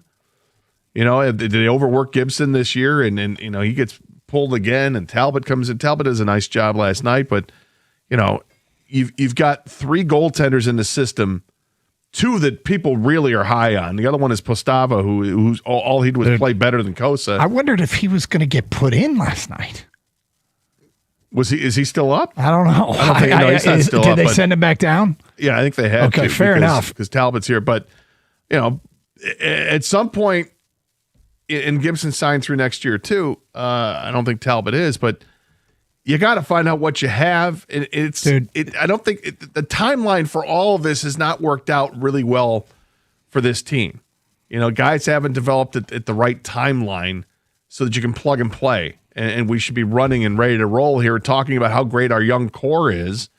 And we're not. The Red Wings have like 5 players on their roster right now that other teams would covet. And that might be it. Did have some bad puck luck last night with shots getting deflected out in front of Gibson, but at the end of the day, you create a lot of your own puck luck. Let's go to Dan in Warren. Hi, Dan. Hi, guys. How's it going? It's okay. It's good. We're focused. I'm focused on the Pistons. It's funny you should mention that. Doug, I wanted to bring up the Wings. Mm-hmm. I don't know. You probably don't remember. Well, I called you back in September or August last year, and you and Gator made fun of me because I talked about the Wings' annual collapse, and you guys talked about how it would never happen again, and this was the year, and look where we're at. I'd have to go back and hear exactly what the call was, Dan, but you're right. I don't remember. Yeah, if somebody called up in September and said that they're going to have it collapse again, I would have said you're crazy, because who would think it's going to happen 4 years in a row? But good for you, Dan. I'm just, I'm not proud of it. I'm sad. I think you sound kind of proud of it. You sound kind of proud of it. Sound a little chesty. Because, I'm not proud of it, really. But it stuck with me all summer long that you guys you guys thought I was delusional and All summer And- long or during the season? no, all winter, all season long, from the start of training camp. Well, Dan, when we had the congratulations. discussion. No, seriously, congratulations. I think they'll have better years ahead of them with the goalie come up from Michigan State. But I think that Yzerman couldn't come home. That old adage is true. You can never go home, and that this is a proof of that. Yzerman's been a disaster. I was on board for like 4 or 5 years. The last couple of years, 2 or 3 years, I've given up, and nothing's changed. Thanks. Dan, appreciate you listening. You're a loyal listener, and we do appreciate it. Joe Dumars won an NBA championship. He did come home. 248-539-9797. It's Carson Anderson, 97.1. You know, whether it's a new roof, windows, or siding, these are big decisions for your home. And when it's time, you want a company that you can actually trust. For over 30 years, Michigan homeowners have counted on Shainer Roofing. And now they're becoming that same 5-star service to windows and siding. And here's what sets them apart. Shainer is a local family-owned company, and they treat every customer like family. Every roof that they install comes with a lifetime transferable warranty. That's awesome. That's right. When you sell your house, you can transfer that warranty to the new homeowner. You know what that means? That's a selling point when you sell the house. And they've earned a 4.9-star Google rating from thousands of happy homeowners. And that kind of reputation isn't bought. It's earned through decades of doing the job right. So if you're in the market for a roof, new windows, or siding, you owe it to yourself to get a quote from Shainer. Go to mymichiganroof.com. That's mymichiganroof.com. Shainer Roofing, Windows, and Siding. Michigan's name you can trust.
Doug Harsh, Scott Anderson, 97.1. Open lines, 248-539-9797. Let's get right back to your phone calls. Bernard is next on 97.1. What's up, Bernard? Hey, good morning, guys. How are you? We're doing great. Well, not really. Listen, We've been better. We've been better. it's going to be okay. Red Wings, we're going to be all right eventually. But listen, Jalen Durham, what an awesome specimen of a ball player. And this guy is really getting good. We know what I want to see him do. When they do them pick and rolls, he go in and make those layups look so easy. I want to see him get like Giannis used to be. Every time he gets to the bucket, just throw it down and tear the rim down. Just tear the rim down, man. We're playing. When he get like that, he's really going to be a beast. He's already making those layups look so easy, but just throw it down because he can do it if he wanted to, believe me. He does it. Bernard, he throws it down plenty. I think, doesn't he lead the NBA in dunks? More than anybody in the league, I think. Well, he probably does. But I mean, as far as, on the alley-oop from Cade and Dennis Jenkins, he's really good throwing it down from that. But when he gets that pick and roll and goes to the hole and just makes a simple layup, he can be throwing those down, too. But listen, I want to ask you guys a quick question. I'm driving down the street delivering stuff. Jaden Ivey, I know he's off of the team now in Chicago. And I heard somebody made some kind of comment, LBGT community stuff on the radio, and that's why they kicked him off the team. Is that right? It was a podcast, and it was a variety of things, but he, it wasn't just that. Was it a podcast or Instagram post, I think? Oh, maybe it was. Yeah, I think it was. Was it IG post, Kang? Live streaming on Instagram. He was live streaming. Okay. Wow. Okay, well, that's all. Well, he's also hurt and done for the year anyway, and he's a free agent at the end of the season. So I think a lot of this were you talking about bringing him back? Is that what you were thinking of? No. Because you know what, Bernard, keep in mind you can never go home again. No, but you know what? You know who missed him? That was his boy, though. Jaden Ivey was his boy. They came to the league together. He loves that guy, man. JD and Ivy are like best friends, yeah. Yeah, look, people in their lives can prioritize whatever they want. And he appears to be prioritizing something other than his professional career. I think those things can be effectively balanced. Personally, well, I mean, I think a lot of people prioritize many things over their professional career. Family would probably be number one. So it's whatever. Give it some oxygen, give it some space there, and see what happens out of that. But as far as Jalen Duren's concerned, I'm loving what he's doing. My man wants to see him dunking more. I think it's funny wild. because during one of their broadcasts a while ago, it was somebody else. I listen to opposing teams broadcasts as much as I can. It might have been Toronto or Charlotte or somebody. They're talking about how he leads the NBA in dunks and how the Pistons lead the league in dunks. And our guy wants him to dunk even more, and that's fine. I think he dunks plenty. I mean, dunking is great. You want to dunk more, that's great. What I want to see him do, the next stage of development is him knocking down the outside shot. If he's showing that he can shoot 75% from the free throw line, then you know what's not far behind? Knocking down that 15-foot jumper, that mid-range shot. And that starts to, now you're pulling people further and further away from the rim, which allows all other types of opportunities. Mm-hmm. You have the opportunity now to score away from the rim, draw people away from that rim so other people can cut to the rim. Your assist totals can go up, find other people to shoot, or you're just going to take the guy one-on-one because you're quicker and better. 248-539-9797. Yeah, they've been great. They have been great. And the Red Wings, my God. I sat down today and I started a project which was what has been their worst months each of the last 4 years. And it's going to take a while. But I suspect it's March, another March, a third March, and also March. For the Red Wings? Yeah. You're probably right. And, there's coincidence, and then there's not. And like one of my least favorite sayings is, the definition of insanity is. And the reason is because in sports, you do the same things over and over. Repetitions help you get better. And so coaches talk about it all the time. We need more reps. We need to do this more. And you grow. You get better stage by stage, step by step. In fact, we watched both the Red Wings and Pistons win titles, leveling up year after year. This Red Wing team can't get over the first damn hurdle. No, they can't. It's so frustrating. And the team that's playing at Grand Rapids, remember through like the first 40 games of the year, they had the greatest like ever run in minor league hockey. They were like history. 39-1. They're crazy, right? And I just what's going on there? Because it's not like they didn't have like superstar players at Grand Rapids, but everybody played as a team. Everybody plays team defense. The goalies all look interchangeable. They're all stopping everything that comes their way, probably because the defense is doing the job in front of them, because the forwards are doing their job with poke checking and forward checking and everything else. And offensively, they have enough talent, and it's spread out throughout the lineup that they can score plenty of goals and they win games. How do you get that to translate into the NHL? And I don't think it happens by just bringing up one guy at a time. And I'm not suggesting that they bring up the entire Grand Rapids roster, but I think they need to take a closer look at Grand Rapids and see why is it working there and it's not working here. Because this isn't the first year Grand Rapids has had good success with regular season or playoffs or whatever. Yesterday we did a topic regarding the Olympians beating the NFL players in flag football. Our Olympic hopefuls in flag football played an exhibition game of flag football against some NFL players, and the Olympians won. And we did that topic of, okay, can pickleball player beat a tennis player, a professional tennis player? Because the games, while similar, are different. And the nuances of those when you level down to a different sport. And we had a Dan Campbell soundbite saying, yeah, flag football is not the same as NFL football. And the skill sets that make it good at flag football. And when we ended up with roller hockey guys saying they could beat NHL guys because they struggle making the change to the skates right away. Right now, I feel like beer league guy could beat the Red Wings.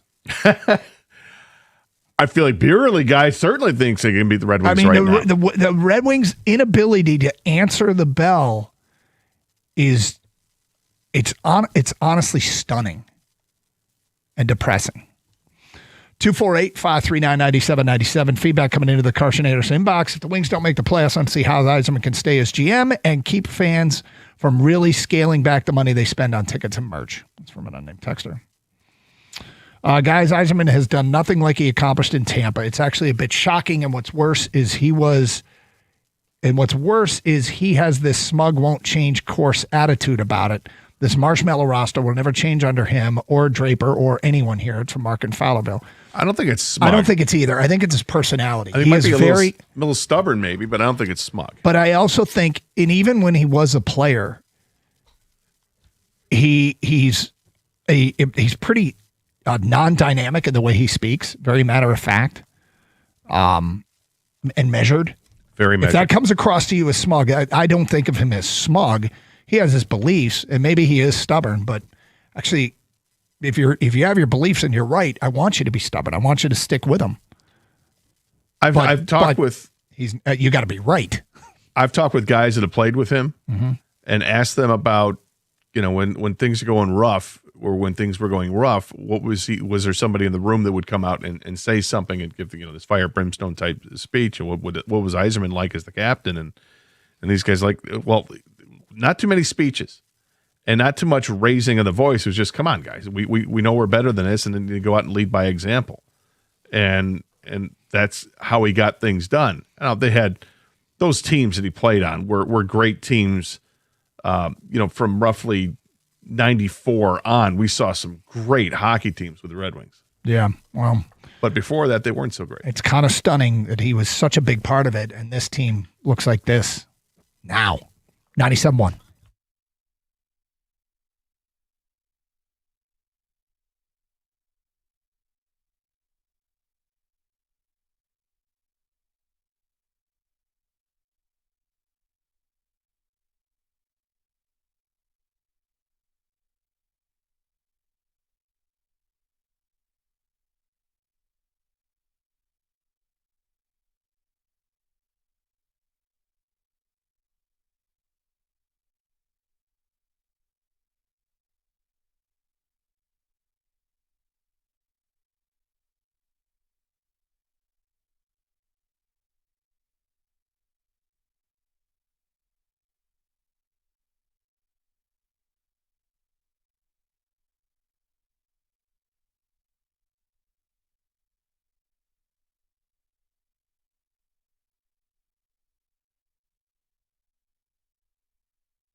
Brought to you by Moran Buick GMC. New this hour, Green Bay Packers president and CEO Ed Policy is campaigning for the Packers to join the Lions as their opponent in Munich, Germany next season.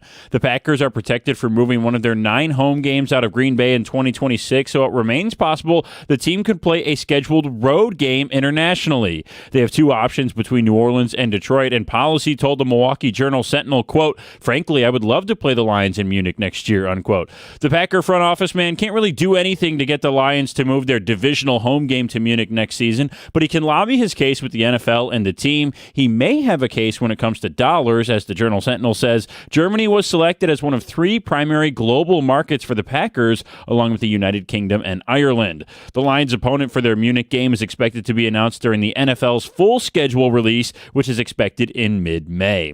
The Tigers closed their road series with the Diamondbacks today and hope to end their early 3-game skid after last night's loss. Today's starting pitcher matchup features the aces for both teams between Tarek Skubal for Detroit and Zach Gallen for Arizona. Skubal was stellar in his first start of the year with 6 innings, 3 hits, no runs, no walks, and 6 strikeouts against the Padres. He gets the ball at 3:40 today to close the series. Our pregame coverage here on 97.1 starts at 3:15. Also, Michigan basketball hits the road for Indy today. They leave Ann Arbor at 1 o'clock. At the Colwell Health Sports Desk, I'm Brendan Shabath. For more, go to 97.1theticket or Odyssey.com.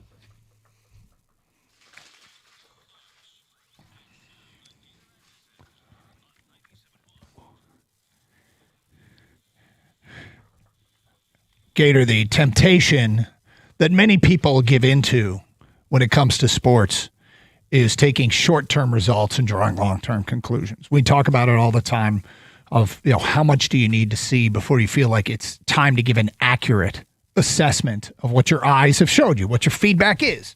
And, one of the funniest things to do is to look at proclamations made on social media in the middle of a game, where people can fly off the handle about you got to trade this guy, get rid of this dude, and then that guy leads them to victory somehow, some way later. But short-term conclusions, or short-term feedback, long-term conclusions. I'm on the brink of having the holy F, how terrible was that prediction? Because 5 games is not enough to draw a long-term conclusion. I know what you're going to say. But my prediction that the Detroit Tigers have best in the league bullpen potential after 5 games. Holy F, does that look terrible right now after 5 games? Because, first of all, 2 of the guys I've singled out as being real gems potentially found here by the Tigers have been dreadful, including Drew Anderson again last night. But then Will Vest faced in a game that the Tigers were cruising and that Casey Mize had mowed down the Arizona Diamondbacks, and they're up 5-1. And Drew Anderson doesn't get anybody out. Will Vest gets out 2 guys of the 5 he faced. And then Kenley Jansen comes on in a 4-out save situation and gives up a go-ahead 3-run homer to a guy making his major league debut, his 2nd homer of the game. And the bullpen squarely falls under the gets the largest piece of the pie of blame today, and that prediction is off to a terrible. Guys like Dan will call and point it out, I'm sure, but yes, it's off to a terrible start. Yeah, Kenley Jansen, 2 outings. One comes in the 9th inning and throws 11 pitches, 10 for strikes, gets 3 strikeouts. Mm-hmm. The next one, not so much. But the next one, was last night, and a little bit different circumstances when you come in the game and it's already temperature's pretty hot. Anderson had a good inning before that. It was the inning that they gave up all the runs. He didn't get anybody out. What concerns me is over these last 4 games, when the Tigers are now, they're 2-4 to start the season, 2-3 to start the season, but 1-3 in their last 4 games. The 5-2 win, they scored 4 of their 5 runs in 1 inning. The next game, they lost 3-0. They didn't score. The next game, they lost 9-6 to the Diamondbacks. They got all 6 in the same inning. Mm-hmm. Last night, they lose 7-5. They got all 5 in the same inning. They have not done much other than 3 innings this. The first game, they scored in 3 different innings. The last 4 games, 28 innings of baseball. They've scored in 4 of the 28 innings. In the 24 other innings, they've sent 3 people to the plate 20 times. That's crazy. Now, does it really matter if you're scoring 5-6 runs? And they have? Maybe not, but it's still kind of a weird. It's kind of a weird deal. I'd like to see a little bit more consistency. Well, like last night, I think they had there were 19 after their last hit. 19 guys came to the plate. 18 of them registered outs. The 19th guy walked, and that was after 3 innings. Mm-hmm. They had nothing after the third. Really weird, huh? It is really weird because I'm watching this and there's some good at bats, but in the end, it's just like last night was so frustrating. It's almost like they just shut it down. All right, we got the nothing lead or 5-1, whatever it was. We're kind of shutting it down. Let's just get to the bullpen and we're going to finish this game. And that's not how it approaches. Yeah. It's just that's the feeling you have going through your head as you're watching this. Like, okay, we got this, and then next thing you know, you don't got this. Drew Anderson comes out for the second inning of work and finds trouble and bases loaded and yikes. Yeah. Now, Casey Mize was fantastic. He was great. Casey Mize. 9 strikeouts. He got out of the bases loaded jam in the second. He did give up the solo bomb. He had 9 strikeouts, as you mentioned. Remember we talked about JV only generating 6 swings and misses in his 80 pitches? Casey Mize had 15 of them. For comparison's sake, Skubal had 11 in the starter, or in the opener, rather. And Colt Keith in the leadoff spot like that. Jake Rogers, big 2-run double. That 1 inning, Rogers, McGonigal had an infield hit that drove in a run. Riley Green had a 2-run double. Kerry Carpenter got a base hit and an RBI, moving him down in the order. There was some good stuff there. There's some good things. I mean, Parker Meadows is okay. Parker Meadows? You can stay up at the big club for a little bit. Yeah, I mean, I'm not going to call Parker Meadows a man who's got a lot of solid contact right now, but he's getting on base. He's putting the ball in play. Yep. So I like to see that. I like that they made changes to the lineup last night and moved Carpenter down and moved the other guys up. McGonigal hitting second in the lineup. I like that. That was good. So there's a lot to kind of look through in this first 5 games of the season. Skubal pitches this afternoon. Mm-hmm. Okay, let's go, Tarek. Fire it up, and if hopefully he's every bit as good as he was in his first outing, be as good as Casey Mize was last night. Are you calling it a must-win? From my psyche. Yeah. Are you in a fragile place right now, Scott? It's very fragile. Very fragile right now. And I expect Skubal to be Skubal.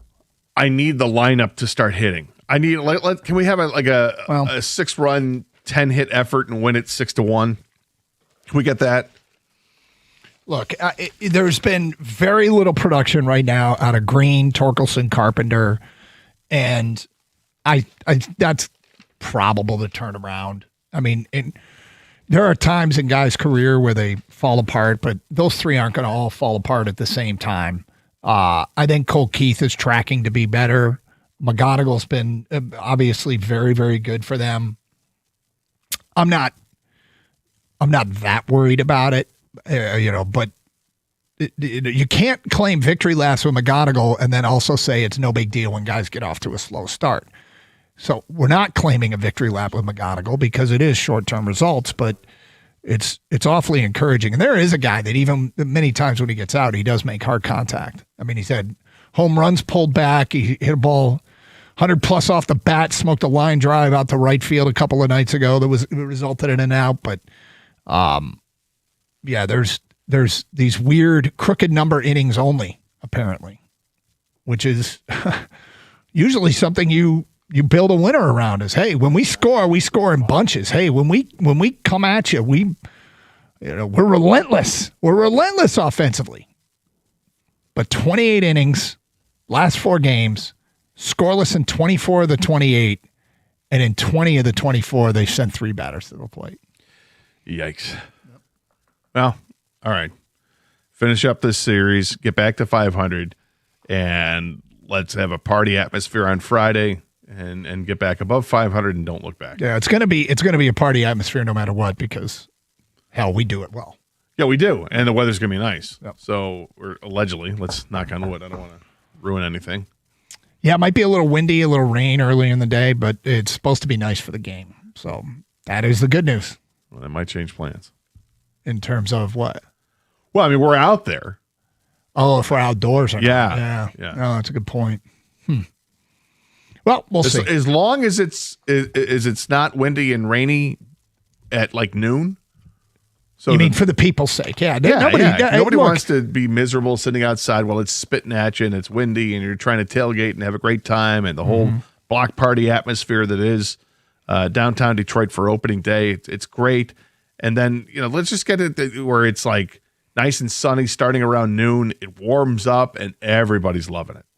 It'll be awesome. People stay downtown because it's Friday. Hey, let's hang out. Make it a full day. We got a ton of feedback coming in. We'll get to that. Plus, at 11:24, Gator, I don't know if you heard this. I want your impression of it. And we'll get to that today at 11:24. It's from a Tiger game in San Diego. We'll get to that coming up here on 97.1. April is here, and while the flowers are starting to bloom, the spring rains are moving in. Now, is your home ready? Before those heavy showers hit, check your basement. Make sure your sump pump is ready to work. And if you're worried about water or a pump that won't kick on, do what I did and call Birmingham Plumbing, Heating, and Cooling. And while they have them there, beat the summer rush by getting your AC or pool boiler tuned up. You don't want to wait for the humidity to hit. Go ahead and get ready and get ahead of the heat today. From leaky basements to cooling prep, visit BirminghamPlumbingCo.com. Birmingham Plumbing, Heating, and Cooling, your Metro Detroit boiler experts.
Doug Harsh, Scott Anderson, 97.1. Open lines, 248-539-9797.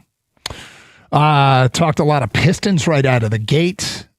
Also, a lot of Red Wings as the venting is in full effect here. And you know what? People are more angry than they are sad. I'm in the sad category. Gator's in the angry category, and I get it, I guess. We're all, your own feelings, kind of bubble up to the top, and I find it depressing, man. I can't believe it's happened again, but it apparently has happened again. And I mean, I'm not going full on freak out, like burn stuff and break stuff.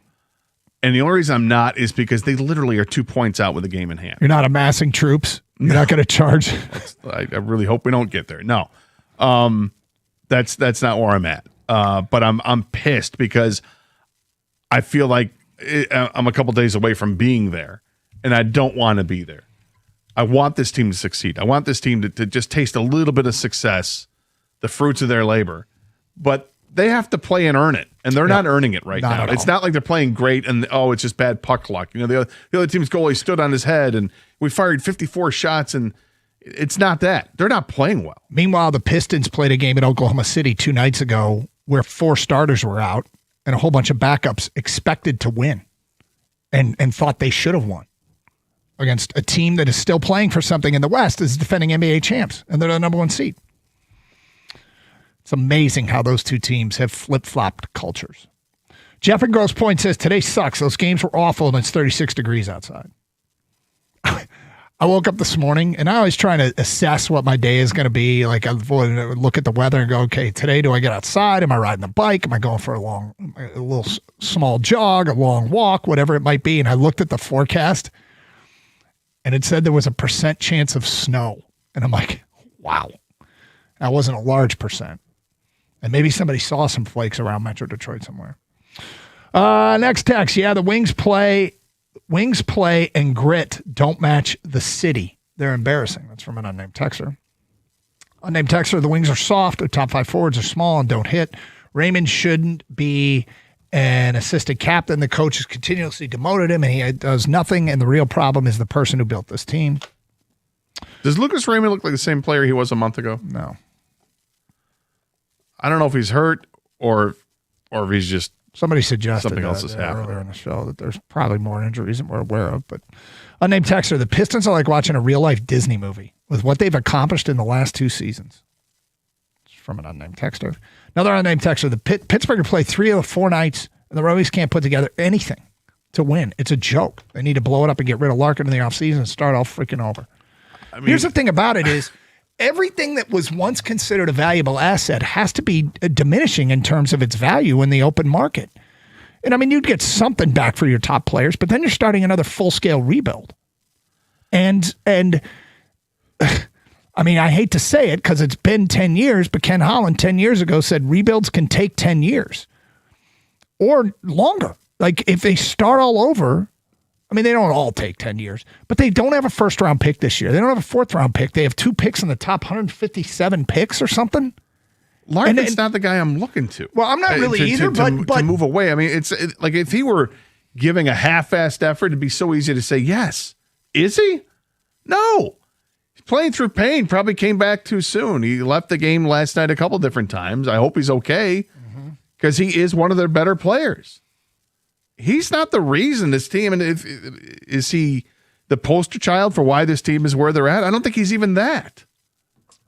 I don't look at players. I would just vehemently disagree that that's a guy that needs to be moved. Yeah, but if you're going nowhere and you have to start over, how do you do it?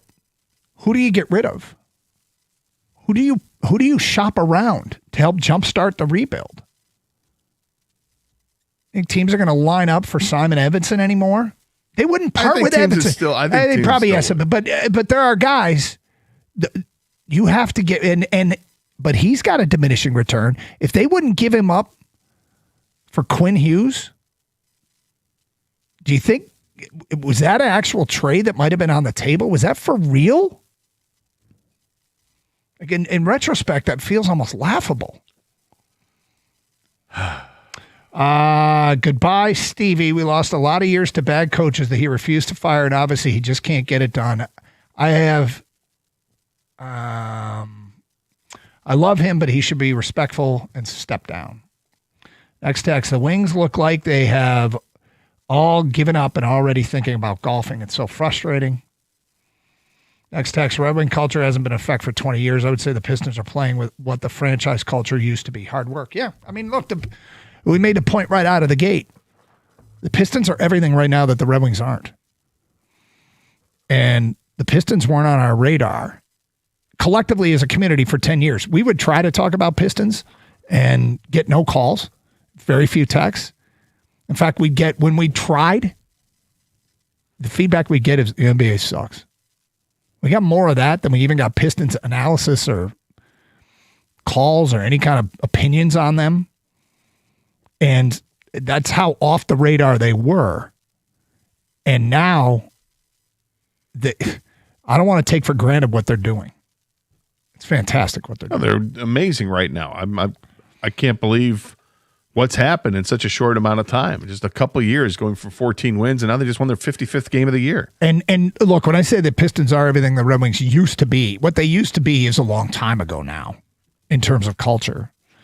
But it's just amazing that the Red Wings can't seem to, I don't know if the term's man up or whatever, but when the games mean more, they're not responding. It's been like 15 years since we've seen a Red Wing team that was really a Stanley Cup contender. It's been 17 years since they played for a Stanley Cup, 2009. And you go back to those teams, okay, 2010, what did they have?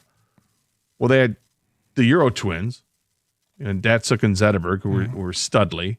And they had Lidstrom was still playing. They had a couple of other really good players in that team. And then they had a bunch of role players, really. And is that what started things going down? Did they hold on to guys too long? Did they value their own guys too much? You know, the Franzen injury was kind of devastating to them. But where they're at now is like there's no vestige of anything that was a winning team. And that speaks volumes to how long it's been. Like, this is a ridiculous drought.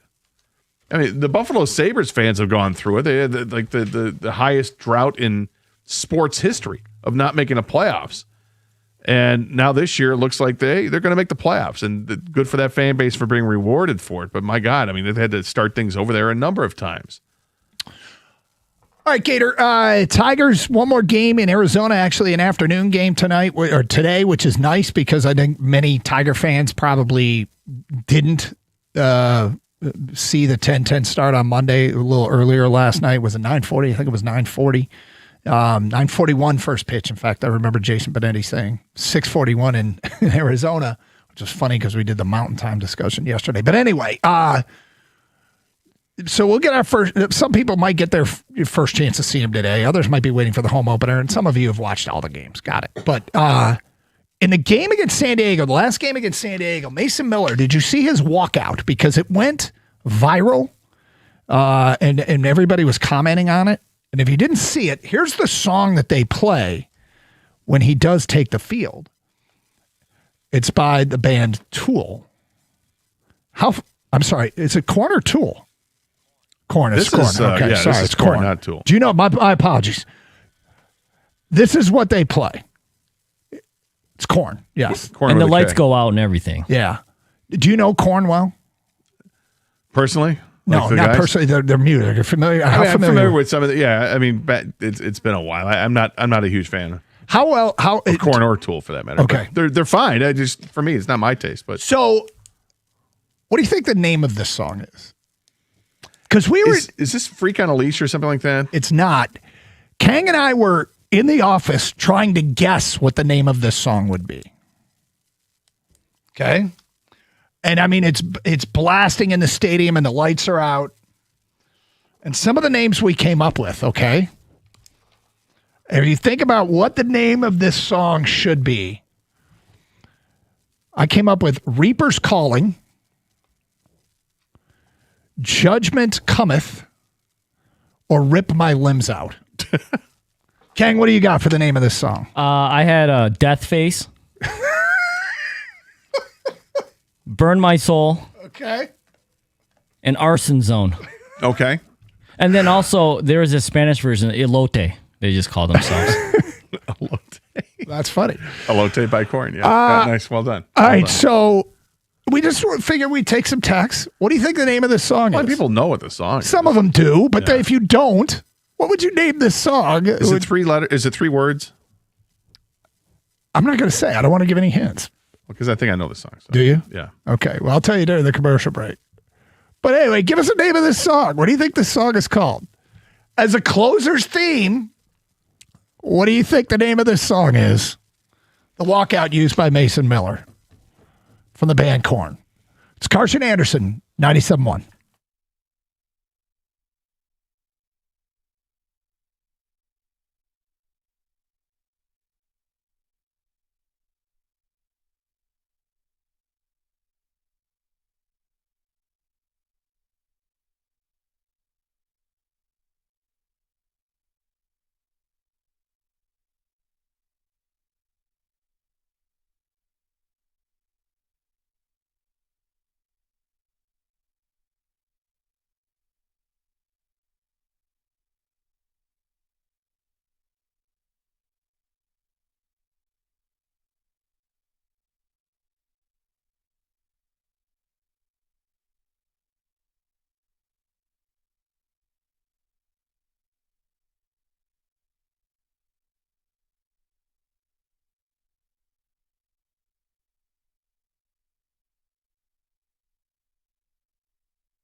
We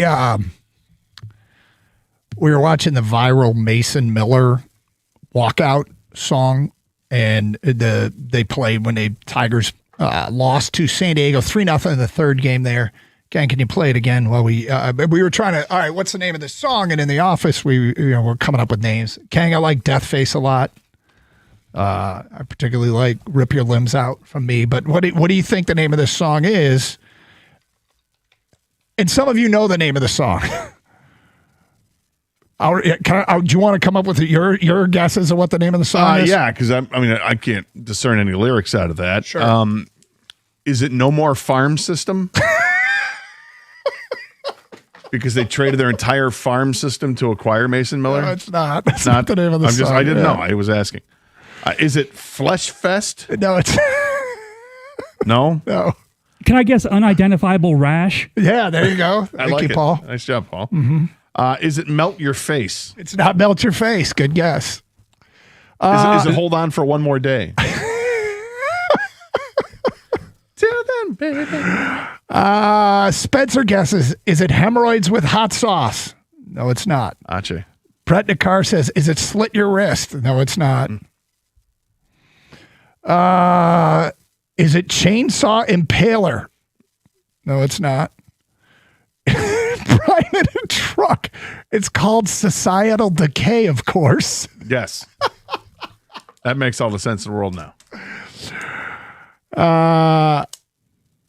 Is it Dead in the Womb? That's from Jim and Livonia. Wow, that's depressing. Is it Nails on a Chalkboard from Bob in Grand Rapids? No, it is none of those things.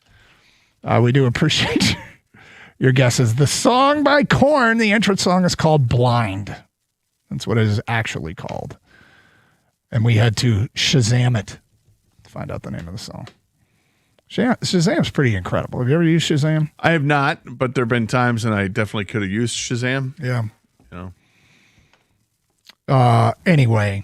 That's where you just hold it, it you out, hit and it'll identify what the song is. Yeah, you can hear a few notes of a song and go, what is that? What is that? And Shazam will identify it for you. I did see a really cool video last night of this, looked like a 20-year-old kid who's there with his parents and he's sitting at a piano. And his parents, this kid, I guess, is like, a prodigy. He can hear things and then he can play them. And he'd never heard the song Eleanor Rigby before by the Beatles. Yeah. So his dad's like, can you play Eleanor Rigby? And he goes, well, I've never heard it. I don't know about this newfangled modern music you guys are listening to. And so they play him the song, and he's just, every once in a while, hits a chord. But it's not like he's trying to play along with it. He's just trying to feel out the chords. And then he goes, after 30 seconds, because I think I got it. And then he plays it, and it's really close to what the song is after just hearing part of it. And I'm like, that is amazing. Dude. Musicians are ridiculously talented sometimes. I don't know how. If you think of the things that would be absolutely impossible for me to do, when musicians can, this blows my mind, play an instrument and sing. Yeah, don't get me started. Don't even get me started. Are you kidding me? Dude, I can't strum and talk.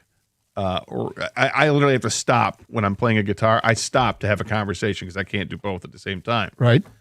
And yeah, these guys and girls are out there singing and playing at the same time. Then you got these freaks out there that have like the cymbals attached to their knees while they're playing a guitar and a harmonica there, and also they have a foot pedal to work a bass drum, and they can do it all at the same time, and it sounds amazing. And then let alone they start to like dance a little bit.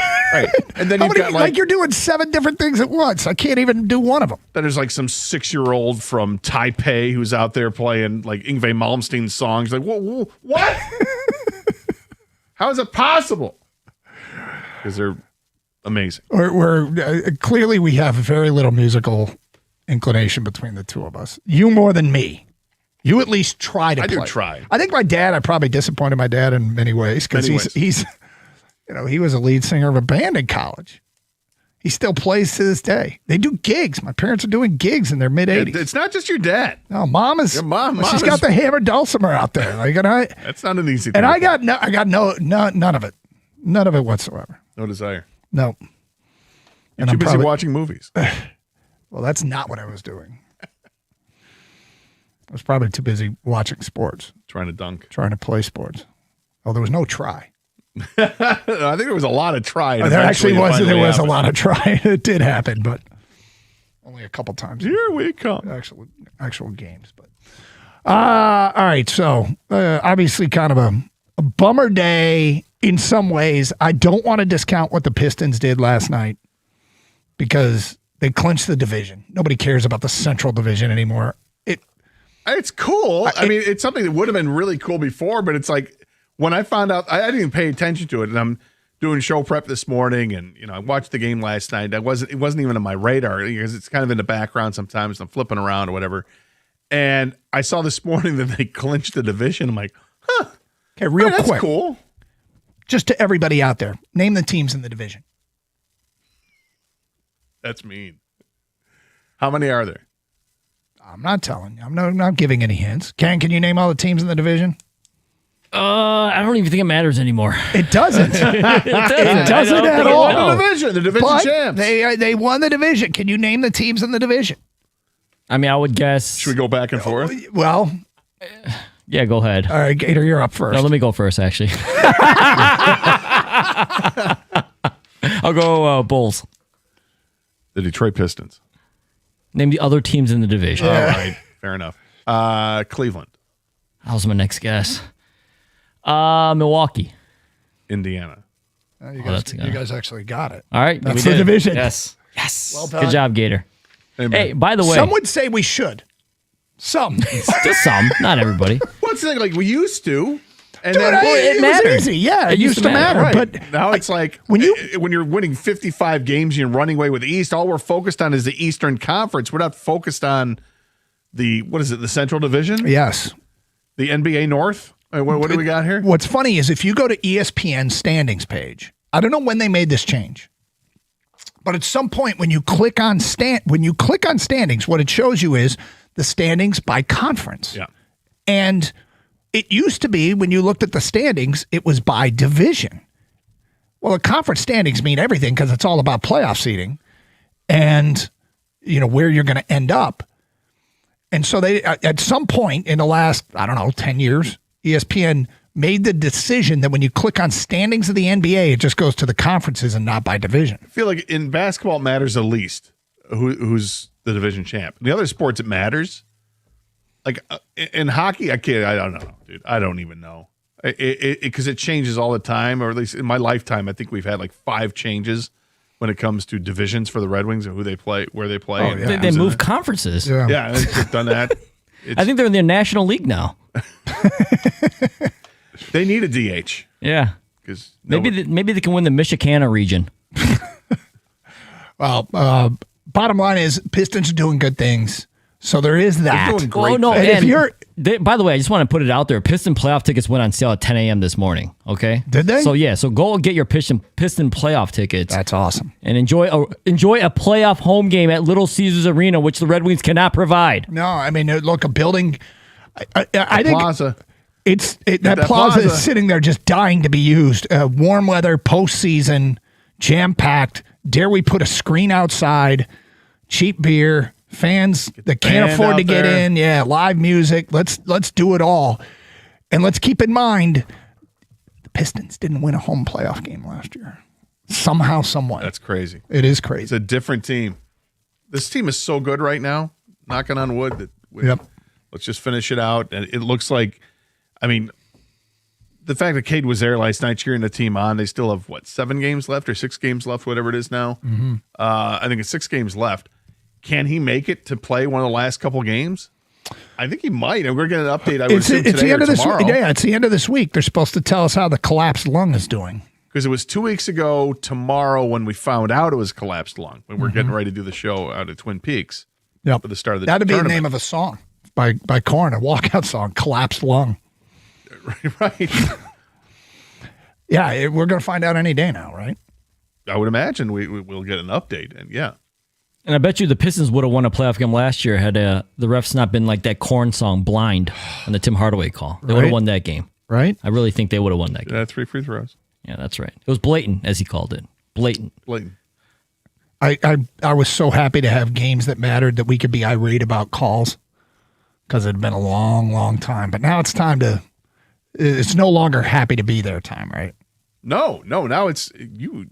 There's an expectation with the Pistons, and I'm glad there's an expectation. I think expectation is get to the conference finals. Okay, a writer suggested a trade a Detroit team should make. Calls it a win-win. The question is, would you do it? We'll get to that today at 11:47 here on Carson Anderson on 97.1. Hey, your Wednesday just got hotter at Twin Peaks. That's right. Cure those midweek blues and celebrate Hump Day the right way with their Bourbons and Brews party. Your favorite Twin Peaks girls dressed to impress in their finest black lingerie, serving up awesome samples of special bourbons. Their tastings start at 6. If you're not down for the bourbons, well, there's plenty more to get excited about. Dos Equis Amber is their beer of the month at a special price. They got 5 new menu items that you need to try, like the Sweet Heat Shrimp Tacos, which are fantastic. There's also the Texas Philly twice baked potato. Gator had that last week, came in a skillet. We have listeners come in and say, I'm getting that potato, and you will not be disappointed. Also, clear your schedule ahead of this weekend. We got our hockey team fighting for their playoff lives, basketball team fight for the 1 seed. You got the Maize and Blues Saturday night, huge game, college basketball. You got a loaded up sports lineup, wall-to-wall TV, scratch-made food, and the coldest draft beer in the country. An extensive bar featuring craft cocktails and all your favorite high-end bourbons and tequilas. And the best part, it's all served up by the beautiful and hospitable Twin Peaks girls. Party never stops at your favorite lodge. Come see the difference today. Twin Peaks, eats, drinks, scenic views.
Is this somebody's walk-up music?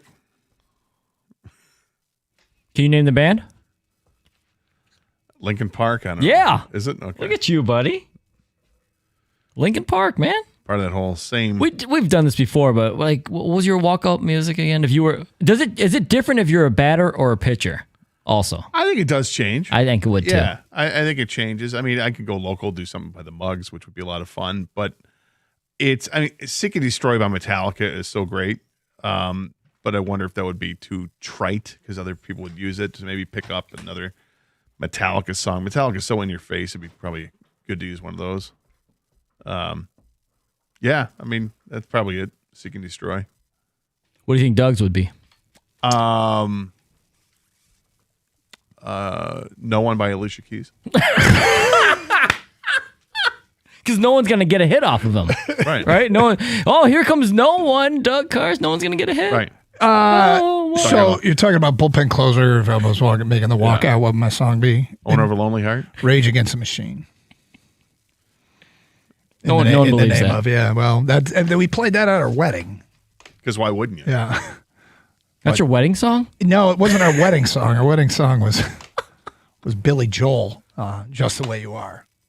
Which on our 25th wedding anniversary last summer, we walked into a bar on the day, and there was a saxophone player playing that song when we walked in. Totally unplanned, huh? Totally unplanned. Where was that at? My wife that was in Coeur d'Alene, Idaho. My wife was like, "You arranged that." I'm like, honestly, didn't. I'm sorry, in Coeur d'Alene, Idaho? Yeah. Yep, true story. True story. Were you on your way to Montana? We had left Montana. We were on our way to Seattle. Okay. We spent that's hard because you went to go half a week in Montana and then drove to Seattle.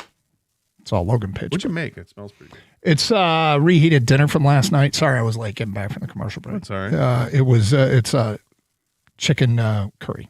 It's got some curry. Smells good. Yeah, felt good. I don't think the one a couple days ago smelled so good, which is why I lit the candle. Sorry I didn't smell it. I smelled the candle. All right, proposed trade. This is Eric Edholm on NFL.com. He points out that, come draft day, there's a flurry of significant action on draft day. And he said we've averaged 5 or 6 deals involving first rounders the past few years. Similar activity could be on tap next month. So he put together some trades. And you get about 5 or 6 big trades on draft day.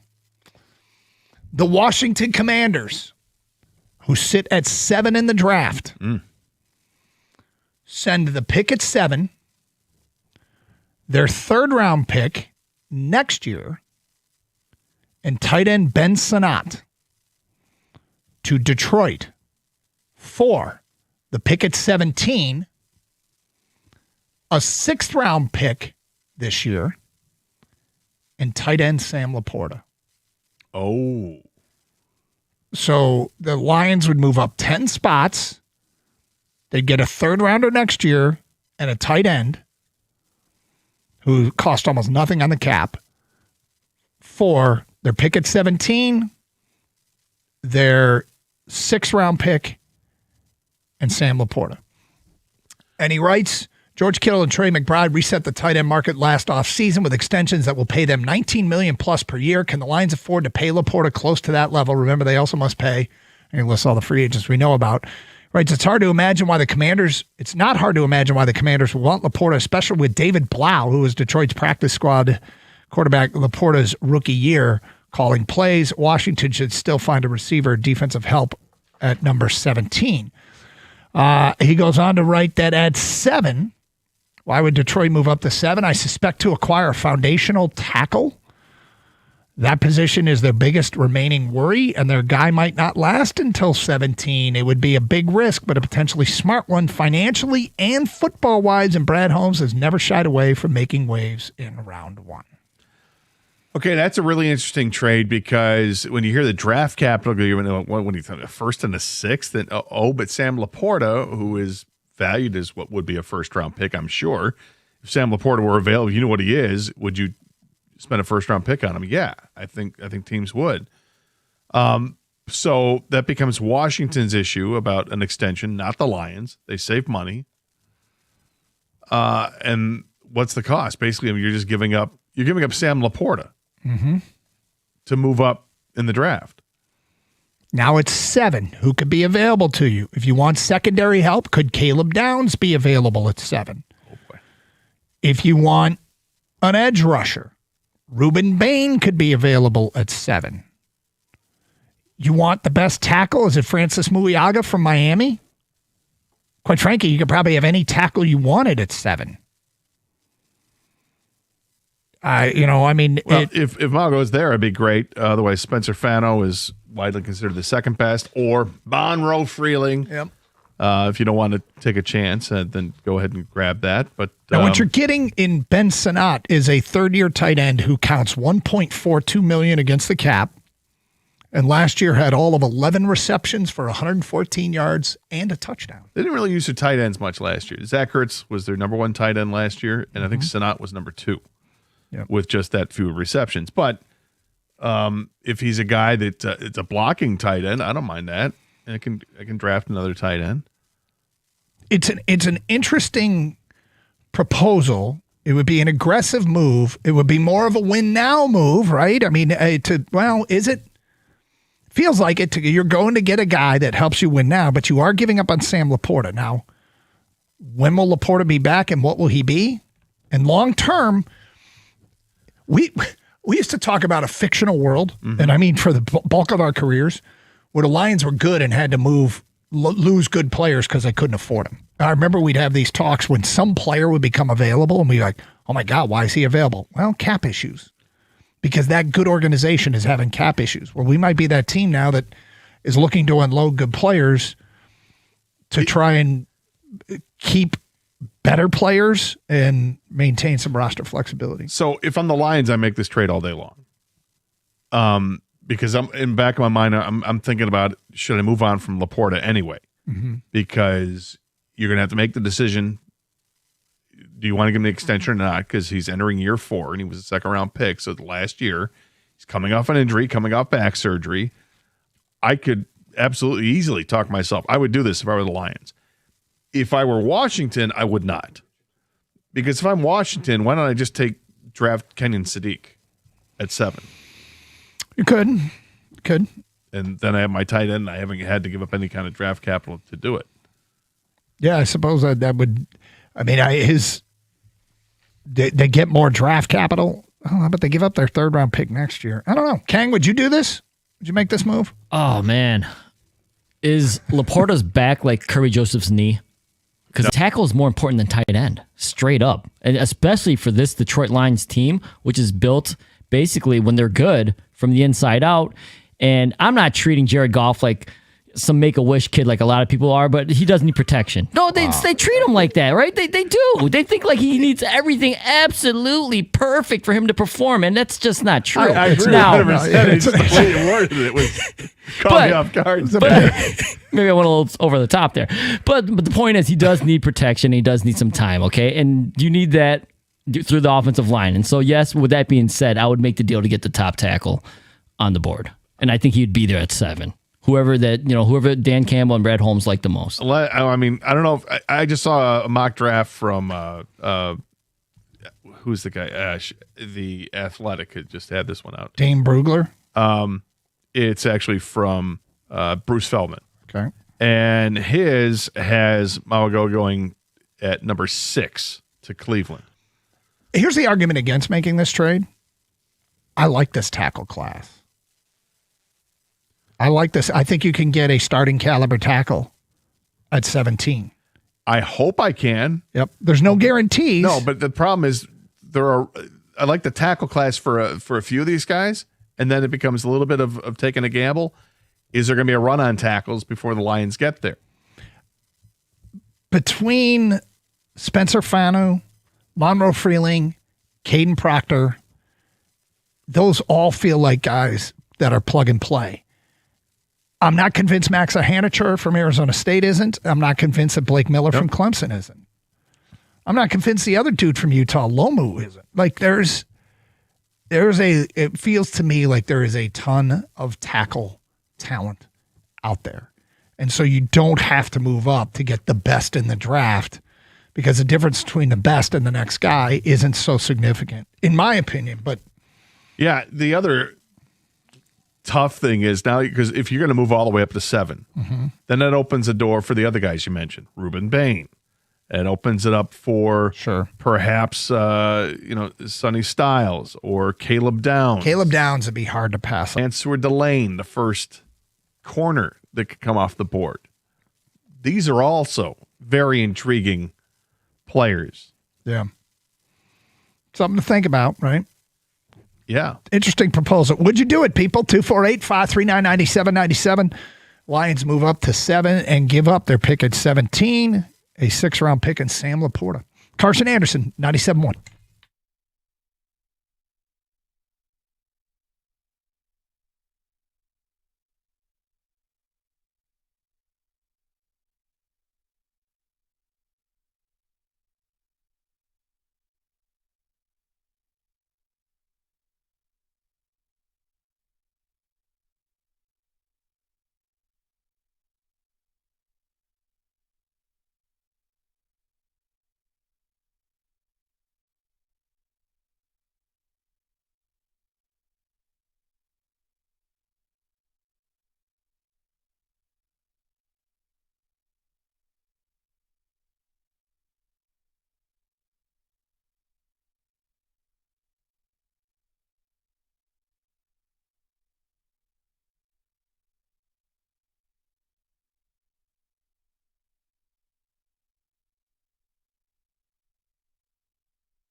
Brought to you by Guardian Alarm. New this hour, Michigan State head coach Tom Izzo told the Dan Patrick Show he was in talks with the Phoenix Suns to perhaps be their head coach. He said on the show, quote, "I've had more than a couple job offers in the NBA. Looked at one last year with Phoenix. My former player, Matt Ishbia. That was hard. That was a hard thing to turn down. We talked seriously about it," unquote.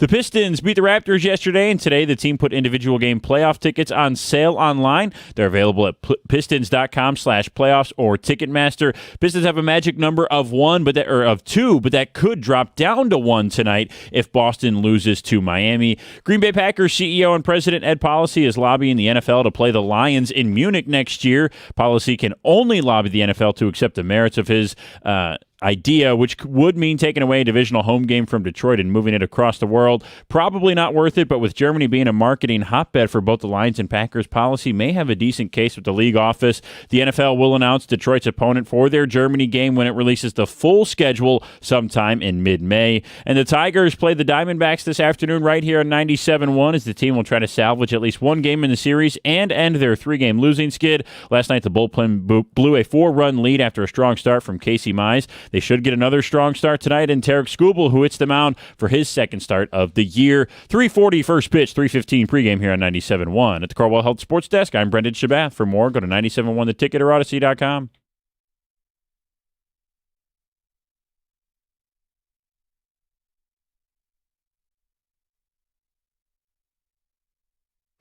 All right, Doug Carr, Scott Anderson, 97.1. Open lines 248-539-9797. Great to be with you here on a Wednesday in Detroit. Last night, I think it's for those of us that have been hanging on with the Red Wings until they're done, not giving up hope. They are doing everything that they possibly can to eliminate all hope. There was a wholly disappointing performance at Pittsburgh.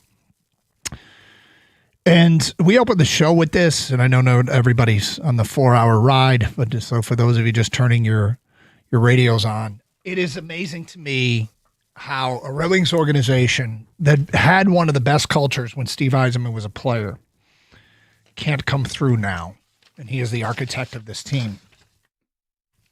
And it seems as though a team that's been off Detroit's radar for the most part, for the better part of a decade and a half, the Detroit Pistons have that culture. The Detroit Pistons right now are everything that the Red Wings aren't. And it's not like you can only have one. It's just a shame. And it's awesome for the Pistons. We read a bunch of quotes at the beginning of the show, and the quotes came from Javonte Green and Paul Reed and Danis Jenkins. And they were after the loss to Oklahoma City, where the Pistons had a shot in the air to win the game against a fully stocked OKC team, still playing for something, playing for the 1 seed with San Antonio breathing down their neck. And the Pistons took 4 backups into their starting lineup into OKC and were one Danis Jenkins jump shot away from winning that game in regulation. And what did Danis Jenkins say after the game? We expected to win. We should have won that game. Paul Reed said the same thing. Javonte Green, something along the same lines, paraphrasing. I'm not going to read the whole quotes all over again. It doesn't matter who they put on the floor, Gator. Their culture is carrying them. And last night they clinched the division. Now, the division championships aren't what they once were, but their magic number to be the number 1 seed in the East is 2. They're doing it without their best player, and he should be coming back in time. And players that have returned from collapsed lungs, some have done it with no sign of any setback. At the end of the day, that team should be celebrated for what they're doing. Unfortunately, this format leads itself to more bitching than anything, and so we've gotten a ton of Red Wing calls today, and that's fine. Like, it is what it is. But we want to take time out to point out how great the Pistons have been and how their culture has carried this team to incredible heights. And sports culture is a real thing. I think sports culture is when you are introduced into a locker room and you see how things are done by the best players, you go, okay, to fit in here, to make this work, I have to live up to that standard. And that standard set by the Cade Cunninghams of the world, the Jalen Durans of the world. And I don't know if it's coming up short, if there's problems with leadership with the Red Wings or what it is. I'm not trying to coach the team. I don't know how to coach hockey, but the results are obvious. A team is not responding when it matters most, and the other team that inhabits the same building is. It's amazing how different the two teams are. And you remember in the early to mid 2000s, we were talking about planning dual parades and all this, and we could do this for a while. And the Pistons were so good and getting to the conference finals, whatever it was, 4 or 5 straight years, and NBA Finals a couple years in a row there, and the Red Wings were competing for Stanley Cups and winning Stanley Cups, and then both teams just, dried out. and it's been so long for recovery. And the Pistons have been the team that's shown the pulse a little bit more. They went out and they got Derrick Rose and Blake Griffin to try to get some kind of a heartbeat. Look, we knew it was going to be short-lived, but we got a little taste. And the taste was a little bitter, but at least they did. Then they got some luck. They won the draft lottery. They got Cade Cunningham. He is a superstar in the league. They drafted Jalen Duren. He is becoming another superstar in this league. The Red Wings on the other side, with all their failures, they didn't get the luck when it came to the draft in terms of drafting higher.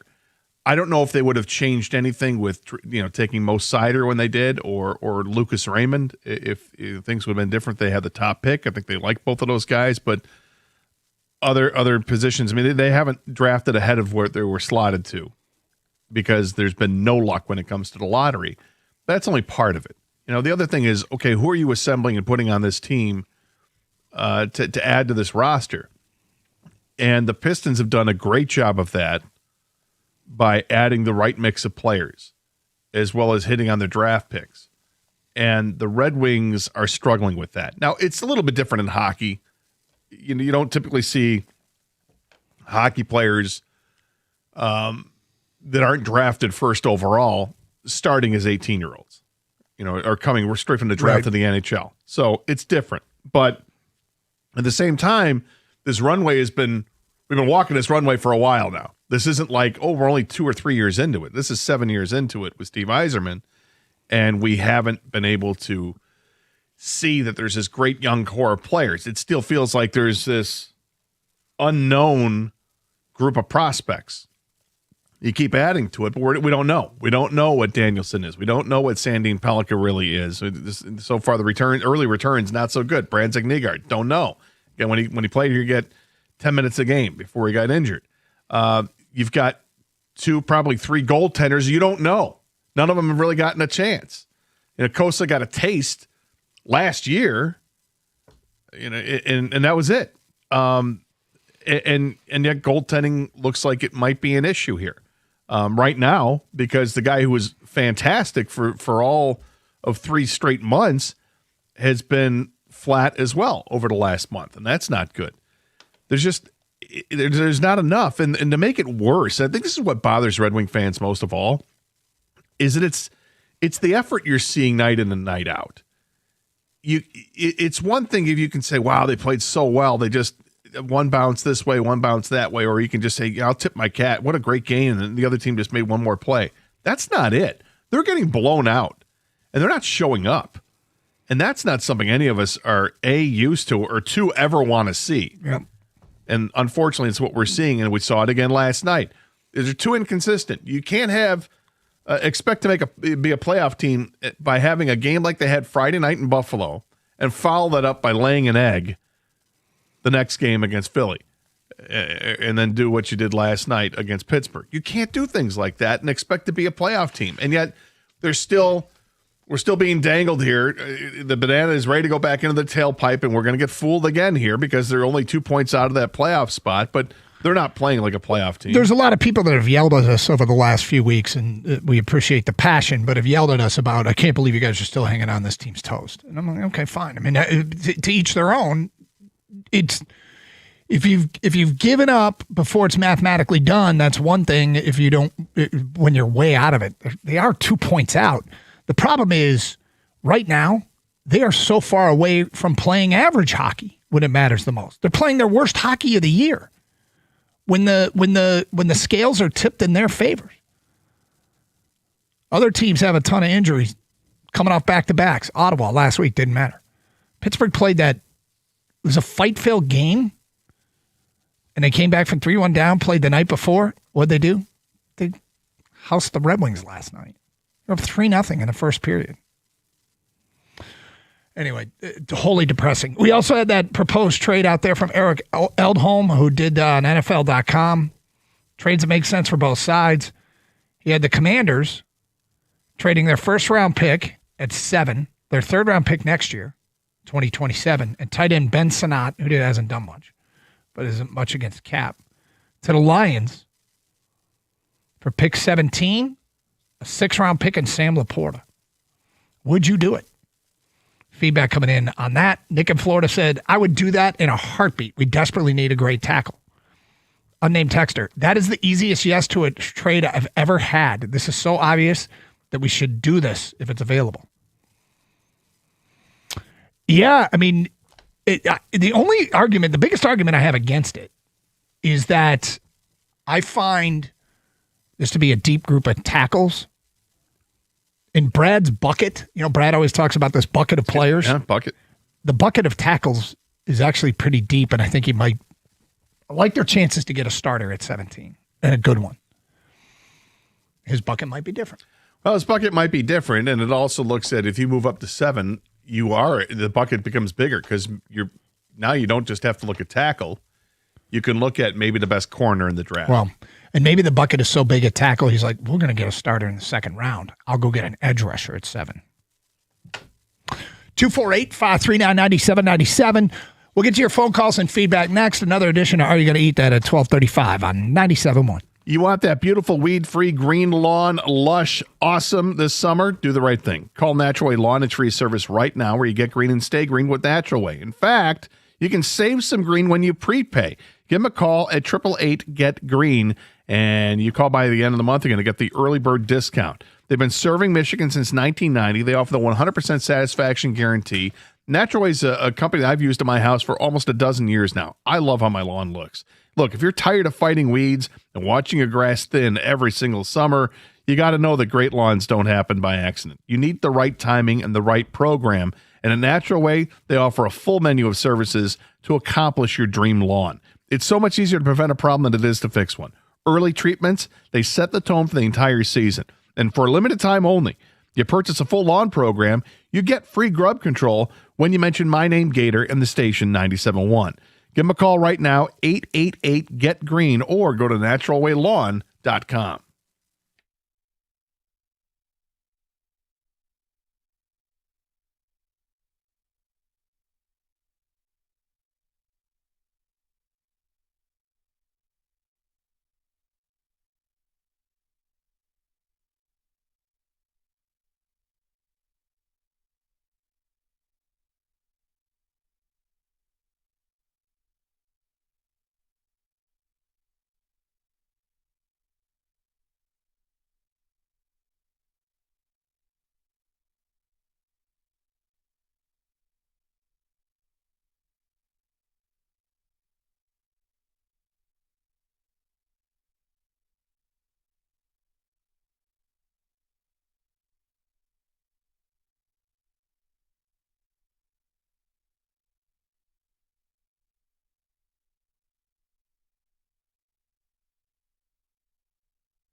Tigers have an afternoon game today. It's a Scooball start.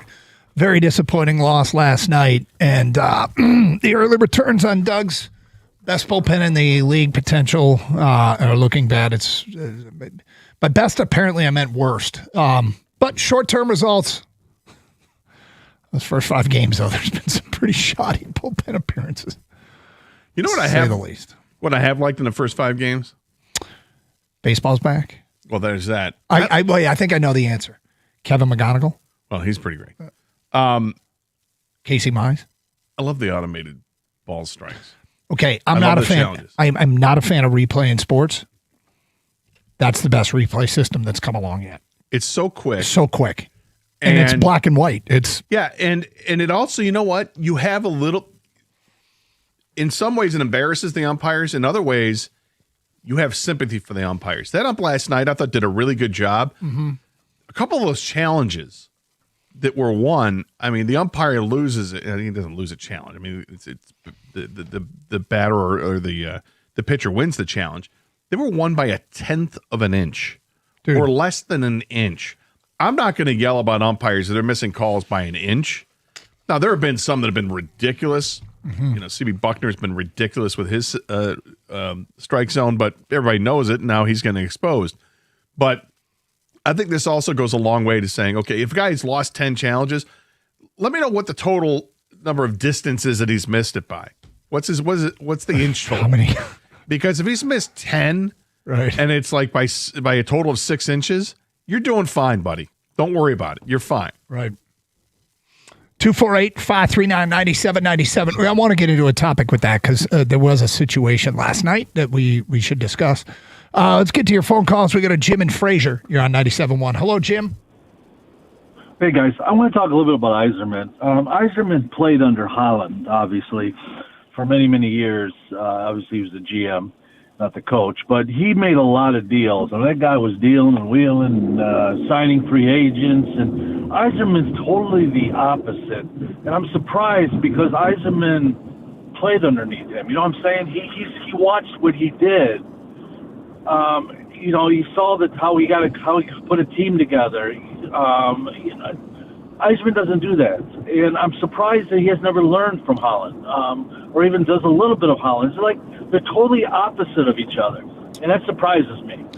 Jim, I'm not fully prepared to do any sort of Yzerman GM autopsy on what happened here, but my first instinct tells me, and I've mentioned this a few times, too much faith and not enough return in their draft picks.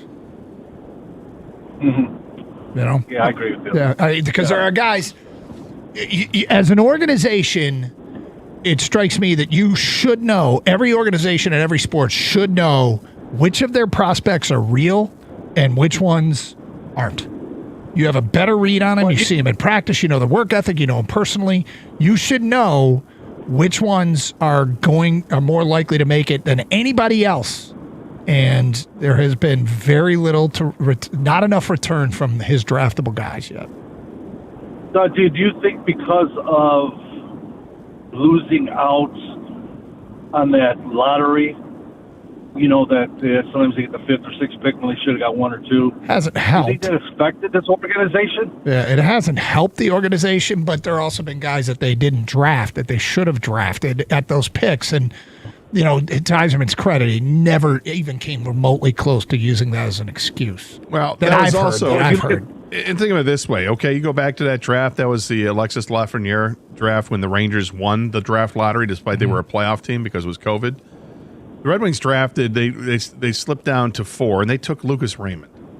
Lucas Raymond's been very good, and it's certainly better than Lafreniere, better than Quentin Byfield, who was taken 2nd. Tim Stutzler was 3rd. I think the Red Wings got a really good one to Lucas Raymond at 4th in that one, despite there was no question that they got screwed in that draft. You know, I think that I look at the Pistons, how amazing they are compared to. I thought they were in deep, deep trouble when they didn't get the first pick that year. And I'm totally blank now. I can't think of his name right now. But the San Antonio. Oh, Victor Wembanyama.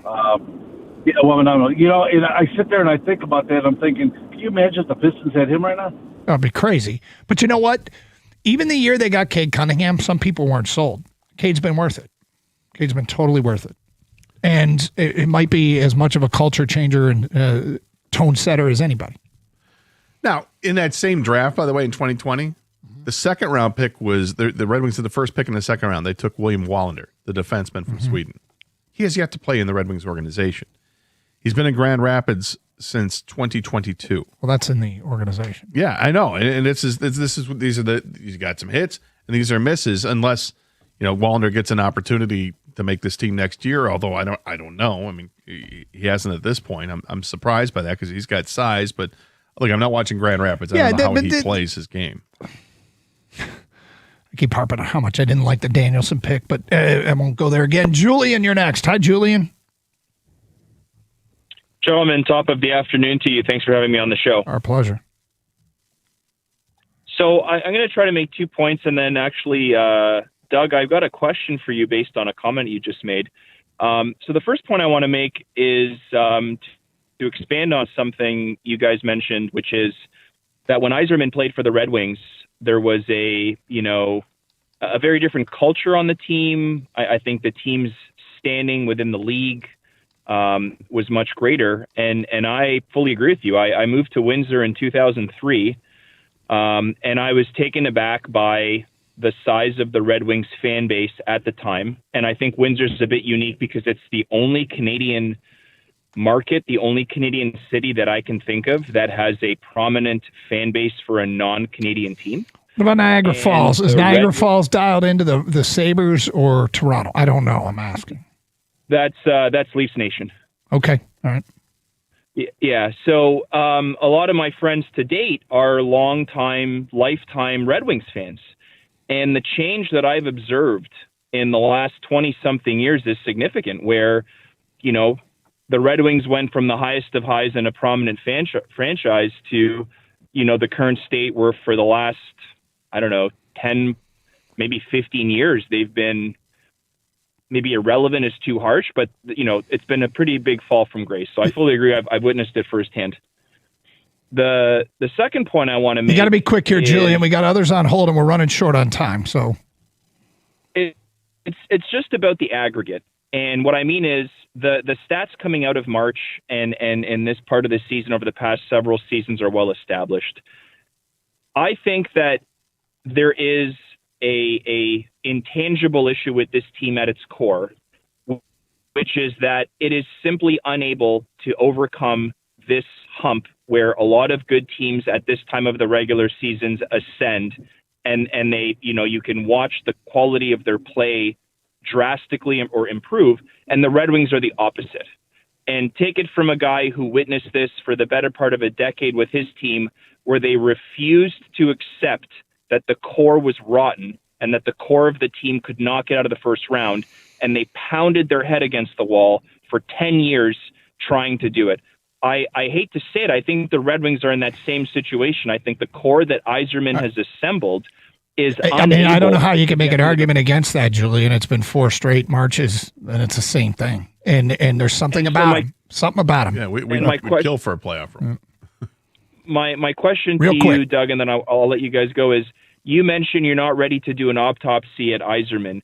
About Yzerman. Are you just saying, I haven't done the full deep dive, Julian. I haven't done the full deep dive. I haven't, I want to sit down. At some point. Yeah, I mean, one thing, you can only do so much in show prep. I'm not going to sit down and look at I haven't sat down and looked at every draft pick and why they didn't pan out. But when you look at the guys they have drafted at the top of the draft, I've made the comment that, I'm at a point where Casper has to have 60 points, not 16 or whatever it was last week. He's it's a first round pick. Where's Kosa? Kosa's been in the organization since 2021. But I haven't sat down and looked at everybody's career arc and where they are and what's going on. So that's what I meant by that. Scott in Grand Rapids, you're next. Hi, Scott. Hey, guys. I'm here in Grand Rapids. I do watch the Griffins play, and the talent is thin there. Kosa would have been up this year, but he collapsed last year and looked terrible come playoff time. We talk about grit. This team does not have any grit in Detroit. So what do? They bring up Dominic Shine. Are you kidding me? You got a guy down there named Austin Watson, NHL experience. Tough guy. Maybe not the best fighter in the world, but he'll stand up for somebody. I'm really concerned about Yzerman's choices. I know somebody compared him to Holland earlier. The difference there is free agency was you had no salary cap, so it was a lot easier to go after guys because you paid them a lot of money. But if you look at who he's drafting, it's a lot of Euro and it's a lot of soft guys. Wallander continues to make the same mistakes. You watch him night in and night out. Same mistakes, same mistakes, same mistakes. There's not a lot of talent. The reason Grand Rapids is doing well is because they've got older guys with some younger talent that's AHL level. Kosa has proven himself pretty well this year. The other kid to keep an eye on is Postova. He's played really, really well. Very impressed with him, but until they decide they want to get... They're introducing it says Trey Augustine into the mix and all that. And Trey Augustine's going there now, but I think it says a lot that Postova was the guy who was called up and not Sebastian Kosa last week when they had a scare with Cam Talbot. Thank you for the phone call, 248, and that's a guy who watched Grand Rapids. Another edition, Are You Going to Eat That at 1235, 97.1. Hey, I know the Bernstein family personally. Let me tell you something. They are the firm in Michigan that demands respect. For 50 years, they fought and won for their clients. If you want a firm that respects you and your case, there's only one option. 1-800-CALL-SAM.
Doug Harsh, Scott Anderson, 97.1.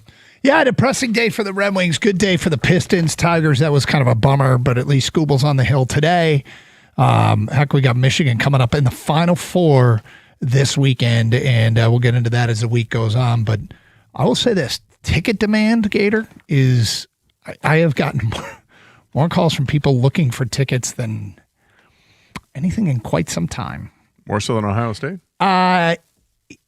Yeah, I think so. I think this being a drivable chance to win a national championship is a unique set of circumstances, but we'll get into that more again as the week goes on. And Gator, you had one of the more brilliant hacks I've ever seen for getting tickets for an I wish event. I could take credit for it because it was brilliant. But we will, again, that's probably a tomorrow topic. Let's go to Tyler next here on 97.1. Hello, Tyler. Hey, boys. What's up? I feel like the Wings, they need to start playing Casa. They need him to get the confidence. He kind of reminds me, the situation reminds me of Brandon Bussey from Boston. He was an undrafted goalie. He never really got a shot. He kept playing with the Providence Bruins and then Western Michigan. Never really got to shine. Then he played a couple preseason games, but then eventually got traded to Carolina. And then now look at him. I think the story presents itself. He's their number one starter. I think he's on the way to becoming one of the best goalies in the league. I wouldn't say best, obviously. But, I mean, he's made a name for himself, kind of just like Jakub Dovish from Montreal. I mean, if you're never going to play Kosa and never let him gain his confidence, he's never going to be the goalie you want him to be. You can't keep playing Gibson, who's 30-something years old, prone to injuries, and then you're going to throw in your backup, Cam Talbot. So they're in an interesting spot, though, Tyler, because I think there's pressure at the top of the organization to make the playoffs, and turning it over to an unproven young netminder it's probably something that if that was going to be in the cards, they should have done it way earlier. They're not going to do it now, most likely. I agree with you. But I agree with you. I talk to people in the game, and I get a lot of the same feedback, which is goalies can have long runways, and so maybe he shouldn't be. It's something that it could still happen for him, but I think betting on Kosa right now is a risk that might be worth taking, honestly, because nothing else is working. Well, but again, Postova was the guy who was brought up, not Kosa. And now they've got Trey Augustine reporting to Grand Rapids. It'll be interesting to see how Trey Augustine plays with NHL talent in front of him. Not that he didn't have NHL talent at Michigan State, because obviously they do. But it's another level up playing in the AHL. And how will he adjust to that? If he looks great, does he become the number one goalie prospect in the organization, and I agree, leapfrogging everybody? But unfortunately, there's not enough time left right now to figure that out. Kosa has to be on the roster next year, if I'm not mistaken, because of his service time or because when he was drafted. You guys know Yzerman. That might not be a guarantee. Look, he's either going to be traded or he'll be on the roster. Cam Talbot, I believe, is off. He comes off the books, so somebody's making the team next year out of those goalies. And Gibson is back he's signed through next year. But he could be moved. Who knows? It's off-season stuff, and I know I really would love to talk about the off-season, but I can't train my brain that just yet because there's still 2 points out of a wild card spot. Talbot is done after this year. Yeah. Contract-wise. All right, Gator, it's time for another edition of Are You Going to Eat That?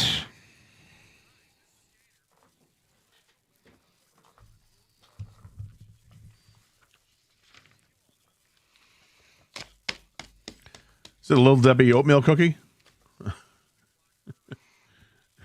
No?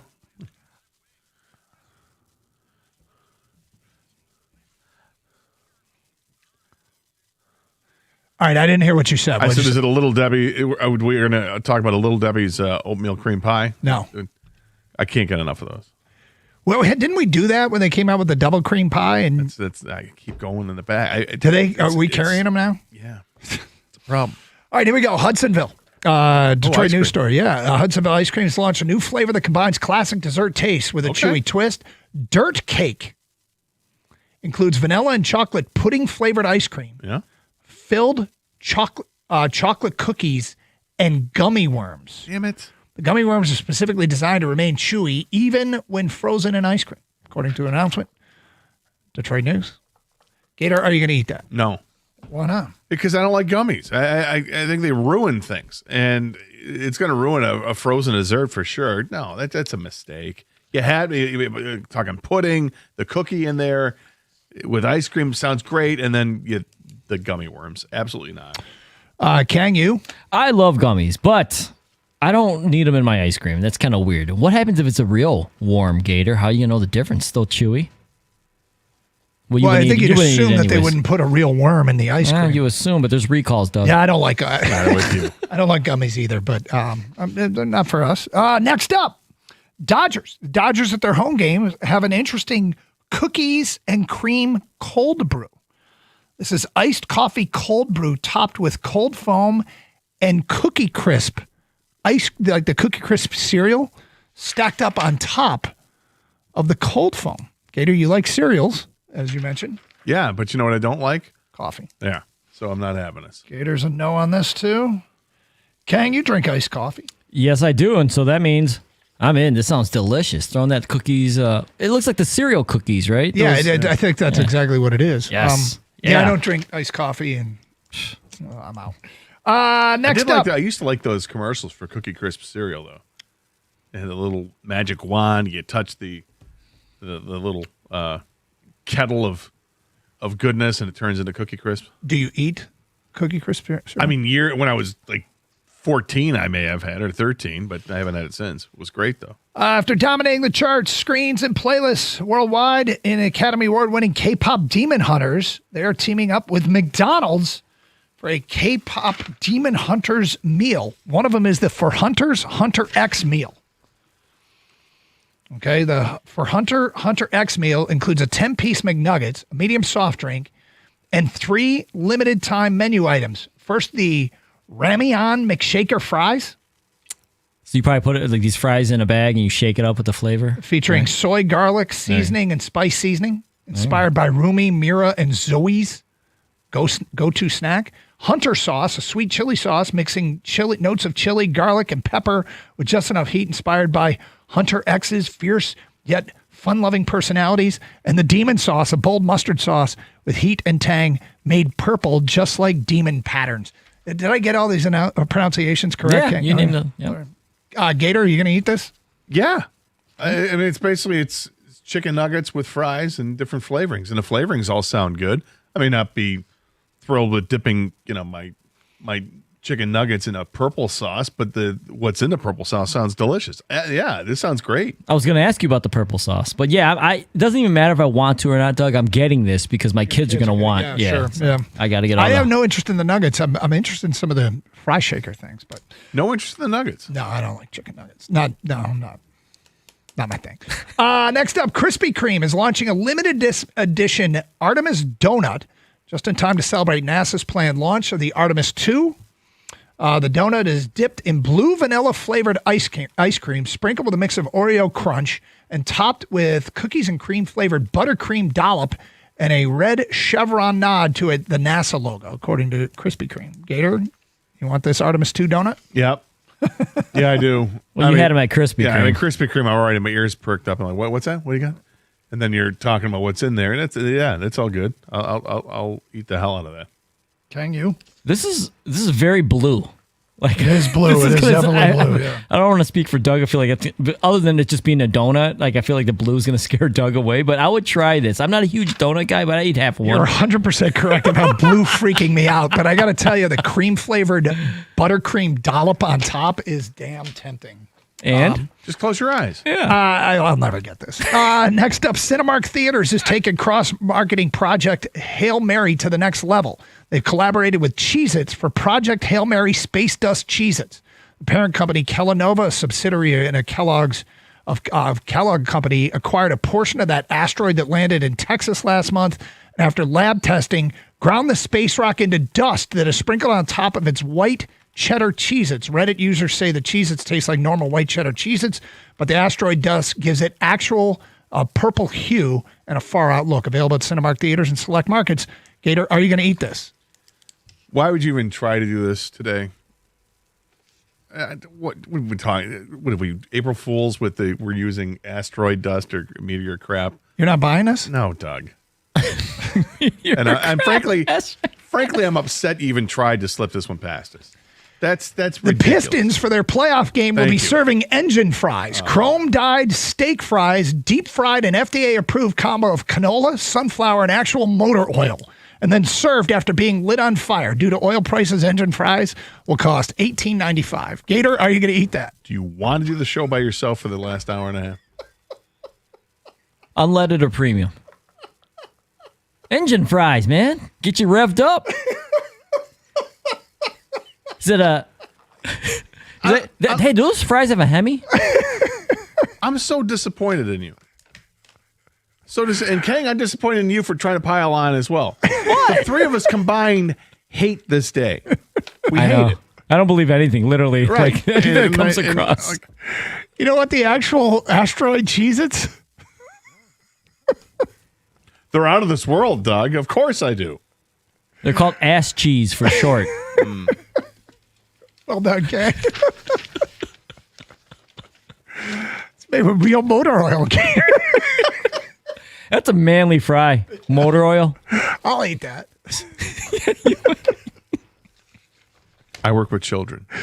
Yes, we're the problem. Carson Anderson, 97.1. When your garage door stops working or it's time for a new one, you don't want to call a call center rather 3 states away. You want Eminem Garage Doors, still family owned and operated right here in Michigan since 2011. Whether it's fast, reliable repair you need or a full door replacement, their team of pros will arrive in a fully stocked truck, 3 of everything, ready to get the job done right the first time, right then and there.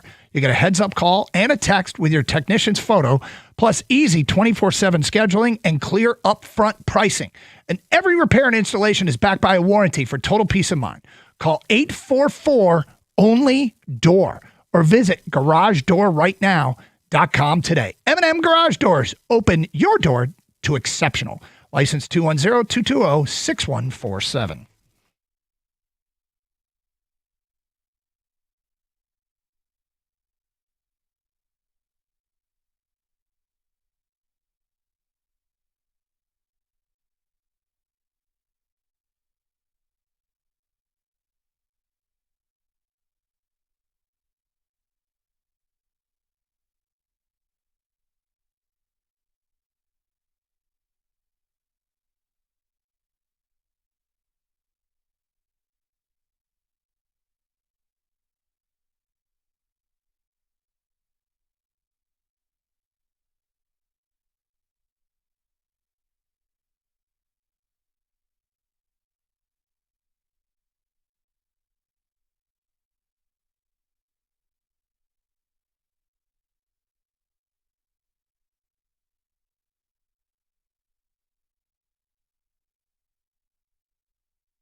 I knew your radar was up, and I was unlikely to get asteroid Cheez-Its and motor oil fries past you. But we gave it a shot. And now you're upset. Disappointed. So I actually, here's a true story. I kind of did Freddie Frito dirty today. He's looking for Final Four tickets. Okay. And he and my mom, mid-80s. And I text him, hey, this morning, finally got your Final Four tickets. And he texted back immediately. It was like 7:10 in the morning. Thumbs up emoji. And he said 7:10? Yeah. Your dad's up at 7:10. My dad's up at 5. And he texted another check plus in the asset column. Because he famously once said in front of my friends, when you start being an asset and such a blanket liability. So we still joke about it to this day. And then I texted him, minor issue, but they're standing room only seats, but they have screens all over in the concourse. $500 each. Here's my Venmo. Radio silent for an hour. And I finally texted my mom and said, does Dad know today's April Fool's? And she's like, oh. I said, I texted her, why don't you tell him? And she said, you better tell him. So I texted him and said, that you actually have seats, Dad. I'm not standing in an arena for $1,000 watching on a screen when I could sit at home and drink beer and be right next to the bathroom and just watch the game in the comfort of my living room. And I'm like, Dad, it was April Fool's. That's mean. That's mean. I couldn't resist. I haven't. You know what you have to do now? What? Now you have to pay for them. Oh, that's not happening. There's no Venmo. Now you actually have to pay for it. No, he's paying for them. But I thought it was funny, the concept of having my 80-year-old parents standing in the concourse watching on 25-inch screens. He didn't like that. He didn't like it at all. 248-539-9797. Okay, let's get to your phone calls. Paul in Madison Heights. Hi, Paul. Hi. What's up? The Red Wings have taken me on quite a journey this year. You and everybody, man. I think so. I mean, I started off the year with like going, okay, here we go. This is going to be the year, and then it kind of slid into, well, they made some moves at the deadline, and it's like, so you say we got a chance. Mm-hmm. And then now it's then it went to WTF, and then finally I arrived at whatever. And I think that's the worst possible thing for them. Yeah. Is that people are going to stop caring. So and right now for me, it's all about Pistons and Tigers, and I'm not even watching anything of them anymore. I'm done. Paul, I'll tell you this. I mean, you can do whatever you want with your time. I probably will keep watching till they're mathematically eliminated and even after that. But at the end of the day, they thought they were a playoff team. You don't make the trade that you make for Justin Falk if you're not thinking. You don't give up a first-round pick if you're not thinking this piece is not only are we a playoff team, this piece is going to solidify us for a playoff run. Of course, that's where I was when I was at. So you say we got a chance. Mm-hmm. That I was right there. And then after the Ottawa fiasco and then Pittsburgh, and it's like now it's whatever. It's like I can't invest emotionally in them anymore because it's been 4 years now that they've been crushing me in March. So why? Good thing we're in April. Keep your head against the wall. Yeah. Okay. Yeah. Let's get in April now. It is. Look, it's so. I'm with you, Paul. It's so damn frustrating. There's so many emotions that we're all running through and delaying the ultimate emotion, I guess, until they're officially knocked out, and they're not. And it could be a while. It could be the last game of the season when they're officially knocked out. Meanwhile, if you go over to the tenants in that same building, right? They're great, dude. They're doing everything. They're everything that the Red Wings aren't. Exactly. Like the whole thing with Cade being injured, I think it actually ended up being a good thing in that it's forcing them to find other scorers. What's happened here is I think specifically Kevin Herter and Marcus Sasser have established them as You mean Red Velvet? Yeah, exactly. Have established themselves as useful pieces come the postseason if called upon. That's like the most tangible thing. I need to see Cade come back and them to be firing on all cylinders before I say, hey, this actually helped. Because we still have to have concerns even though it's been done before, Cade's got to come back and be healthy, right? He does. 100% he's got to be healthy. And we're all hopeful that should happen. We haven't heard, like always, setback. We saw him last night. I imagine we're going to hear something probably tomorrow. Maybe they wait till Friday to make an announcement on his health. And, hey, it's been 2 weeks. We're checking in. He's looking good, and we expect that he can return to practice and blah, blah, blah. But we haven't heard it yet. And you don't want to hear about a setback or any delays because this team they're really good. They've got a legitimate chance of winning an NBA championship. But my expectation is that they get to the conference finals. And we'll see what happens, who they play at that point in time. But they're playing like a team that is completely prepared for playing without their best player, and they're okay with it. That's how good they've been. They can win a first-round series without him. Well, they're playing like they can win the conference without him. They are. I don't believe they would. I don't think they would either. I'm saying, but that's how they're playing, and that's their mentality right now, and it's a great mentality to see. And they continue to do things we haven't seen them do, and that is hit three-point shots with regularity. They hit 53% of them last night. They shot 60% from the field overall last night. Kevin is next on 97.1. Hello, Kevin. Hello. What's up? Well, speaking of ass cheese, let's get back onto the Red Wings. I just think that watching these guys over the years, they got to change something with the power play. And if I remember correctly, didn't Coach McClellan, wasn't he the power play coach when they won the Cup in 2008? I don't remember what his role was with the team, but was the power play the problem last night? I feel like the power play has been the problem. I mean, they're ranked, 15th, 16th? And each year they've had a successful run at the Cup. They've had top 5 power play. Well, special teams can help a lot, yes. And McClellan was an assistant coach back in 2008. Whether or not that was part of his responsibility, I don't remember, Kevin, to be honest with you. But, yeah, I mean, there's a whole bunch of stuff that is – I thought it was going to be okay, and it's mid. Well, another thing I wanted to point out, too, is I can't stand watching the dump and chase. I think that play style doesn't work for them. I would love to see more shooting from the line and maybe put like a Thomas Holmstrom figure in front of the net, try to get those deflections in to try to get something produced. But every time I see him dump the puck into the other end of the ice, it's like, come on, guys. I mean, you come up with it 50-50. It just doesn't, to me, it just bothers me. Yeah, I don't think they have the problem is that I see with it, Kevin, is they don't have the roster to have a guy that stands in front of the net and does that. They don't have that guy.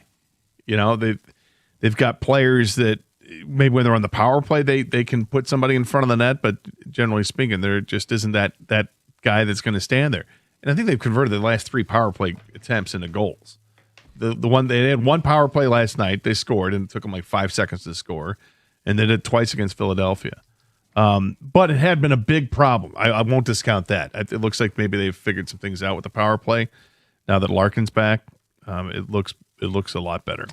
Gator asked the question in his show sheet, is it time to give up hope on this? We will get to that today at 102. Also, a mistake by Detroit last night that really was surprised. We'll get to that at 105. Straight ahead, 97.1.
Brought to you by National Benefit Plans. Tom Izzo told the Dan Patrick Show this morning that he's had numerous offers to become an NBA head coach beyond the infamous Cleveland Cavaliers story. He even revealed that conversations became pretty serious with a former player last summer. Take a listen.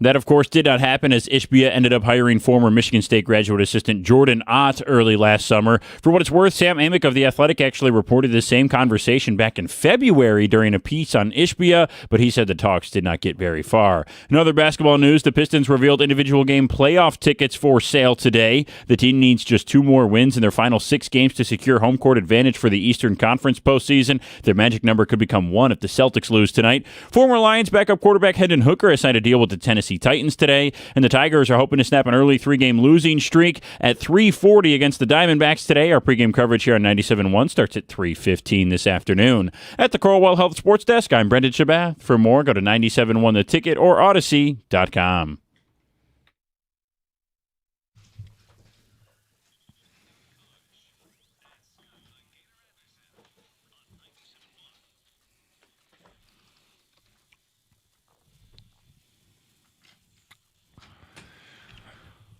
Okay,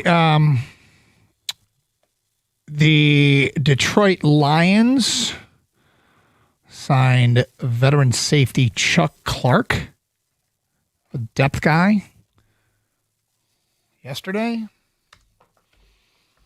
That is distinctly not Cam Jordan, upon reflection.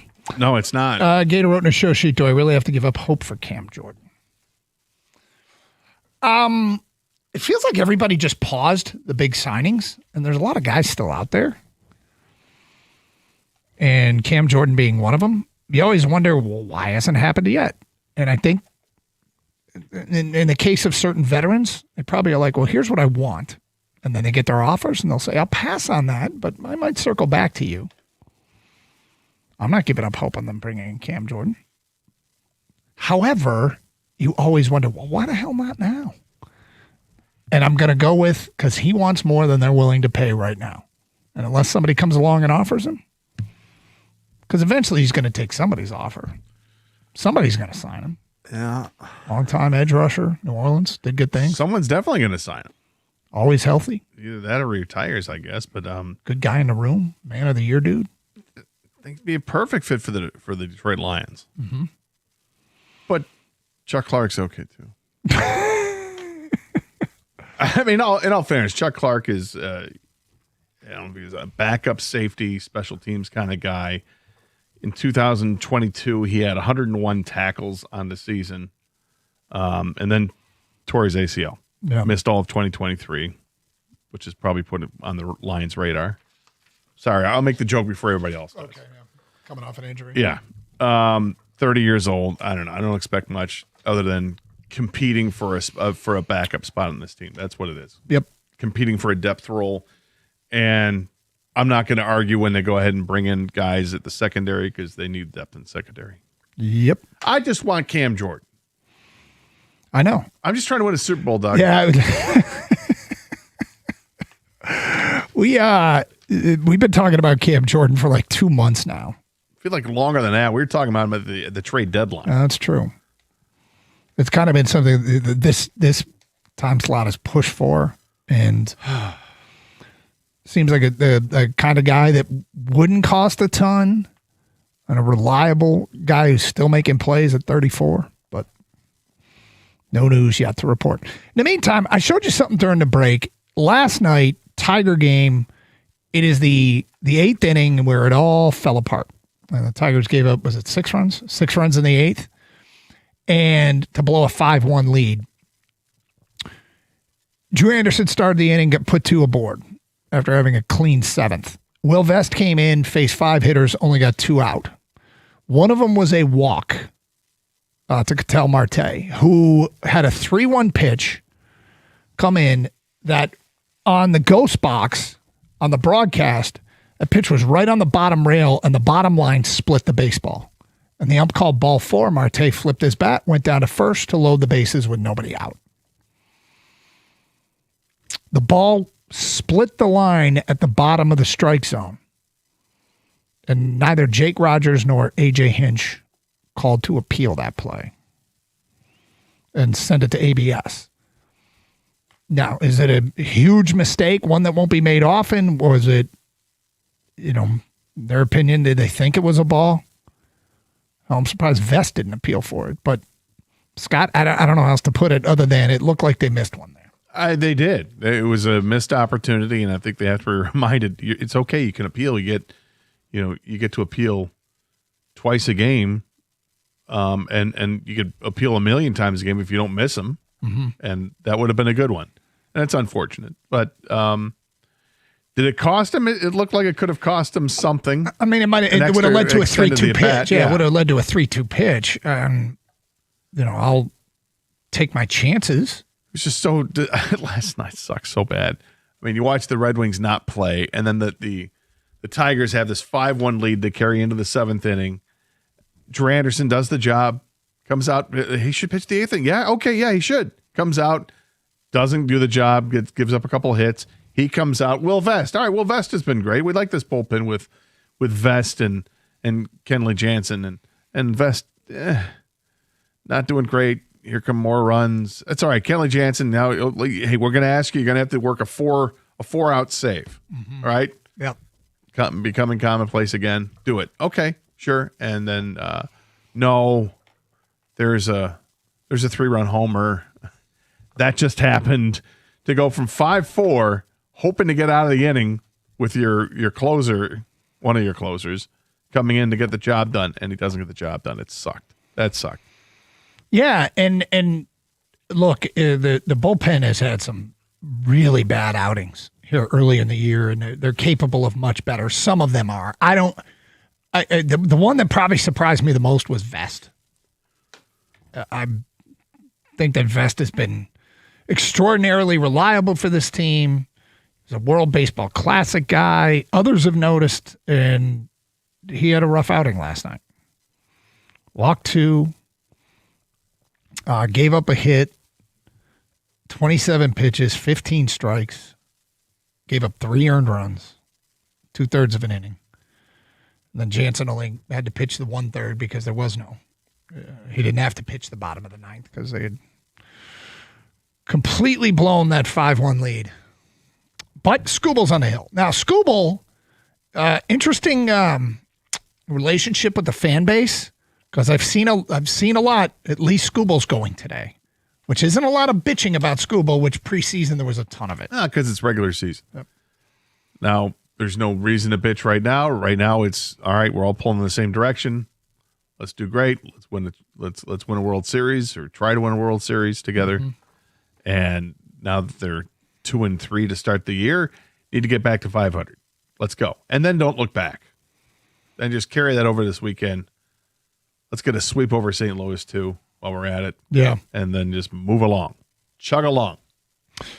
Started for Arizona, Zach Gallen, which is interesting because Zach Gallen was a guy that last year at the trade deadline was rumored all over the place to be on Detroit's radar as a possibility. And, he didn't have a particularly good year last year, and he didn't have a particularly good start his first time out. And so sometimes the best trades are the ones that you don't make. And Zach Gallen looks like a guy that probably wasn't worth trading for, even though his name came up in rumors all the time. Oh, and he was a free agent this offseason that people thought he was going to sign here. Yeah, so goes back to Arizona. Didn't finish last year. He was pitching well in August, didn't pitch as well in September. But another guy that the Tigers could get to. The lineup is out. And what's the first thing you do when you see a lineup these days? I see, look for McGonigal's name, make sure he's playing every day. 100%. And rest assured he is. And today he will hit second. Yep. So it's similar to last night. He did the same thing with the top of the lineup with Colt Keith leading off. Colt Keith's off to a good start. Yep. Like to see that. Good to and see. McGonigal hitting second. Sure, let's go. And Gleyber Torres working 1 million walks this year already. Mm-hmm. That's huge. Keep it up. Yep. And no Torkelson today. No. Colt Keith plays first base today. McGonigal's at third. I think Baez is at short. And then you got Parker Meadows in center field. So That is correct.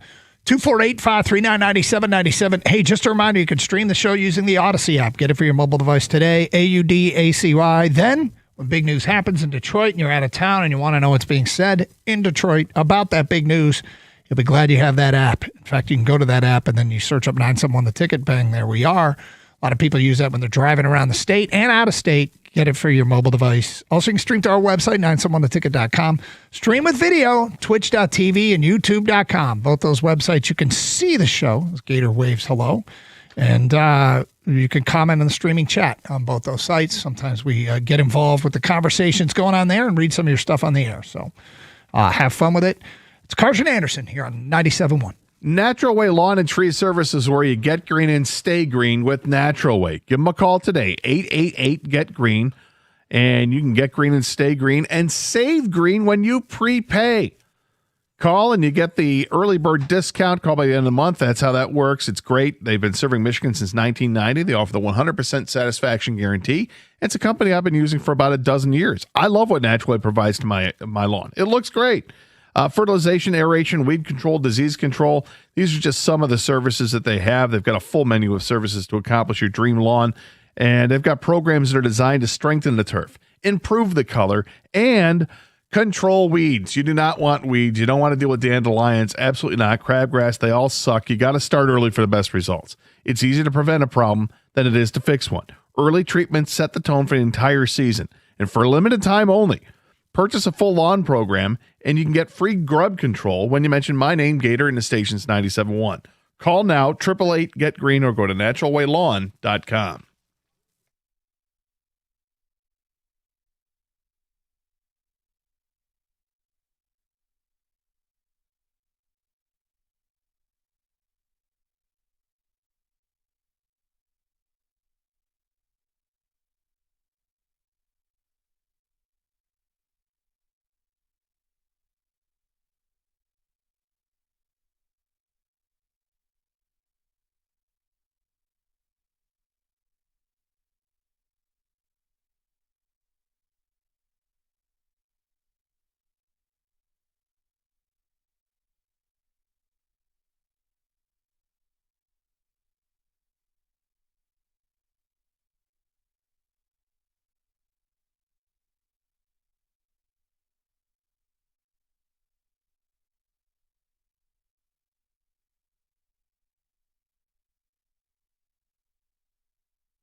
So we follow Super 70 Sports on Twitter. It's a great follow.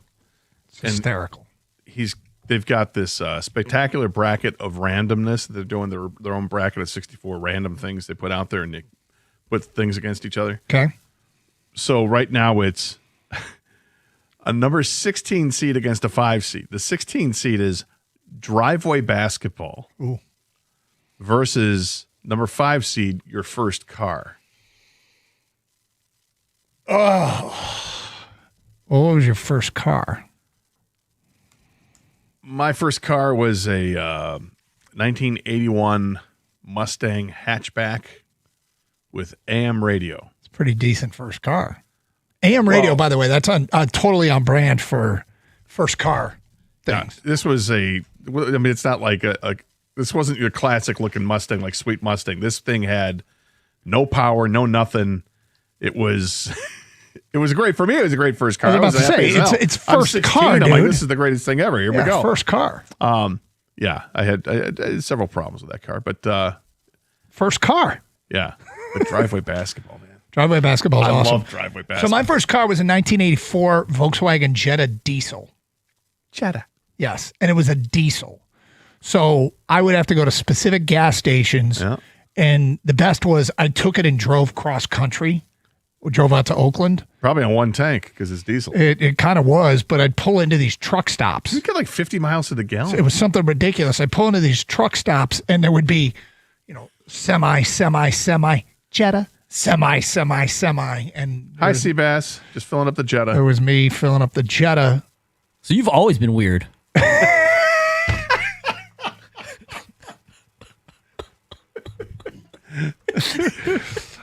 Keg, I like to call it I'm comfortable in my own skin. I'm not trying to impress anybody. Definitely not. Do what I do. I'm guessing your house you grew up in, as I recall, it is not conducive to driveway basketball. No, it's on a hill, and so there was no driveway basketball. But your house currently does. Currently, we have a very good driveway basketball setup. Yes. Which was, right now, 17-year-old Doug is so happy with grown man Doug for getting that driveway because it's one of the better ones. It's a good driveway basketball situation.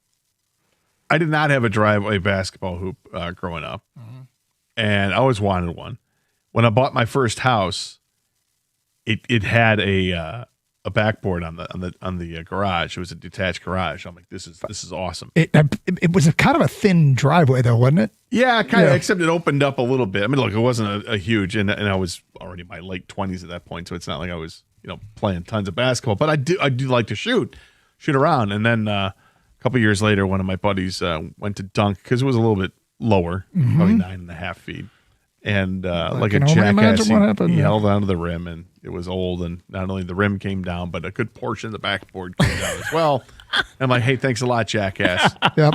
There goes my fun. How is driveway basketball at 16 seed, man? Maybe because I personally love it so much, but driveway basketball is the best because you go into like your buddy's house is different than your house or your other buddy's house. There's like maybe there's a tree here, maybe he's got this stub over here, whatever. It's like baseball diamonds are all different. Yeah. 100%. That crack is the 3-point line. Yep. Mm-hmm.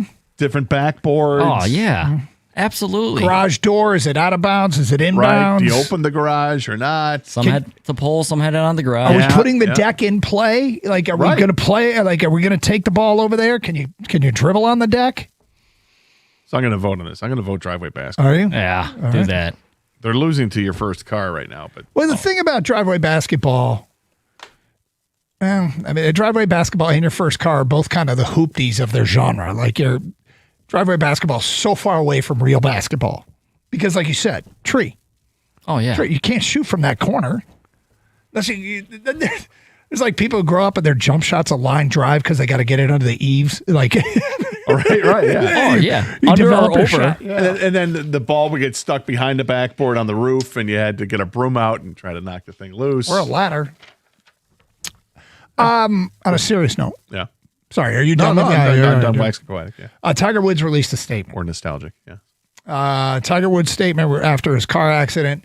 I don't understand the seriousness of the situation I find myself in today. I'm stepping away for a period of time to seek treatment and focus on my health. This is necessary in order for me to prioritize my well-being and work towards lasting recovery. I'm committed to taking the time needed to return in a healthier, stronger, and more focused place, both personally and professionally. I appreciate your understanding and support and ask for privacy for my family, loved ones, and myself at this time. Tiger. So option one of the two options I thought he was going to go with. The other one would have been that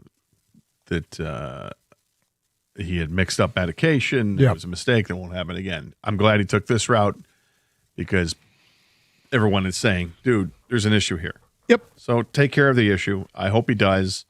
But until then, this is just, it's lip service. And it feels like he's had a bunch of these over the years, which indicates a pattern of a problem. So I hope he takes care of it.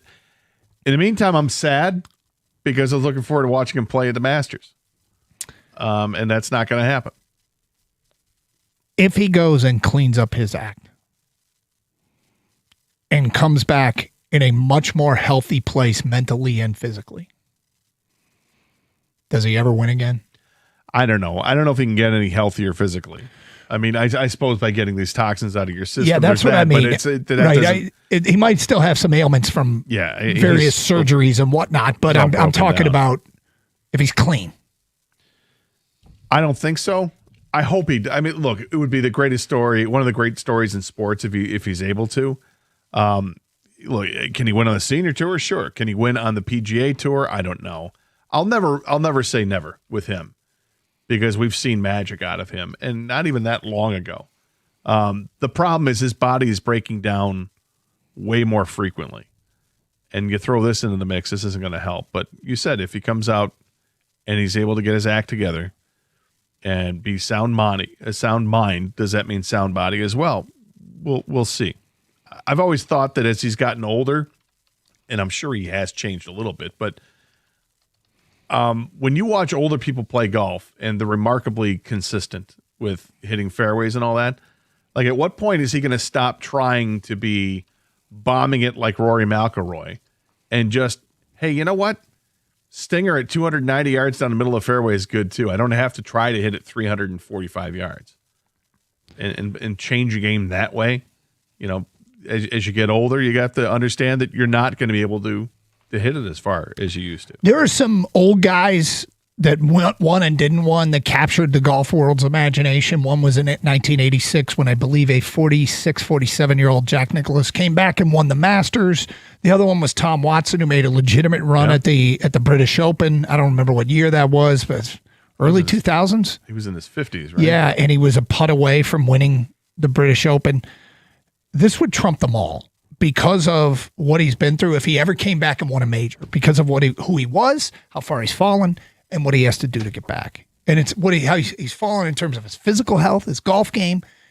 Obviously, in the court of public opinion, the eyes of the way people feel about him, he's got some demons, man. Yeah, and I wonder if he'll does he even want to play on the senior tour, the Champions Tour? Does he even want to do that as he gets older? I still tune in every once in a while, watch some of those tournaments. And they play in our state, so that's kind of fun to watch. And it'd be nice to see somebody other than Bernard Longer win. But I used to be a huge Tiger Woods fan. Now I'm a Tiger Woods fan. I'm not a huge Tiger Woods fan. It was too much stuff. Yeah. The question too, guys, though, like you're right, Gator. I think he wants to be the guy that drives the ball 340 yards. Look at him before this accident. Did you see his arms and his upper body? He hasn't missed. He's jacked. Yeah, completely. But my thing is, maybe I don't know what what addiction problem he has if he has one. But it seems like, what if that has to do with him being able to golf? That's why he's addicted to these medications. So maybe forget golf and just forget the medications. You know what I'm saying? Is he addicted to that stuff because that's the only way he can get back on the course? At that point, forget the course, man. You got to get yourself better as a person and forget the comeback. The 2019 win was a comeback enough for me. Like, I couldn't believe that had happened when he won the Masters in 2019. Forget golf at this point and just get yourself healthy. Yeah, I can't imagine what it's like to be him, to be the greatest golfer perhaps that ever lived, or certainly of our era he is. And then to have that taken away from you either by your own stupid mistakes or whatever, but car accidents and other injuries he's had have really taken the game away from him. He's made more money than we can even dream of. This guy's a billionaire, right? With his brand and everything else.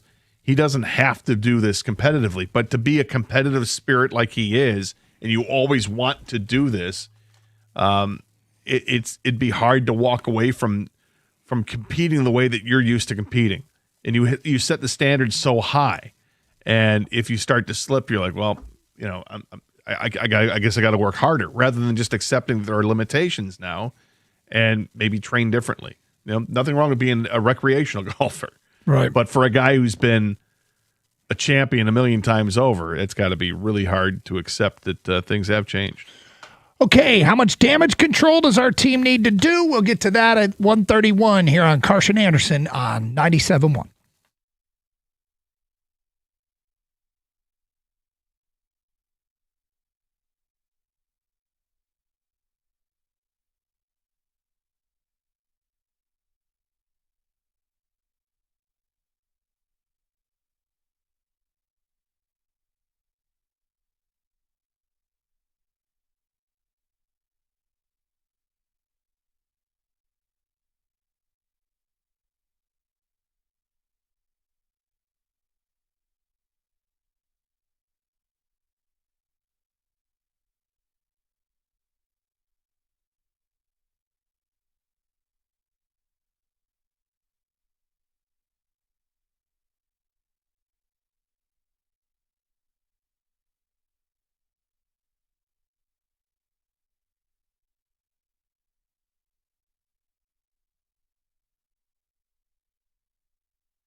The car, Scott Anderson, 97.1.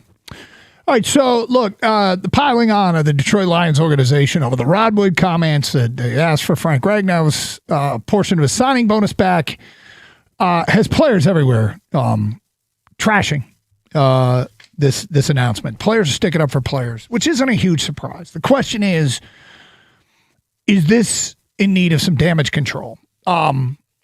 Eventually, Alex Anzalone tweeted out something yesterday. It said basically this has nothing to do with the coaches. And that he was cool with Dan. Let me make sure I get this right. There's a reply somewhere. But he did tweet. He tweeted yesterday, played through a fractured throat 1 week post meniscus cleanup with stitches barely out, inoperable and unrepairable toe, etc. Hey, let me get that prorated signing bonus back, in quotes, do business as business is being done. Referring to Frank Ragnow. Yes. And he did at some point tweet a little bit that I can't find it. It was a response to somebody else's. Had nothing to do with Dan Campbell. And then he writes, I'll always speak up for my teammates that I've been to battle with. Happy Easter, everyone. He has risen. Got it. Message sent.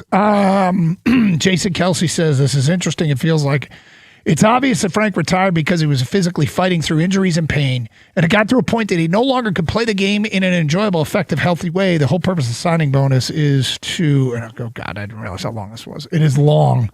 Defending Frank Ragnow. Anzalone says exactly. We've been in a weird spot with the Lions where the last 5-6 years we've heard players say they would love to play in Detroit. Most of that is due to the likability of the head coach and the fact that they're winning. And they seem to be a very competent organization. And now they're catching some flack for this.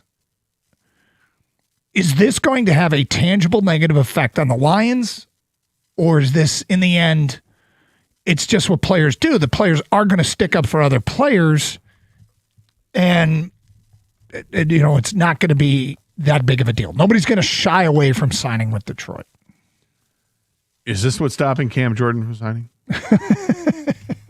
I hope not. I do have a concern that players around the league will look at this situation and it's in historical context. They didn't do it with Barry. They didn't do it with, or I should say, they did it to Barry. They did it to Calvin, and now they're doing it to Frank, where they're getting a portion of that signing bonus back. And there's two sides of the argument. They're both logical in nature. It's just how you feel. Not every team does what the Lions do. Some teams do, and some teams don't. The Indianapolis Colts paid out. They let Andrew Luck keep a signing bonus. It was like $27 million, I think. Mm-hmm. You go ahead. You hang on to that. Like, what? And there were years and years left on that contract, but teams were okay. It's just however they feel like what's best to do business. And my issue with what the Lions have done with Frank Ragnow is because it ends up being maybe $3 million. Everyone around the league knows that Frank's a warrior. Everyone knows that.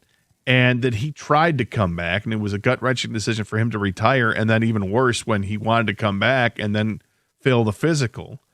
And I can understand wanting to have that money back for cap space reasons, but if you're not going to use the entire cap, then you've got the money left over, and it seems like, well, that really was a waste, because if you didn't use it all, then we wouldn't have had to have this stink in the first place. Just give Frank the money. Let him keep the money. I mean, we obviously litigated it yesterday, and I'm in favor of clearing cap space any way you can to give yourself the best team that you could possibly put on the field. But at the end of the day, now that that's out there, I don't think it's going to make that much of a difference. But this is the first sort of negative feedback we've gotten about this era of the Lions. The one thing that the Lions can say is they can throw Rob Wood under the bus now. He's retiring, and they can just tell the new guys that come in, that was him. We got somebody else running it.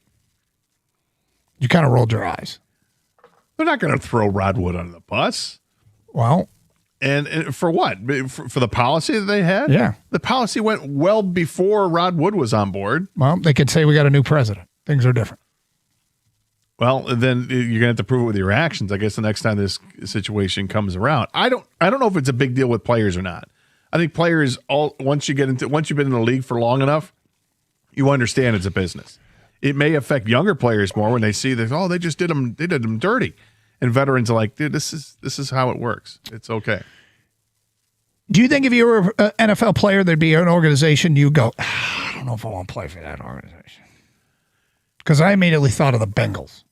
Well, but the Bengals to me feel like they torture their fan base more than their roster.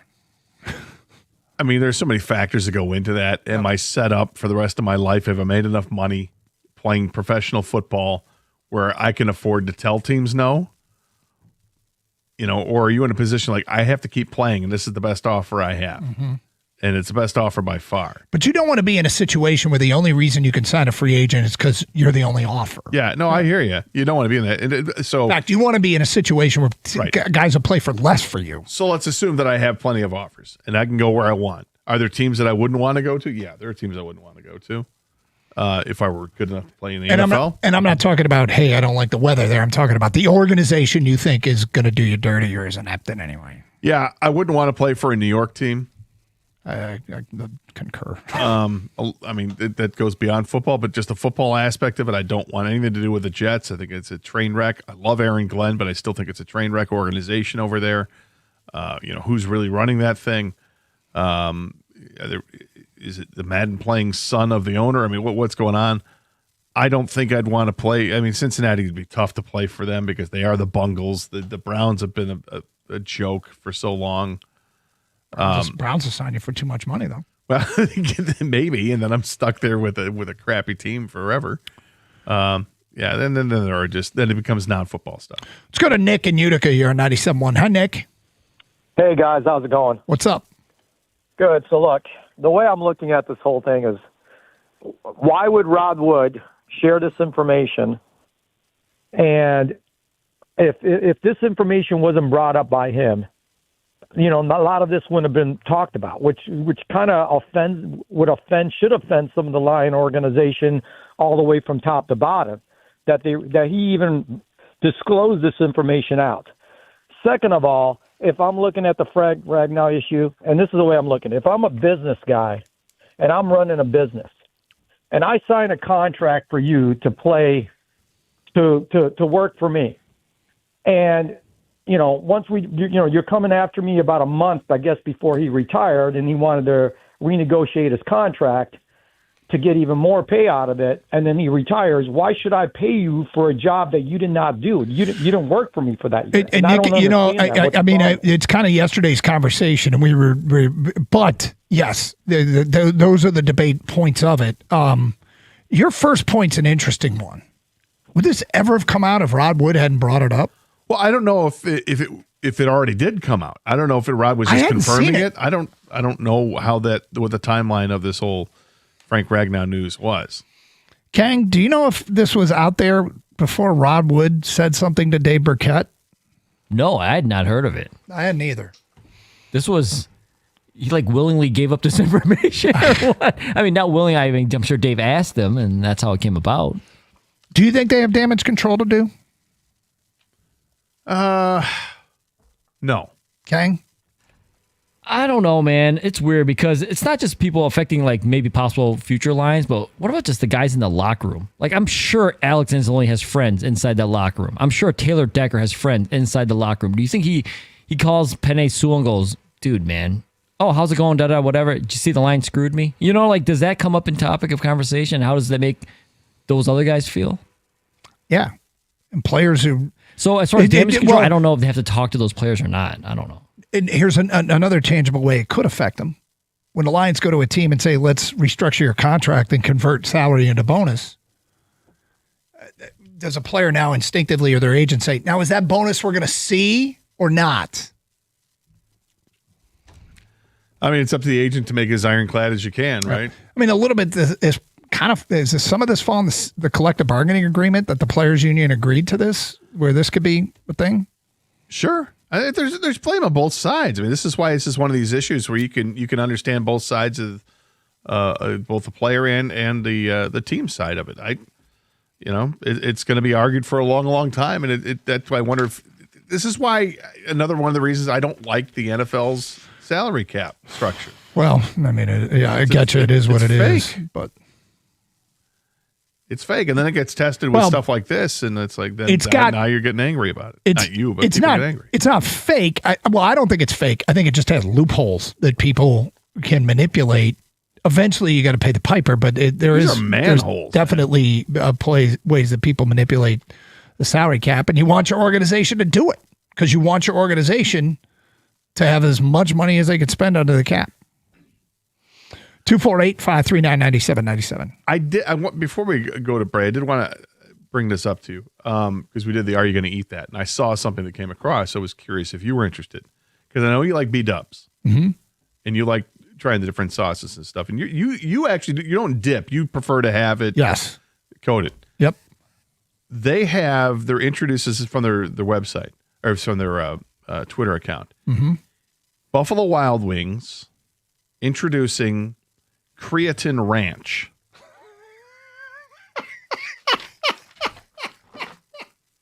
Is Doug Karsh interested in damn right Creatine Ranch? Dude, a little pre-workout meal? meal? Before you go, right after the workout, go straight to B-dubs and get your creatine. Yeah, flats or drumsticks, Doug?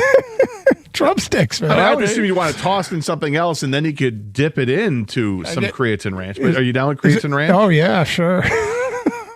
Getting all swole. It's right there with the motor oil fries at Piston games and the Space Dust Cheez-Its. No, I think this is different. This is a post from Buffalo Wild Wings. That's right. Hey, when your garage door stops working or it's time for a new one, you don't want a call center from 3 states away on the other end of your line. You want Eminem Garage Doors, still family owned and operated right here in Michigan since 2011. Whether it's fast, reliable repair that you need or a full door replacement like we're getting at our place up north, their team of pros arrive in a fully stocked truck. They got everything they need on board. So if you have a garage door problem, they'll roll up and they have in their truck what they need to fix it and do it right the first time.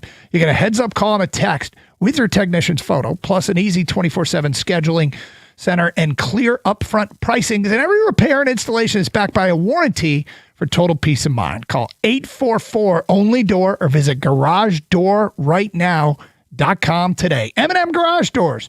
Open your door to exceptional. License 210-220-6147.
Doug Harsh, Scott Anderson, 97.1.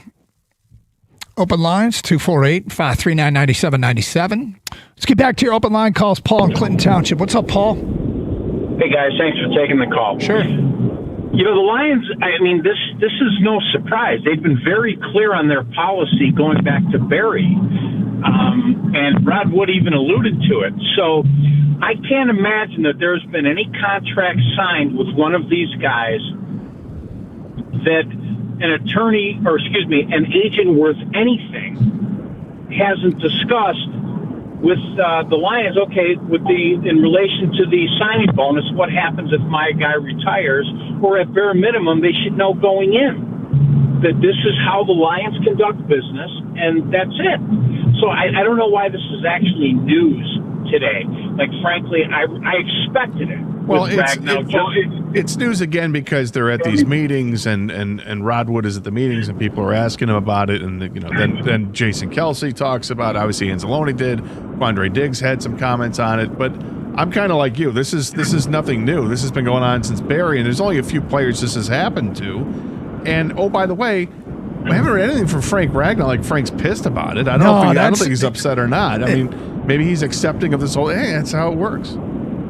And you know what? You guys are the ones that did mention, hey, had Rod Wood not opened his mouth this night, might not even be a story. But for me, it's truly a non-issue. If you sign a contract with the Lions, it almost goes without saying that if you retire before the end and you had a signing bonus, you're paying something back. And if you don't realize that, that's truly on you and your agent. Paul, thank you for the phone call. And look, I think it's a really important point. There's been no comments publicly that we have seen from Frank Ragnow. Right? This might be a non-issue for him. It might be, hey, I kind of knew this, but obviously players are going to come to players' defense, and I understand they should. They should speak on their own behalf, and they should also talk to their players' union about the next CBA. If this is something, because the NFL collectively, if they can say if a player retires and you let him keep their signing bonus, they could make the rule that it doesn't count against your cap. Right? I mean, if the player retires and he's not playing for you, let the players can get, I mean, I guess the owners don't want to do that probably collectively as a whole to pay players the signing bonus when they haven't. But if they could just say it doesn't count against the cap. Tim and Fraser, you're next. Hi, Tim. Guys, I think the Lions are playing chess. Firebills is playing checkers. You look, they did this to Barry. They did this to Calvin. Then 2 years later, they hired these guys, or 2 or 3 years later, they hired these guys back as consultants, paying them to basically do nothing. So they get no dead no dead salary cap hit, and these guys get paid what they were going to get paid. I think they're just way ahead of the curve on this. Your point being that they're going to eventually get paid this money in some shell job. Right, exactly. And then the Lions win and the player wins. Yeah, I don't know if they're playing chess and others are playing checkers. I think they're teams that go both ways on this. So I don't know if it's any different. Just some teams feel better about doing it. Other teams say, no, we need the cap space. And it's a case-by-case basis. Don't you think we would have heard Frank complain? Don't you think we would have heard Barry complain? Don't you think we would have heard Calvin complain? I think we heard plenty from Calvin. For sure, we heard Calvin complain. Yeah, well, Calvin, never mind. Anyway, but Calvin is Calvin, but they all got taken care of in the long run. Well, eventually, but it's other work. It's not like they were just given the signing bonus money. They were given an opportunity to earn it back by being an ambassador for the team or whatever capacity it was. But there's work involved with that. It's not just like, hey, I played until I couldn't play anymore physically, which is the case with Frank Ragnow. Well, they don't. I'm sure it's not a strenuous job to be an ambassador. Yeah, and I'm not saying it is. I'm just pointing out that it's not like they're sitting at home and doing nothing. I mean, there are things that are expected of them. Okay, Tiger baseball this afternoon, which is cool because 3 of their 5 games have been played in the virtual dark for a lot of people in Detroit. We understand that there's many of you that say, I don't care what time the game starts. I'm watching the whole game. But there's also a good number of people in Detroit that haven't had much of a chance to see this team play. And Scott Anderson, this is a chance to see Skubal pitch. It was very good first time out. And I mean, the team doesn't need a win today, but it would certainly feel better to come home 500 on a season with expectations. Detroit's going to party Friday no matter what. Let's face it. But coming off a win would be better than coming off a loss and a sweep to a Diamondback team that isn't very good. Yeah, it would be great to see that. And last night's game is a bad taste in our mouths. I'm sure it's got a bad taste in the mouth of the Tigers. It's not just that they faltered by giving up all those runs in the sixth inning, the 6 runs in the eighth inning to lose it. It's that they didn't do anything themselves after they scored 5 runs in the third. Mm-hmm. They had 1 walk after that inning. That's it. 1 walk. So they made the last out of the inning, then made 18 more outs, and had 1 base runner due to walk. You can't have the offense shut down like that just because you've built up a 4-run lead. And I'm a little concerned because in these last 4 games, and they've only played 5, but in the last 4, they've had 4 innings where they've scored runs. That's it. 24 innings where they haven't scored runs, and 20 of those 24, they've only sent 3 people to the plate. So it's kind of been a feast or famine offense. I remember a couple of years ago, though, we were saying they don't put up any crooked numbers. They only score a run here and a run there. Now all they do is put up crooked numbers and can't add the run here or the run there. But this afternoon, Tigers play 3:45, I believe, first pitch. Is that right? I think 3:40. Rico, what time's the first pitch? I heard they moved the game up to 2. No? Okay. I think it's 3:40. 3:40, okay. Got it. How are you today? I'm good, man. I'm good. Yeah. You know, I don't know if you guys, right before your show, ever have some topic that's so not sports related that you become so engaged that you wish, God, I wish we could talk about this. So what is this pertaining? I mean, is there anything you can... Well, Mike was like, oh, you know, the Artemis thing is going to the moon, and the whole conversation just took off from there. So I'm like, I'm skeptical about any news that comes out today because it's April Fool's Day. Right. Sure, as one should be. So he's like, well, no, they're going, and you should be happy. And I'm like, yeah, I'm still just, okay. Yeah. Told my parents that I got them tickets to the Final Four, but they were standing room only, $500 a person, and they could Venmo me. They sent you $1,000. No, they didn't. It was radio silent for about an hour before I let them in. I just told my daughter that her ticket was in the student pen, but somehow it's in the Arizona student pen. So she's kind of reeling from that right now. I probably should look. Gator, I'm going to ask you a question. All right. Does that sound respectful?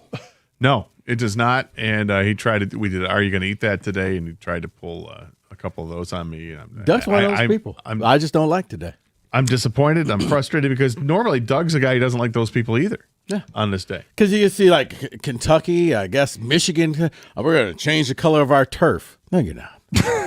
Who said that? Kentucky said they were going with all blue, and then I think Evan said that Michigan had something very similar. Like from the official Michigan account, or? Yeah, from the official Kentucky account. Hey, we're going to turn to blue turf. And then Boise State was like, we've already done that before. Okay, guys, I don't care. Doug, you're a bad person. Yeah, I'm a terrible person. What do you got planned coming up next? We got a short show before the Tigers game, so we're going to really hammer the Wings. 3-0 before you could even get comfortable. Yeah. Have a great show. Thanks for listening, everybody. And, yeah, be careful out there.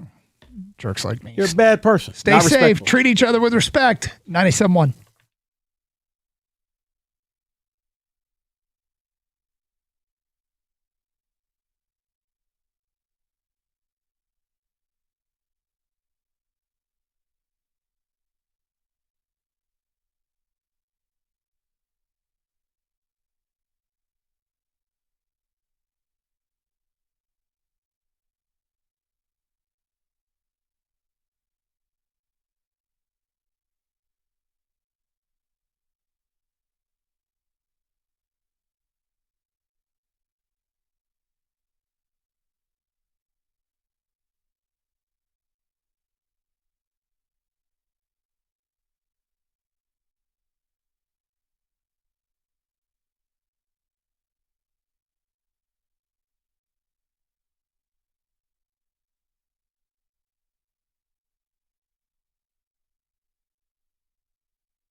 I'm being attacked. Brought to you by Mastercraft Heating and Cooling. The Tigers will wrap up their series against the Diamondbacks this afternoon with Tarek Skubal on the mound and the following lineup behind him. Colt Keith back in the leadoff spot playing first base. Kevin McGonigal hitting second again at third. Gleyber Torres is in the 3 spot at second base. Riley Green in a cleanup spot and DHing. Dylan Dingler will bat fifth and catch. Gary Carpenter in the 6 holes. He plays right field. Matt Vierling in left. He begins the bottom of the order. Parker Meadows patrols center hitting 8th. Javi Baez winds it out at shortstop. Pregame at 3:15 right here on 97.1. The Pistons have put playoff tickets on sale to the general public for the first and second round. Game 1, round 1, face value $91.80 per ticket. That's the cheapest. Tom Izzo told Dan Patrick today he had serious talks about taking the Phoenix Suns head coaching gig last year. Point guard Jeremy Fears was named a Wooden All-American today. Oakland basketball star Brody Robinson announced he would enter the transfer portal. He filed a lawsuit last week against the NCAA in hopes of a restraining order, then gaining an additional year of eligibility. Robinson's camp says another year could be worth $500,000 or more in NIL money. The Tennessee Titans have signed former Lions quarterback Hendon Hooker today as well. At the Quora House Sports Desk, I'm Jeremy Otto. For more, go to 97.1 The Ticket or Odyssey.com.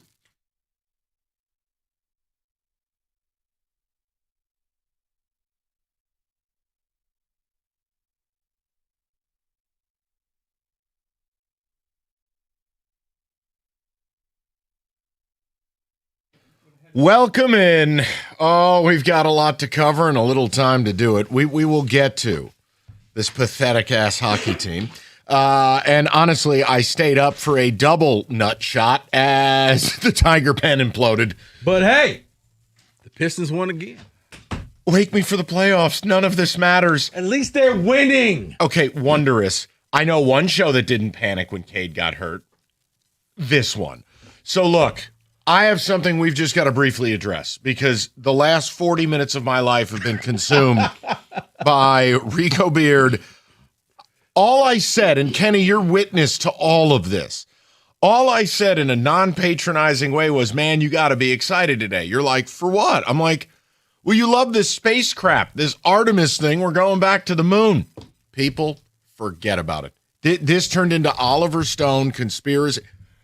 This man to my left doesn't believe this is real because it's April 1st. That's not what I said. Then you started about 10 minutes of video that disappeared from the moon landing and they met space people. And then you started with, have you ever seen the other side of the moon? I said that. I just... No, but I said I am leery of anything that happens today because everybody wants to get their job. Even Doug just, he pranked his kid saying, hey, I got you seats in the student section for the Final Four, but they're in the Arizona side. And then he told his parents, I got you standing room only tickets for $500 a piece. And they're trying to Venmo him. Like, come on, man. No, anything that happens today, I'm always leery of. You could have done this on any day, but you picked today. It's just what the schedule said. What? Whose schedule are you on? You can do this tomorrow. You can do this another day. Kenny, did I describe this accurately? He was more passionate about this than the Wings showing their ass last night. I think you described it perfectly. Everything from the moon landing to he was talking about banging on the moon and it being hollow or something like that. Yes, I said all that stuff. Yes. Nope, that's a different type of banging. Now listen, do you really believe that they're not going back to the moon? You don't believe this today. You're not going to watch this live. I will watch it. I will be very skeptical of it. But yes, I'll watch it. See what happens. Paul Sarah, something tells me at the last second the whole thing will get scrubbed. Paul, lend me your ear if you don't mind. No. Rico's very smart. Paul, I know it's a blind side. We're going to get to the Wings in a second. Are you like Team Rico on stuff like this or Team me? I just took it at face value. They're going back to the moon. This guy started doing, well, you ought to research the life of the people on the moon after they got back. I'm like, what the hell are you talking about? I think I'm on your side, Mike. I think about it like, oh, they're going to the moon, and then I just stop thinking about it after that. That's it. Right. Then Oliver Stone over here, whole different world. Somebody who Neil deGrasse Beard over here. Right. Hey, sorry, I do a little thinking and research. Well, hold on. The part that really got me, Paul, And Kenny knows this. Rico's like, why don't you look up the 2 minutes of audio? Someone said, hey, what's that over there? And then I'm like, what are you talking about? They didn't see anything up there. Ain't nothing up there. Then I show you an article from the BBC. That was made up. Okay. The BBC's now making things up. I'm making a... Nope. I'm making a point. Why can't you just take it at face value? Why do you have to go zany spaceman? I take nothing at face value. All right. I try. Well, you know what? You know what we can take at face value? What's that? The Wings don't respect their coach. How about that for a segue? Listen. Or the coach doesn't like his players anymore. Okay, that's fine. But after Todd McClellan dropped a space bomb on the locker room, their response is down 3-0 again in the first period. Do you know they have been scoreless in 9 of their last 10 first periods? Mm-hmm. And the Penguins are not some good defensive team. They're not. They're heavily tilted as an offensive team. Mm-hmm. You're down 3-0 again. And you get dusted 5-1. You know the thing that really annoyed me? Besides the broadcast where basically they were hope casting everybody else would just lose. So I say Dylan Larkin scoring and then holding up his middle finger to you. I don't give a damn. 5-1. Nice job rallying your teammates, bud. No. I'm the captain. What really angered me, Kenny's former lover, Bob Soderblom, who was Charmin here, out here throwing his body all over the ice in Pittsburgh, and then the ghost of Christmas past, Anthony Mantha, who basically floated his way through life as a Red Wing, 30-goal season, in front of the net, physical presence. I'm going, we are tortured at every turn. Anything that's on ice ends up bad for us. Until you go somewhere else. I was going to say, that's the sad part about all this is, let's say we have an offseason where we're trading away guys like Larkin or Raymond or whoever you want to say. 138 points. They're going to go somewhere and they're going to change a scenery their way to the best year of their career. Maybe. But no, I'm being serious about this. If they didn't respond to McClellan, then I don't know what else to say. And yes, okay. Oh, Lord knows. It was a Johnny Reefer or whatever his name is, the new guy they hired over there. AI Logan. Oh, my Reefer. God. Well, so thank God everybody else sucks. And I'm like, dude, that can't be our approach. You know what you did last night? You blew a huge opportunity then. It makes me even angrier. I almost am to a point I wish Columbus would have won. I wish Ottawa would have won. Put me out of my misery. Yep. Versus they all lost, we lose, and what did I say to Kenny yesterday? I can't write them off if everyone else doesn't do their job. So here we are. Life support. Now, guess what? Tomorrow, plug Nona's machine back in, and now we're watching them play Philly. They just won't let me die. They just won't let me move on. So you're like in that bargaining stage. Well, if this team wins and this team wins or loses, we still got a chance. Because I have to be. You just won't say no. Because they're 2 points out. Because Columbus has lost 4 in a row. Because the Islanders have now gotten dusted a couple games in a row. Because Ottawa played one of the worst teams in the league and they were down 5-0 at the end of 1. Rico, my concern is the following. If McClellan has control of the room and you call your team out that way and their response is to once again get their ass kicked. They were down 2-0 like that. Then what does that say? Now, for all the Steve conversations we had, are we having a Todd McClellan conversation? It goes to what I said on yesterday's show. If you lose this game, much less lose badly, if you miss the playoffs, every person in this organization has to be called into question from the tippy top all the way down to parking attendants. I don't like the way Greg looked at me. You're fired. Yeah. I don't know what else to do. Kenny, I think it's more of a McClellan thing because you can't get rid of a whole team. I could. Watch me. No. You because at this point you're saying different coaches come in, you're seeing the same results. Maybe it's not the coaches, maybe it's your players. But I don't think you're going to blow the whole thing up. Why? You should, is what I'm saying. I'm at a point, I don't even know what we're doing. I mean, I give McClellan credit that he called the team out, credit that he was a hard-line stance. Their response was dog water. I mean, I watched every second of that game. That was pathetic.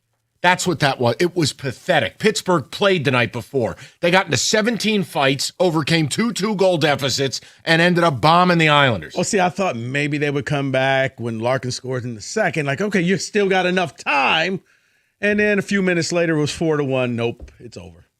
And McClellan definitely deserves some blame here.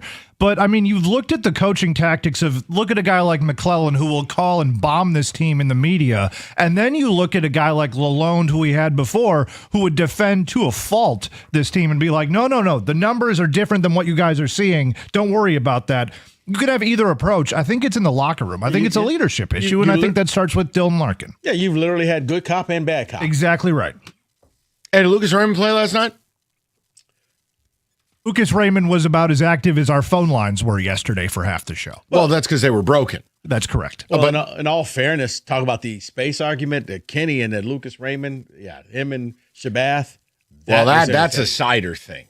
Shabath takes a shot at Mo, you're going to get on Kenny's back. Because he's a legitimately elite defenseman, and he's the only good player we have on this team at this point. And I can't be convinced otherwise outside of John Gibson, who has had to stand on his head for this team to be slightly competitive. They're playing him every night like it's 1995, and he's Ed Belfour. Goalies don't play every night. He's played like 11 of 12. Yeah, this isn't Marty Brodeur out here. It's a different era. It's a different time. And for John Gibson, Gibson and durability aren't exactly linked together. No wonder his play's starting to fall off. You're playing him every single game. You can't. I want to know where people are at here because I don't even know what to say anymore. I don't. I admit it. Kenny was right and I was wrong, okay? I thought with McClellan calling him out, they'd really show up last night. It's one thing if you lose a 3-2 game and it's a heartbreaker. You outplayed your opponent, but the puck luck wasn't on your side. Right. That's one thing. They got rammed. They got absolutely thrown off a bridge last night, and it wasn't close from Jump Street. Yeah, first period, 3-0. Tell me you haven't seen that before. It's every game. That's what I'm saying. It's like, okay.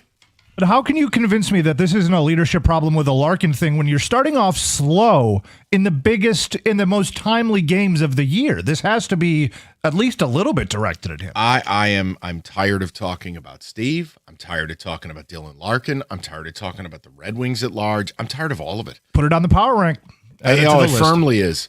Because you know my thoughts on it. It absolutely is a leadership thing. And whether it's Larkin, Kane, Raymond, Sider, name it. Hey, remember all that gobbledygoo we had to listen to about David Perron coming back like he was John Rambo, the voice in the room? Yeah, here you go. He's a big locker room leader, Mike. I did right. Shut up. I'm exhausted by it. I don't know what else to say. But guess what? We do it again. Be locked in tomorrow night for it.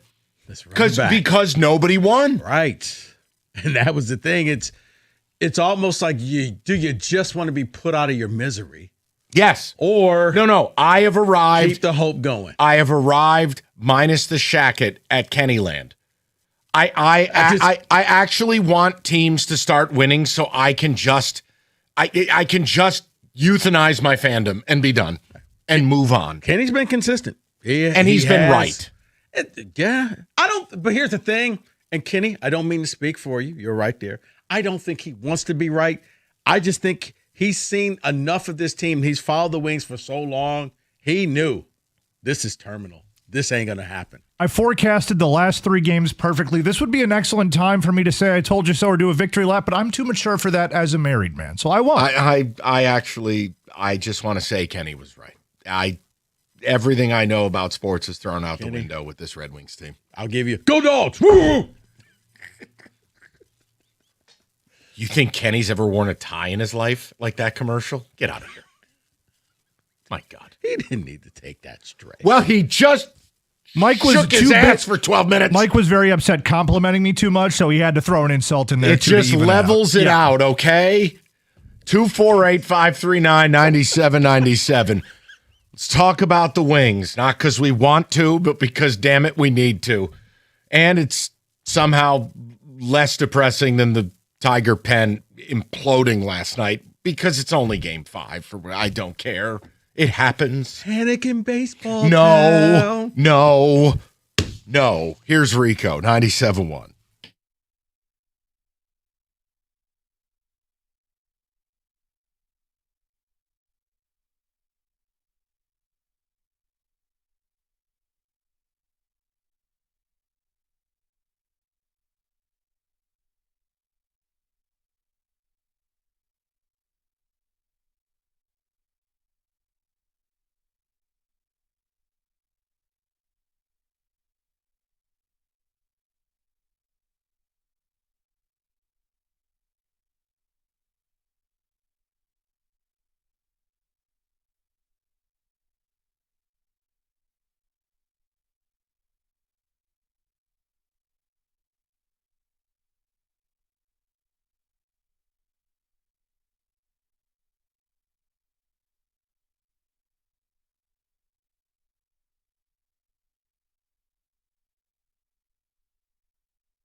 All right.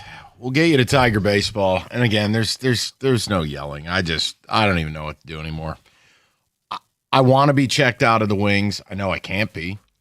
And honestly, with every team losing last night, as pathetic as this is the fact that this team, they don't even have enough pride that when their coach largely calls them a bunch of cat enthusiasts, they don't even come out and play. Yeah. And they get their asses kicked thoroughly by the Pens on a back-to-back. And yet, here I am. Be there tomorrow night.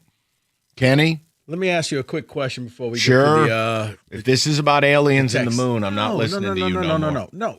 Because I know you, and for the MSU stuff, you have to do it for your job. But Yeah. I've often asked, if you didn't have to do it for your job, would you be checked out? And you're like, yeah, I wouldn't be watching this. Yeah. If you didn't have to do this for your job, would you just say, I'm done with this Wings With the team Wings for this season? Oh, God, yeah. Okay. Oh, I'd just be like, listen, if you want my attention, I'll see you April 18th for the playoffs. Okay. Yeah. Oh, 100%. No. Because it's a joyless experience. Think about this. If you're a Red Wing fan and you're upset at what I'm saying, what joy have they given you in the last month? Like when you watch the Ottawa game, you watch the Philly game, you watch last night against Pittsburgh, you watch the Boston game. This is soul-sucking. And last night, you stick to the Sabres game and say, well, look what we did there against Buffalo. Buddy, I got nothing for you. So I was just curious. Yeah, That's all. Oh, but I'll be there. Don't you? I know you will. Don't You're you worry, professional. Buttercup. Oh boy! But if you didn't have this job, if you were selling, what do you call it? What is it? Pizza by the Rocks or whatever you said you wanted to have on the beach. Just balls. The beach. Just balls. Yes. The beachside meatball stand that nobody asked for. Yes. 100%. Gotcha. Just balls. Why wouldn't you call it beach balls? Wouldn't that make more sense? You could. Wow. Kenny, the business opportunities. It's unbelievable. Look at Kenny. Carry on. Mike and Rico, the Detroit Red Wings are a bunch of uncoachable quitters. Changed my mind. That's from Frank and Romulus. Again, if McClellan calls you out that way and your response is that performance, I'm not going to yell at listeners who chime in with that thought. How could I? There's a number of texts with this sentiment. The one that I read first, though, is it's almost like a Hughes trade would have helped this team. Red Wings need a total overhaul after this last 10-year mess. That's from Ron. Yeah, but again, if they creep in, they'll tout it. If they creep in, they'll attempt to thumb their nose at you. Mm-hmm. You should have believed in us. I'm on Team Rico. In space feels like April Fool's Space Edition. Oh, come on. We're really doing this? People, you're better than this. This is the same guy who talked about the astronauts having lunch with aliens, and that's why there's no video of the moon. I didn't say lunch, but okay. You really believe that? Yes. Unbelievable. Mike, if you do some Can any of them play second line center? Can we fly them down? No. We need more middle six forwards. No, we need scoring punch. Oh, okay. No, they're the 7'9" center on the Florida team hitting the portal. Got it. There is absolutely no fire in the Red Wings furnace. They're playing like an AHL team. As for Larkin, he's our number one center, but on a championship caliber team, he'd be on the third line. That's a little much. He'd be a second line player. Bottom line is, do you blame the players or do you blame the coach? We all know how everybody feels about Yzerman. I feel that way. I'm bored of it. I'm done with it. I don't care. I could yell for 365 days. Ain't going to change nothing. Guy's on a lifetime deal. So do you blame the coach or do you blame players? You tell me. Because I think McClellan's doing everything he can. He's pushing every button. Yeah. He's breaking glass in case of emergency. What else can he do? That's my question to anybody who says it's a McClellan problem is what do you want him to change? What exactly is it that you don't think he's doing the right job at? Because we've seen the good cop, we've seen the bad cop. We're just looking at players at this point, are we not? Yeah, and that's the problem. I hate it all. I've had it. Let's go to Fritz, 97.1. Fritzy, good to talk to you again, buddy. What's going on? What's going on? I'm just completely fed up and tired of everything. I'm gonna one up you. I can't remember the exact words you said, happiness or joy, but what have the Red Wings done for you in the past decade? Like nothing. No. They haven't made me happy in 10 years. Yzerman, like 4 or 5 years ago, I was one of the bots that was like, hey, it took him however long it took him in Tampa. But now I'm just done. Fire him, fire everybody. Keep Gibson, Seider, and McClellan. That's it. Wow. I think the list is a little longer than that. But yeah, Fritz, look, the problem I have with all of it is if this was year 5, maybe 6, but we all said this unilaterally is okay. Year 7, you make it or there are seismic changes. I'm just done. I don't care that the East is tough. If I get another ticket text talking about if the team was in the Pacific. Mike, look at our competition over the past few days. It ain't that tough. No, and Fritz, that's the problem. They're not winning any games. Like they're only in this because other teams are falling apart, and I'm not happy about that. I got my money on one of these other teams getting their stuff together before. Daisy, I got you, Fritzy. Language happens. But yeah, how about the Wings get their you-know-what together? How about that? That's the problem I have. Well, let's check that out-of-town scoreboard. Shut up! And you know what's funny is that you brought up the Western Conference thing. We've already got you guys, A, don't know puck, and B, we're not in the West, so it's a lot harder. We have not gotten that yet. Yep. We have? Oh, yeah. Yeah, I got that last night after I tweeted something no. provocative about the Wings. Oh, I enjoyed watching Kenny and fighting with the What happened? Take me through that. Oh, Mike, it's become a guilty pleasure when Rieger, Kenny, Stoney, or Costa go online and you read all the comments afterwards. What happened? I usually try not to make a habit of engaging in the conversation with this because I feel like largely it's a waste of time, and a lot of people have burner accounts and it's not even real people that we're talking about half the time. What did you say? What did you say? But I tweeted something out about, I don't know puck. Keep telling me I don't know puck, something to that effect, and people got a little bit in their feelings, let's call it. I can pull up the tweets if you like. I would like that because I would like to understand why the you don't know puck thing is the default. Just argue the point. If it's such a dumb point, it should be very easy to win the argument. But in the absence of proving Kenny wrong, or for instance, you don't like what we're saying, if what we're saying lacks all nuance, if it's Play-Doh, if it's so easy, 2 or 3 well-formed sentences should be able to end the argument. But when you just burp out a you don't know puck take, it makes me think you're just in your feelings because you can't argue it. Like when I say, hey, McClellan shredded the team and their response was quiet quitting. Don't know puck? Or is that just basic sports logic? Guys, if you have the answers, please share them with us. Please. To the front of the line.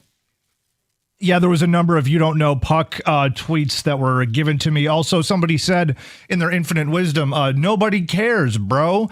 To which I was dumb enough to reply to. I said, you cared enough to comment on Oh, it. dear. Don't do that. Yeah. Kenny, I know I'm better than that. I need to be better than that. When you are argue right. with idiots, you become one. I lowered myself to their level. I need to find the Costa one because they were like, you're just some clown on the radio, blah, blah, blah. And I'm like, oh, yeah. People will go to the lengths of insulting shows, insulting, the station, insulting anybody who has an opinion about this. They're real athletes and you've never played the game. You're just some clown on the radio. Okay, then I encourage you to never have an opinion on a movie or a restaurant or a car. Hey, I acted in high school. Yeah, I just, you know what?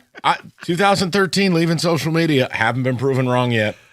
Like I said, I am fascinating. I just like reading the comment sections. Whenever I see one of those guys put something out there, it's like, and there we go. And then we flowchart back to a day like today, April 1st, where it seems like everybody is doing the fake, April Fool's prank. And then we go back to what Rico said at the beginning of the show. Wow. What a hellscape. All right. Here's Rico. Good God. All right. Guys, you've heard me talk about matrix basements. And look, here's the thing.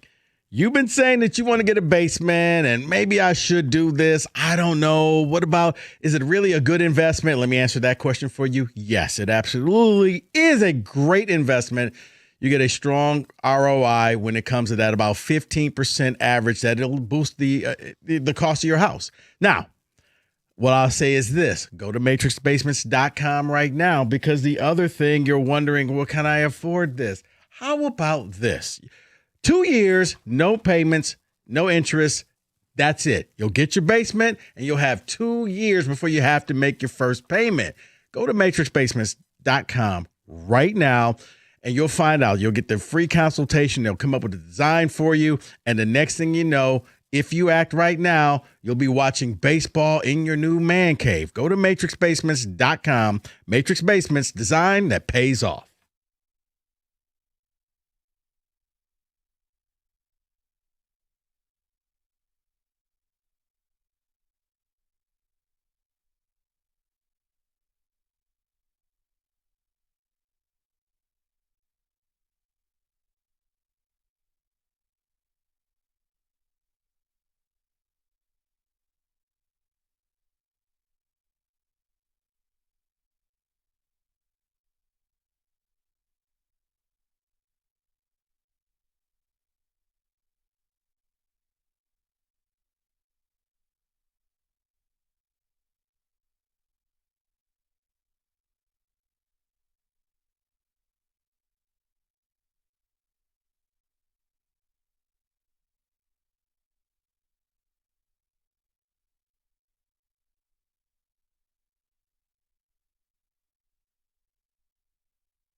I'll get right to the people. Tiger baseball coming up next hour. Hopefully they stop the skid today. It is Scooble Day. Bullpen was a complete disaster last night, but it's game 5. Like, what, guys, what do you want me to do? If it's a September thing, it's different.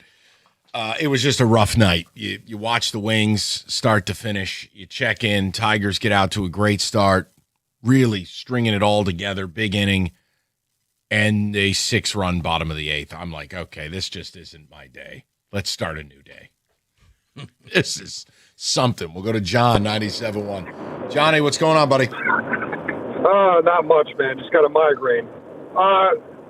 So I came back in to root for the Red Wings, and then I was like, nah, I'm good. Then I came back, and now I'm really done. I don't care if they win the next how many ever games.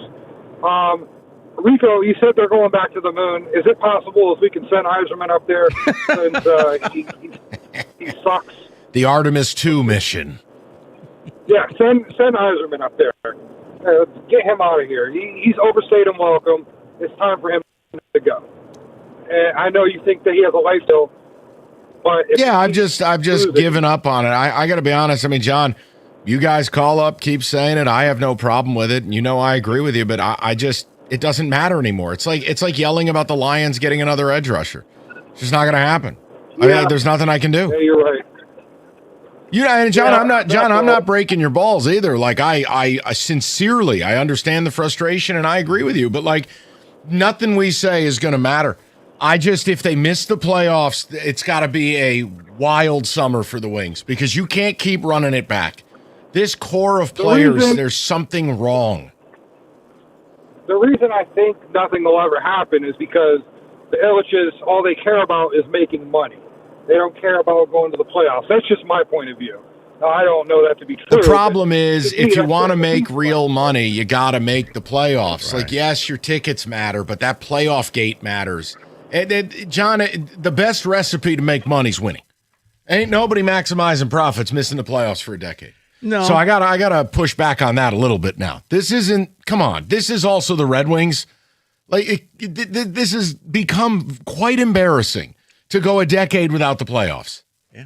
I mean, but you're saying like something has to happen this summer, but what's any different from last year when you were I don't know 4-10 in March? Add this to the power rank is something has to happen because of X with the Red Wings, whether it be the trade deadline or free agency. You're both right. Rico's wearing the best hat of the three of us. I have nothing to live for. I got nothing, man. Come on, buddy. That's a Dale Murphy era Braves hat. That's strong to very strong. Like more Bob Horner, but okay. Fine. Great. So now you have to agree with him on his space conspiracies too. No, he won't. I don't. I think Rico's on crack. That's okay. It's fine. Let's go to Chuck. You know what, Mike? I'm gonna get you canceled. Fine. I don't care. I think that would be a relief for him in some parts. You want me to start my next trip early? I'm good. I don't give a damn anymore. Honestly, I'll just come back for the playoffs. I'm going to disappear now. Rico, I'll be there tomorrow night watching that game. And I know if they get out to another slow start, it's like Groundhog's Day. That's what it'll feel like. You use words like if instead of when, which bothers me still. Because and you know what will happen? They'll get to the slow start, and then you'll just hope that everybody else just wins. You want to see win. Columbus, go win. Just in this thing. I'm reaching spite phase, and that's not healthy. I know that. Let's go to Chuck, 97.1. Chuck, how you doing, buddy? Hey, guys. I want to talk about two things. The first is the McClellan-Yzerman relationship and the dynamic. You know, he got hired halfway through last season, and I'm sure for just to keep the relationship in a good spot, he was just looking, observing. I think a couple of things he probably pushed through is sending, the two, Gustav and Hall to Grand Rapids, and that's $5 million in NHL cap money flushed down the toilet. But I think he convinced Steve that they, shouldn't be on the team. And I just wonder how much, strength that McClellan will feel to, like Rasmussen, Comfer, these guys aren't going to cut it. And they're part of the reason why we're bumping our heads against the wall for, the 5th, 6th year in a row with this March stuff. And look, I mean, Chuck, if he has job security, his voice is to be listened to. I mean, how many times is a coach going to go in the public and shred his team in 2026? I think he's making a pretty big, half of it's a plea and half of it is just outright, going belt to ass to get this team to play. If they don't make the playoffs, go look at that roster. Who are the people that you are just saying, look, they've got to be back? I mean, Mo Sider's got to be back. Falk has to be back. I would assume you will keep, fine, you'll keep Lucas Raymond, as much as I'm annoyed with him. But a Dylan Larkin conversation has to happen. All these other middle six guys, like a Marco Casper, your Andrew Kopps of the world, your Comfers of the world, Patrick Kane, see ya. Like, this has to be a really different summer because, Chuck, if I'm McClellan, I'm not coming back to coach this stuff. I'll go live on the lake. I don't need this. Yeah, I agree. I mean, it's just rinse, repeat. He'd be looking at that going into training camp. And the second point is Steve's performance as a GM. I'm sure you guys get The Athletic, and they had a very, very deep dive into Don Sweeney in Boston. And do you know last year Boston was dead last with 76 points? And, Buffalo was right next to them, and look where they are now. But the one thing I wanted to point out, he picked up Victor Arvidsson for a 5th-round pick. In Victor Arvidsson, and we're talking, remember, we have the 5-on-5 problem? Yep. He is rated the 5th best player in the NHL behind guys like Kucherov and McKinnon in 5-on-5 efficiency. And, I mean, we get JVR in a bag of donuts, and they get Victor Arvidsson. And I mean, that second line for Boston is just a beast. Look, you can talk about teams making shifts and changes and it working. Chuck, we are all clamoring for this to work, right? So let's just start there. We want it to work. How it works, I am less concerned with than that it works. But when you continue to have the same approach over an extended period of time, and I'm sorry, I'll continue to say this, none of these young players are overly impressive. Outside of a Mo Sider, outside, you want to say he's a point a game, that's fine. I'll just tell you he's been lousy the last 21 games. That's Lucas Raymond. Who else? There is no one.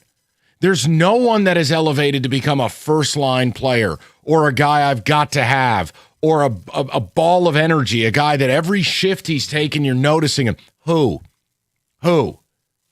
There is none. This is a collection of mid. That's all this is. It's got to change. And to me, I'll tell you what it includes. It doesn't matter. It won't happen.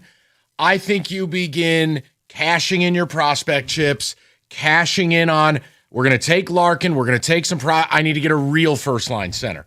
Yeah, okay, you don't know puck. Fine, I'm calling Austin Matthews. I'm calling the Maple Leafs. He's getting traded this summer. He's American-born, and they don't want him no more. Guess what? Dylan Larkin can't hold his cup. Go get him. I don't know what else to do. I don't have an out. No. It can't be more of this. No. You don't know puck. I was going to say the best player that you've had has been Gibson, and you pretty much run him dry. You've run him into the ground. But that's not a sustainable solution, though. We talked about it earlier. This isn't 1990 hockey anymore. This isn't Marty Brodeur in his prime. This isn't Patrick Waugh in his prime, where you're playing guys for like 72, 73 games. It's not sustainable. No, but I'm saying he was the only guy like, wow, he's really playing great, but okay, he needs a break. And that's just not good enough. Right. 248-539-9797. FanDuel, your chance to call your shot with Home Run Tuesdays. You got Tiger Baseball coming up in an hour. I don't know what to say after last night. I'm a little traumatized. But FanDuel got all your home run bets and profit boosts. It's FanDuel.com/Michigan. You can opt in for the Tuesday home run pick. It's FanDuel, the official partner of MLB. 21 and up, present in Michigan. No purchase necessary. Opt-in is required. Bonus issued as non-withdrawable profit boost tokens. Restrictions do apply, including any token expiration of max wager amount. See terms, sportsbook.fanduel.com. And if you have a gambling problem, call 1-800-GAMBLER. That's 1-800-GAMBLER.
All right, Kenny, text. We'll get to the people. They're fired up. There's no yelling either. I don't know what phase people are at.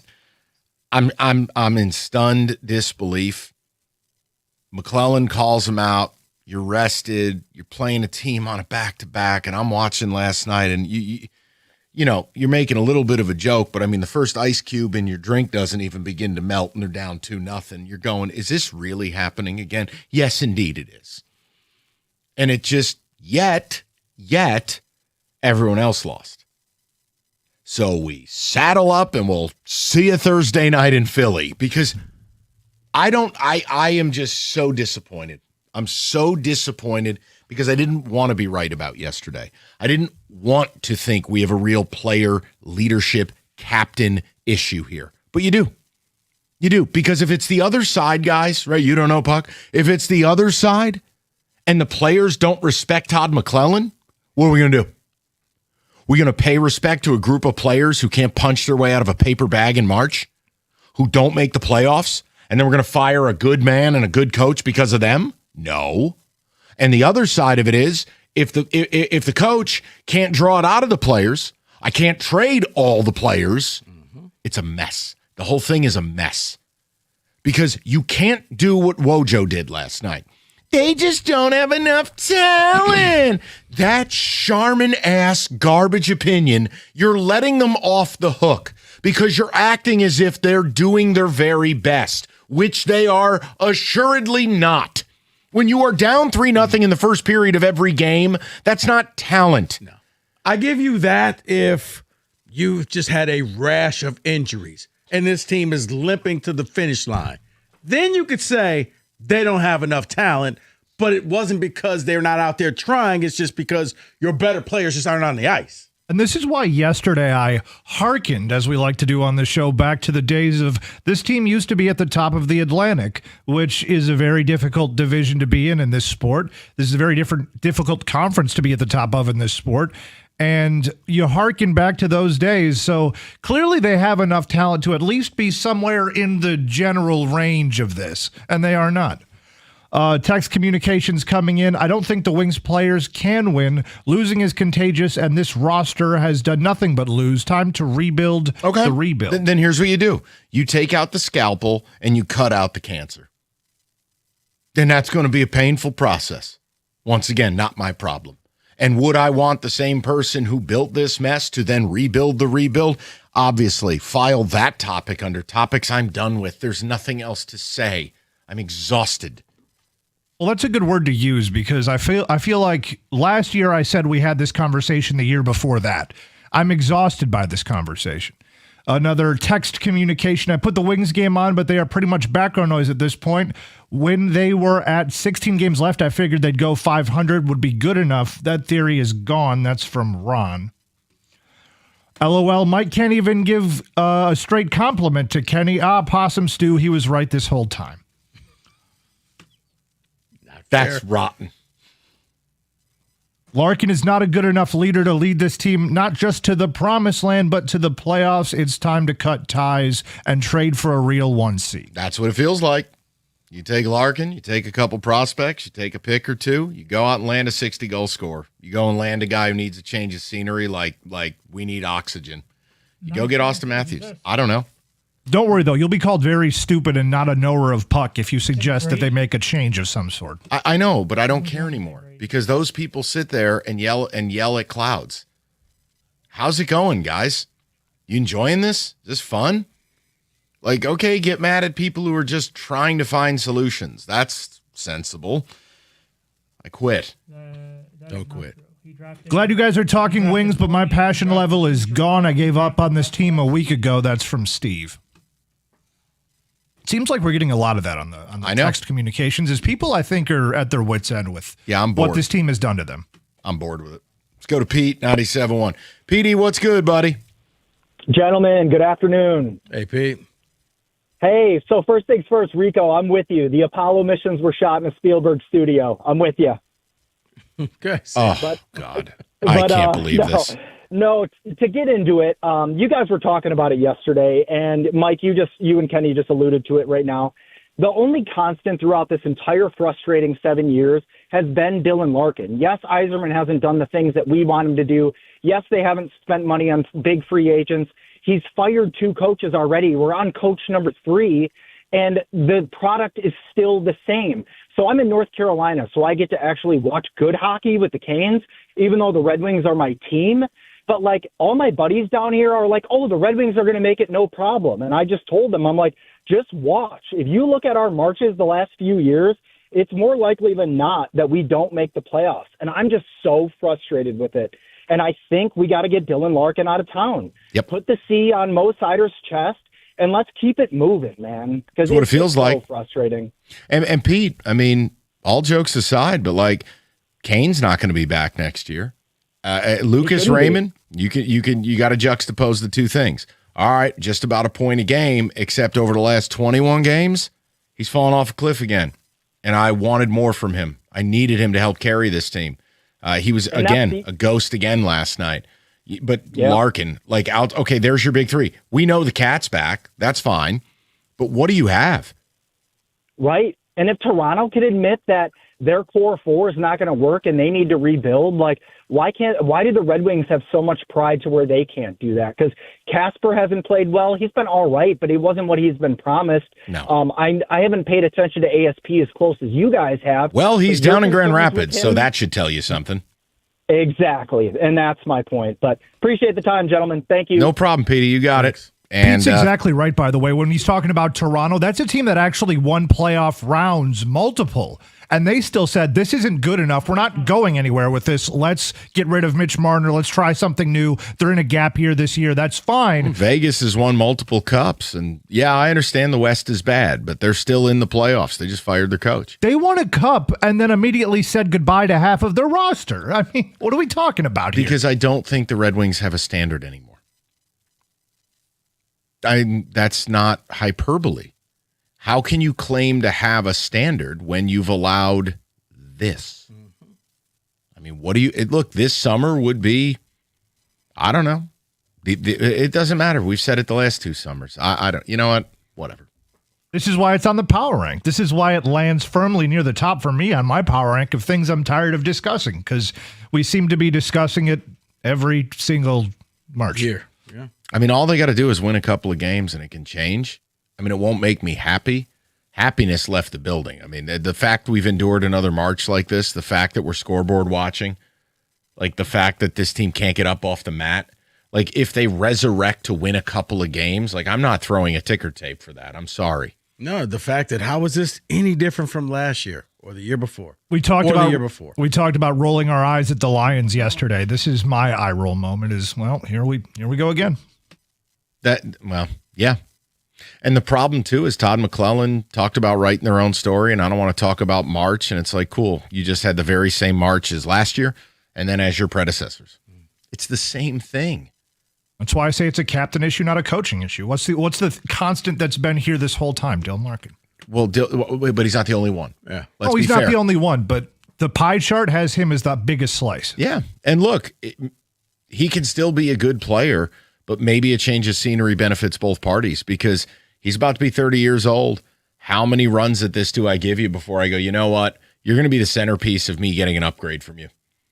And you just, that has to be what it is. I don't know. You don't like my solution? Cool. What's yours? All right. If you're in an accident, you feel like you're on your own, the insurance company, not your friend. The paperwork, a nightmare. That's why you need to call David Femininio. Only Femininio Law has the accident response team. You need action, you need it now.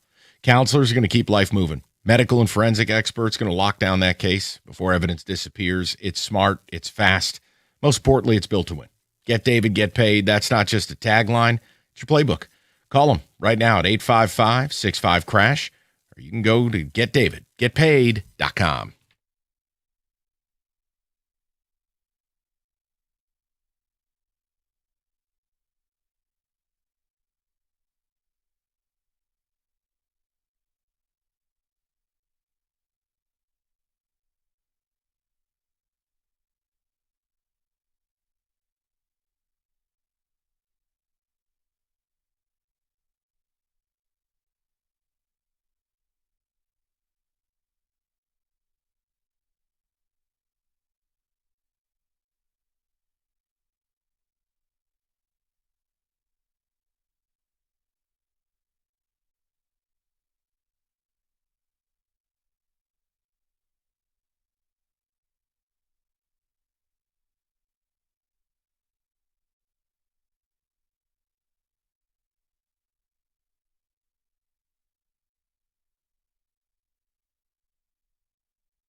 Brought to you by Michigan Lottery. Michigan basketball had their send-off to Indy for the Final Four in Ann Arbor today. According to sources of WWJ's John Hewitt, a Wolverines player had to be taken via ambulance due to a non-life-threatening allergic reaction. He will rejoin the team for Saturday's game. He was taken out on a stretcher of the William Davidson building in between Chrysler into an ambulance covered in a sheet to hide his identity. The Tigers hope to salvage one game in Arizona. Tarek Skubal heads to the mound.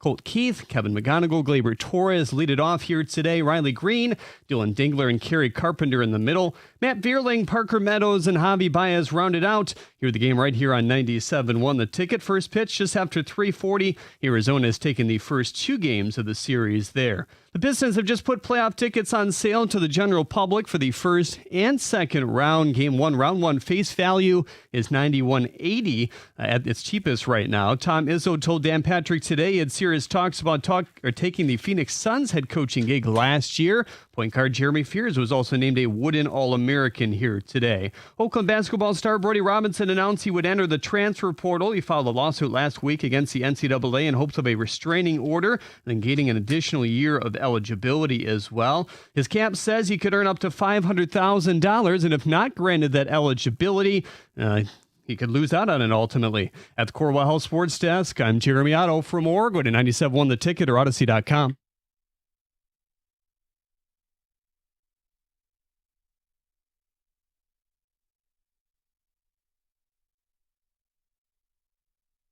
All right, we're going to try to knock out as many phone calls as possible before Tiger baseball. People want to talk Wings, here for it. Watched every second again last night. I'll be there tomorrow night because nobody else wins. But this team's response to their coach challenging their pride was a disaster class. So who do you blame? Again, I have a hard time throwing Todd McClellan under a bus. I think it's really a locker room issue. This is a captain issue.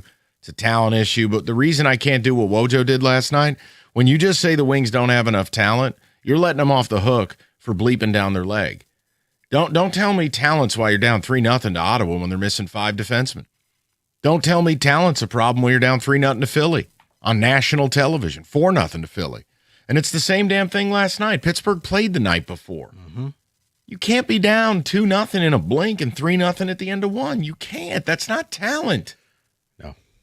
To the people. Go to Kevin, 97.1. Hi, Kev. Hey, guys. How are you? What's going on, buddy? So my brother and I share a FanDuel account, and we have a agreement that we're going to probably cancel because the Wings aren't good. It's the end of the season, and the Tigers are off of it, so the value is not there anymore. But we definitely agree that in this order, it's Yzerman, then the players, and then Todd as far as the problems. And it's sad because, like, we love Yzerman. You know, I was 10 or 11 when we won those back-to-back Stanley Cup championships in the 90s. And I can't speak for the entire fan base, obviously, but I feel like these last, 10 years or whatever have really soured my attitude of Yzerman because he really is the main reason for our lack of success. And it's annoying that he couldn't make it work here when he did in Tampa. And I knew that when Larkin put him on blast last year and saying how he didn't do enough at the at the trade deadline, I knew that he was not our captain and that he was never going to lead us anywhere substantial.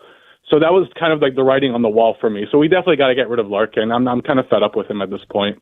Yeah, I mean, you're just only going to get a certain amount of time to be a captain of a franchise as wonderful as the Red Wings and have forget about playoff success. You can't even get to the playoffs. That's exactly. Yeah. There's just only so much I can do. I mean, yeah, I think the conversation is legit. I don't think you're out of line for talking about it. I just don't. And I mean, look, it's very difficult for me too, Kev. Is like, even look at the team you played last night, right? You know, they lose Mike Sullivan. They had a GM change 2 years ago. I know they hired Kyle Dubas, who left Maple Leaf Sports and Entertainment, but like, Pittsburgh is not supposed to be doing what they're doing. No, they weren't expected to make the playoffs at all. But yet, there they are, and their acquisitions look shrewd, and their draft picks are exciting. And like, I understand it's not perfect, and I know they're not going to win the Stanley Cup, but like, it's not like Kyle Dubas was there for 10 years. I get so flustered And that's why I don't accept the Ken Holland excuse of, oh, well, we had a lot of Ken Holland's junk left over. If you hire a new GM and coach, you're cleaning out a lot of your garbage inside of your organization. So that's not a valid excuse to me either. Yeah, I don't know, Puck. It doesn't matter. Let's just go to David, 97.1. David, how you doing, buddy? Hey, fellas. So, yeah, everybody's talking about getting rid of Yzerman. I'm not saying it's a bad thing, but I haven't heard anything about any replacements. Like, when I was calling for Vila's head, I kept saying COF stance. Nobody listened to me. But I remember those shows, David. Those shows were a lot of fun. Yeah. I mean, it's like we've all come full circles, like my paisley tie, right? But, well, like part of the conversation. Send Yzerman one guy was saying send Yzerman to the moon if we were actually going. Is there a green screen at the stadium? Yeah, sure. There you go, Team Rico. No, I mean, David, to answer your question, listen. First of all, I understand that is a flaw in the argument. I think you look at it this way, right? Step away from it. If you know it's not going to work with what you currently have, then it largely becomes immaterial to who you go to. Once again, I know it won't work this way. Let me just take a chance that way. And look, I'm totally bored of the Yzerman conversation because nothing's going to happen. But that Elliot Friedman report the other day where they talked about maybe he goes upstairs and Sean Horkoff becomes the GM or something. Look, bottom line is different is better because this isn't working. Right, and not to completely defend your buddy Woj, the size of your heart is talent.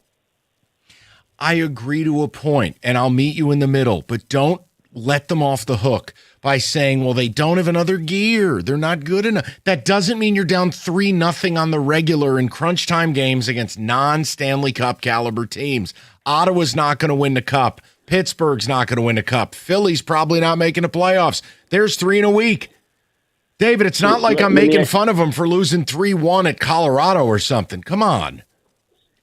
All right. So let me ask you, if they were to get rid of Yzerman right now, close your eyes. The first name that comes to your mind is his replacement. Don't have him. I told you the Sean Horkoff thing because of what Elliot Friedman said. David, I don't care. Let me be clear. Yzerman can stay if he makes major changes. But if he leaves, I don't have some paper list in my pocket of 10 hockey Jedis I'm going to hire because I don't even know what the organization wants, David. I don't even know what's important to them anymore. Like, David, to me... Will you take a retread? Yeah, probably. Will you take Ken Holland back? No, now you're talking crazy in paisley ties. No, David, no. The point I'm making is, look, I view the Red Wings a very specific way. I view them as one of the great organizations in the history of the sport, the greatest Original Six franchise, and a team that should be Stanley Cup or bust. That the cup is all that matters. I cannot sit here any longer and look at the modern version, because I wasn't alive for it or in my formative stages, of the dead things. That's what we're watching. And if you want to hold up a banner that says got better every year under Yzerman, go ahead. None of it amounted to anything. And if they don't make the playoffs this year, I'm fine if he's here. If he's willing to be different. If he has a plan. Well, it has to be. Here's our new plan. Yes. This hasn't worked. Yes. We're going to be aggressive. We're going to do this. We're moving these pieces. We're targeting these folks to come in here and revamp this. But it's also like when the Lions need a new GM. People just blurt out a bunch of names they've heard or they've seen on TV. That's not the interview. Reddick. Right, but the interview process and what the organization wants and then the ability to interview candidates, we don't get that. No. That's not our purview. That's why I've given up on trying to get their Lions draft picks, because you have no idea what your priorities as a fan is different from what the team's priority is. Same with the Wings. I don't know where they want to go. But would I like to fine enough for them? And look, that's the key. The other problem, just to finish the point with David, if they are going to keep things in-house and they want one of their own, you might be okay with that. But if we go out there and start going, all right, who's the next whiz kid? Who's Kyle Dubas from 2014 when he was like 10 and took the job in Toronto because he came from Sault Ste. Marie? The whole point is that may have no merit because they may just want what they want. All right, Tiger baseball's next.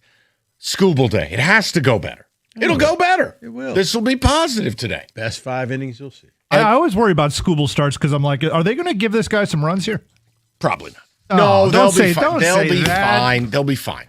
It's getaway day. They'll be fine. Kenny, look, whatever it is, it'll be better than the Wings. That's all I know. And Okay, we'll talk low tomorrow. bar to clear, buddy.